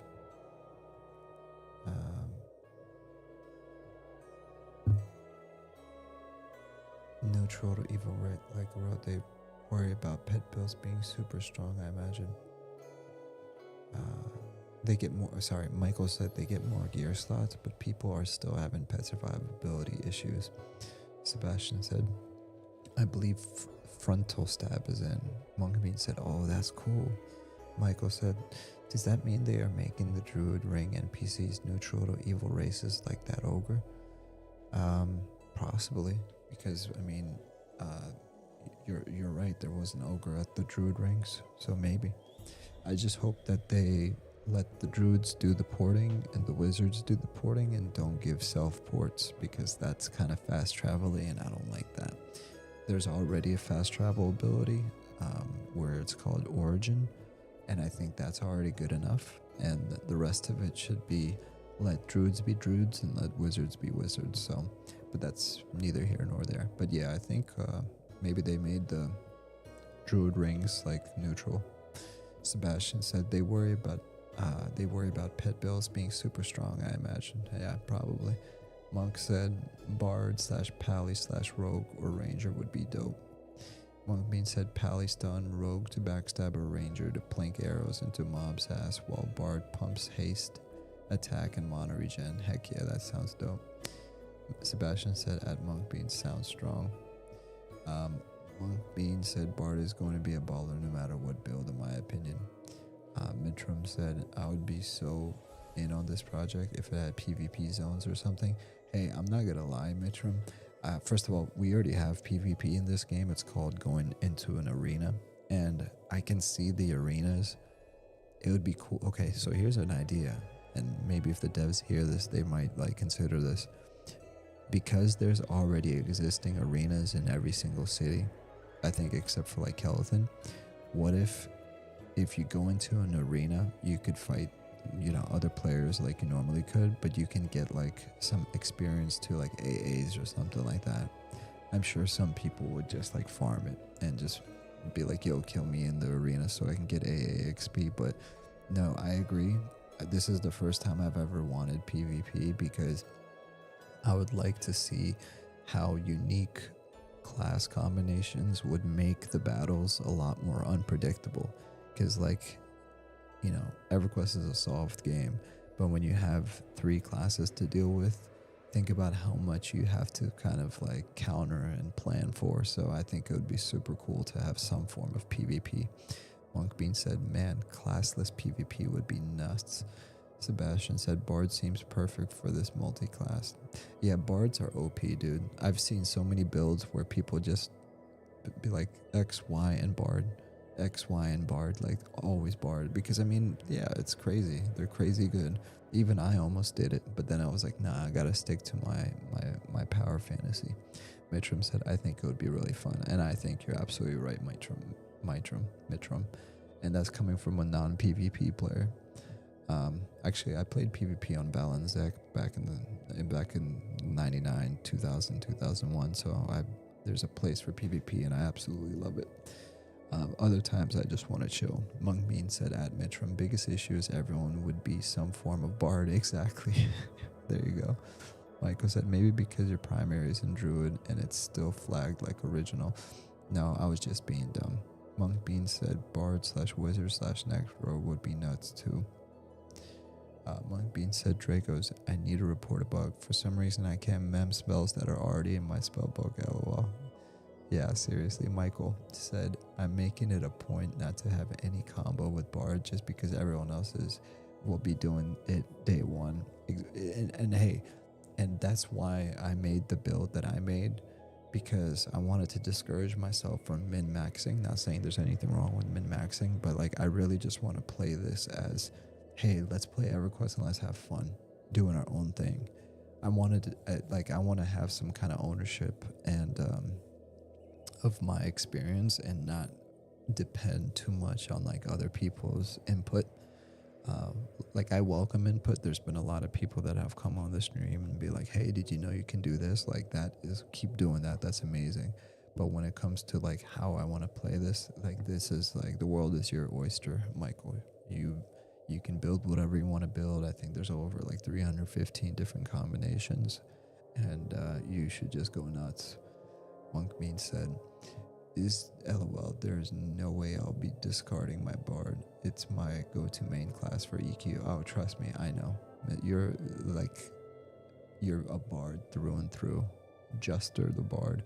Monk Bean said Origin is so awesome. Yeah, and the thing is, like, if you're like a halfling, for example, let me show you something. So, where are my loadouts?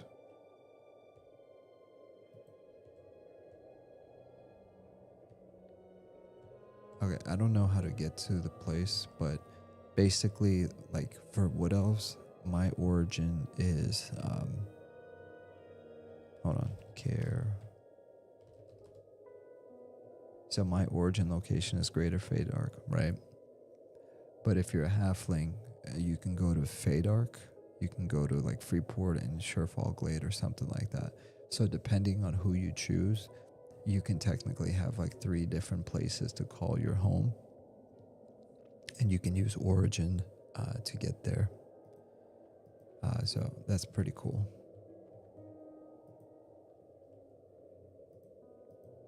Let me see if I can find it.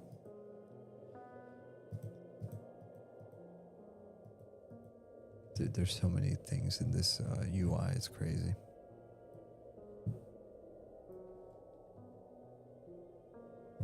Give me a second.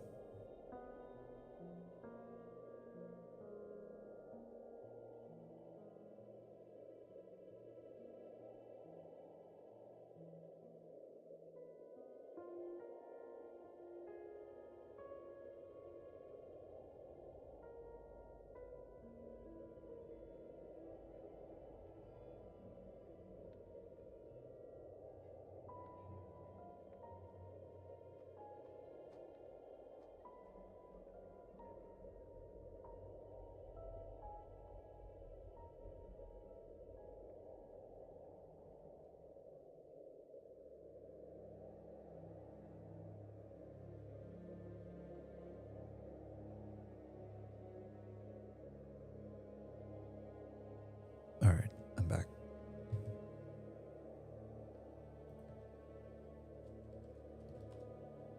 All right, cool. It's officially 6 a.m. in game. Mung Bean said best of the best arena showdowns. I actually recommended something like that for Monsters and Memories too. I said, you guys should put arenas in the game, and they're like, yeah, we're already doing that. I'm like, okay, well, if you're doing that, then it would be cool if you guys implemented some kind of UI ability where you can like have formal battles with other people, and there can be like a ranking system, and then you can win like gambling, whatever you want to call it,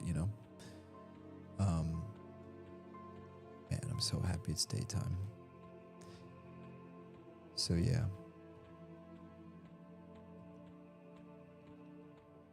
Best of the best arena showdowns would be sick, Monk Bean. Sebastian said, my very first character ever in original EQ was a halfling warrior. Rivervale is goated.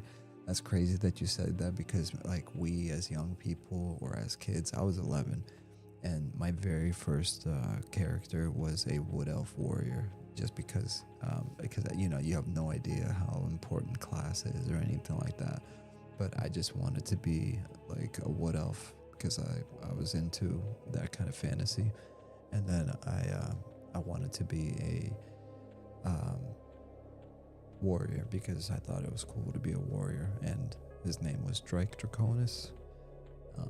And then after that I made a druid, and that's where you get Dracos Draconis. So this is the father of Drake, basically. But yeah, it was really cool. It's crazy how like almost all of our first characters was like warriors. Sebastian said just pure exploration, no pre-knowledge or anything. And you know, a lot of what this is, it feels that way. It feels like we're experiencing this for the first time. This is, you know, what I used to do right here, guys. And this was like way back in the day, so like don't ban me for this if somebody is listening. I used to camp these guys. I used to pull them towards the wall, and they would get stuck in one place, and then I would just nuke them, and I'd be like level 10 or something, or level 7 or something crazy, and I would just sit there, nuke and med, and I would gain like 3 levels every like 15 minutes or something. Like, it was something dumb.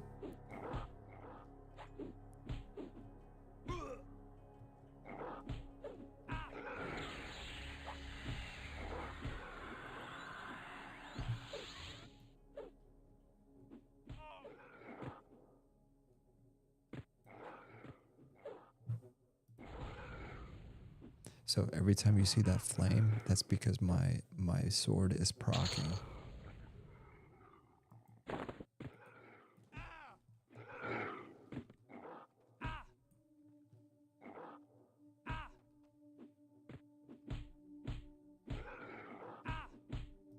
So right now I'm getting my butt beat. I'm gonna go into evasive stance so they can't hit me.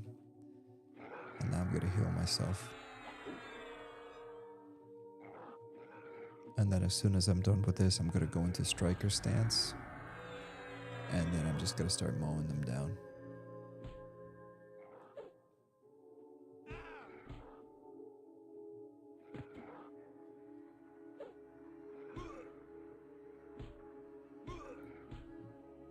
Or maybe I'm out of stamina or something, I don't know.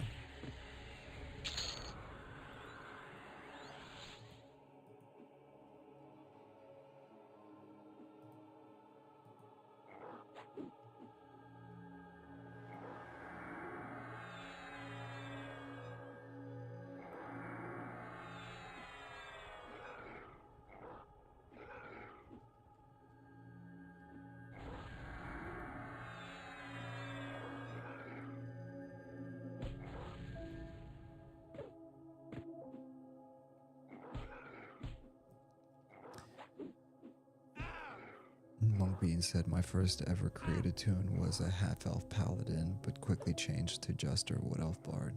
Dang, so you really were a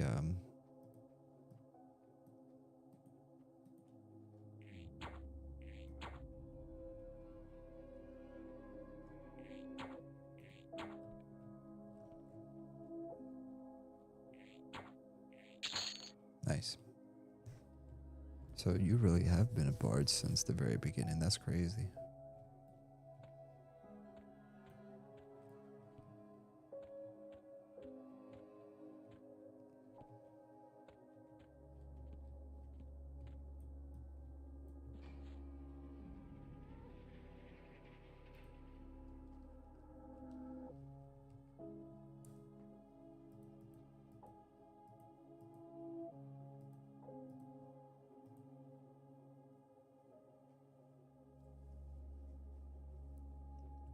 Sebastian said, what an amazing journey this game was and is. You're absolutely right, dude. I've been trying to get back into EverQuest for about 12 months, and I was playing Project Quorum, but I got frustrated because I was having graphical issues, and because it was mainly because I was having graphical issues. And I gotta say, I'm really glad that this exists, because This is definitely scratching that itch. And it's nice because I can do something that isn't considered min-maxing and I can't be judged for it. I mean, you can still be judged for it, I guess, you know, but like I can just use the excuse and be like, well, the reason I'm not doing it your way is just because screw you, that's why. But you're doing it wrong. It's like, yeah, I don't care. I want to do it wrong.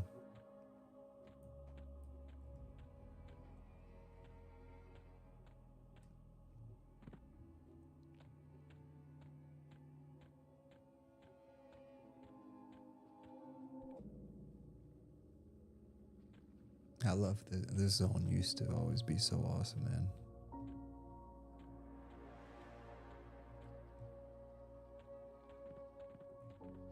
And I love that, you know, there's like a secret passage behind the waterfall over here. It's just everything about this game is freaking awesome, dude.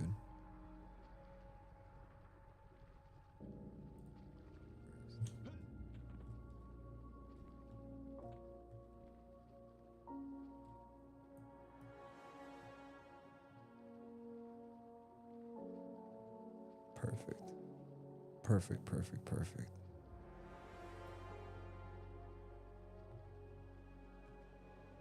Take my little screenshot. All right.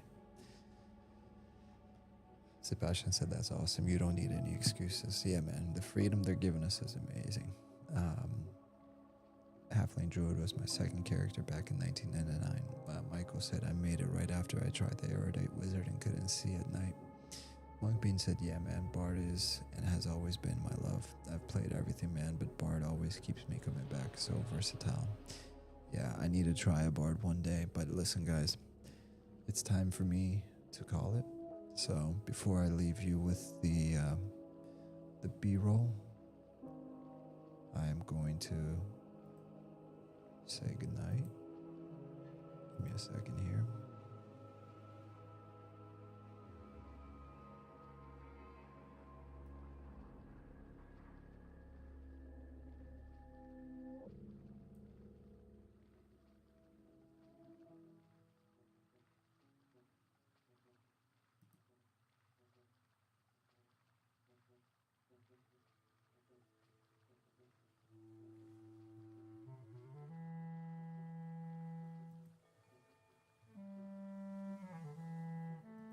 All right, this is going to be a long list, but here we go. As per tradition, we're going to go through and say goodnight to everyone because all of you guys are amazing. J.R. Stark, thank you for being here. Thank you for hanging out. And always, always, always appreciate the great conversation. Country Boy, GSP, thank you for hanging out. And same to you, brother. It's been a good time. Atari, thank you for everything. Appreciate the membership. Just know you never have to do anything like that. You've been a day one person, and I really appreciate you coming to hang out all these years. Michael Stroomer, super excited to have you, man, again, and definitely looking forward to when you can get into EQ Legends and we can all chill. It's going to be a good time. Drew ATX, thank you, brother, as always. Great conversation. Monk Beans, don't ever come back. You're not welcome here. I'm just kidding. I love you, bro. Norrath, great seeing you. Have a good night. Peace, dog. Peace, dog, to you too. Hope you have a great night. Sudanak, thanks for hanging out and thanks for the good convo. Call Noxious, EQ, Barto, cool name, cool person. I appreciate you being here. Classic EverQuest, as always, make sure you guys go and subscribe to Classic EverQuest. He's a real Chad, and I appreciate you for being here, brother. Sebastian B, thanks for hanging out, and definitely looking forward to getting into EQ Legends with you as well. P. Tarmickens 43. I'm always going to be tripping over that name, but thanks for hanging out, brother. Thanks for chatting. Sean, thank you for being here. 0057. Archon 5951.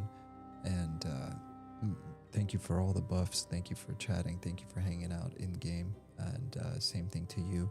Asmarilla Overloaded. Both of you are a power couple, and definitely make sure you guys check him out on Twitch.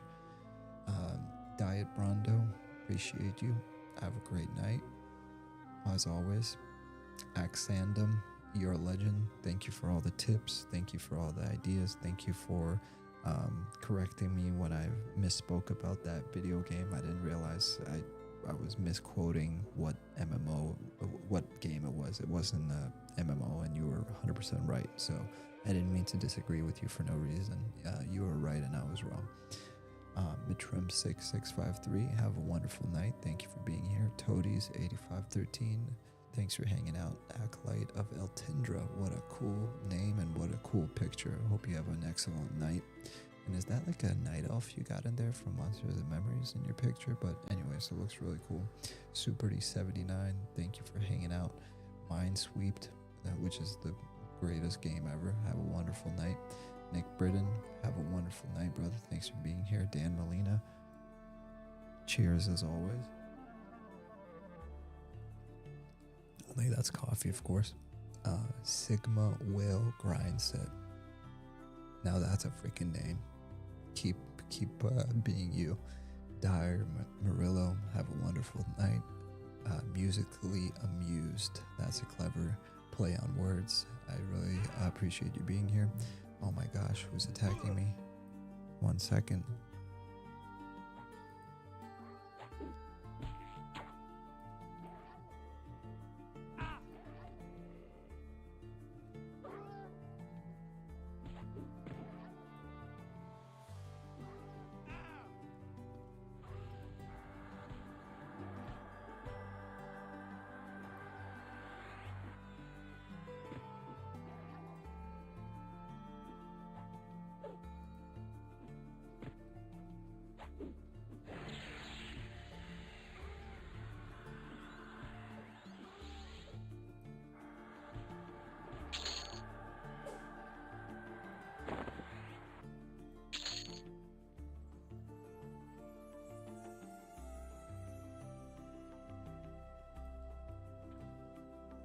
Alright, sorry about that.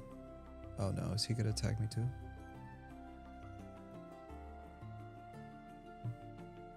Okay. Anyways, sorry for that rude interruption. Musically Amused, that's a great name, and I appreciate you being here. Milta Hilt, have a great night. Thank you for hanging out. And Tristan Bulko, last but not least, thank you for hanging out. Always a pleasure to have you here. What an amazing journey. Yeah, man, Bard. Sebastian said that's awesome. You don't need any excuses. Sebastian said good night, friend. Thanks for the stream. Monk Bean said good night, Draco. It's always a pleasure, my friend. And to the new faces, it was nice to meet you all. Monk Bean said LOL. Love you too, homie. All right, brother. Have a great night, guys. Until next time, peace and chicken grease and all that stuff. Peace.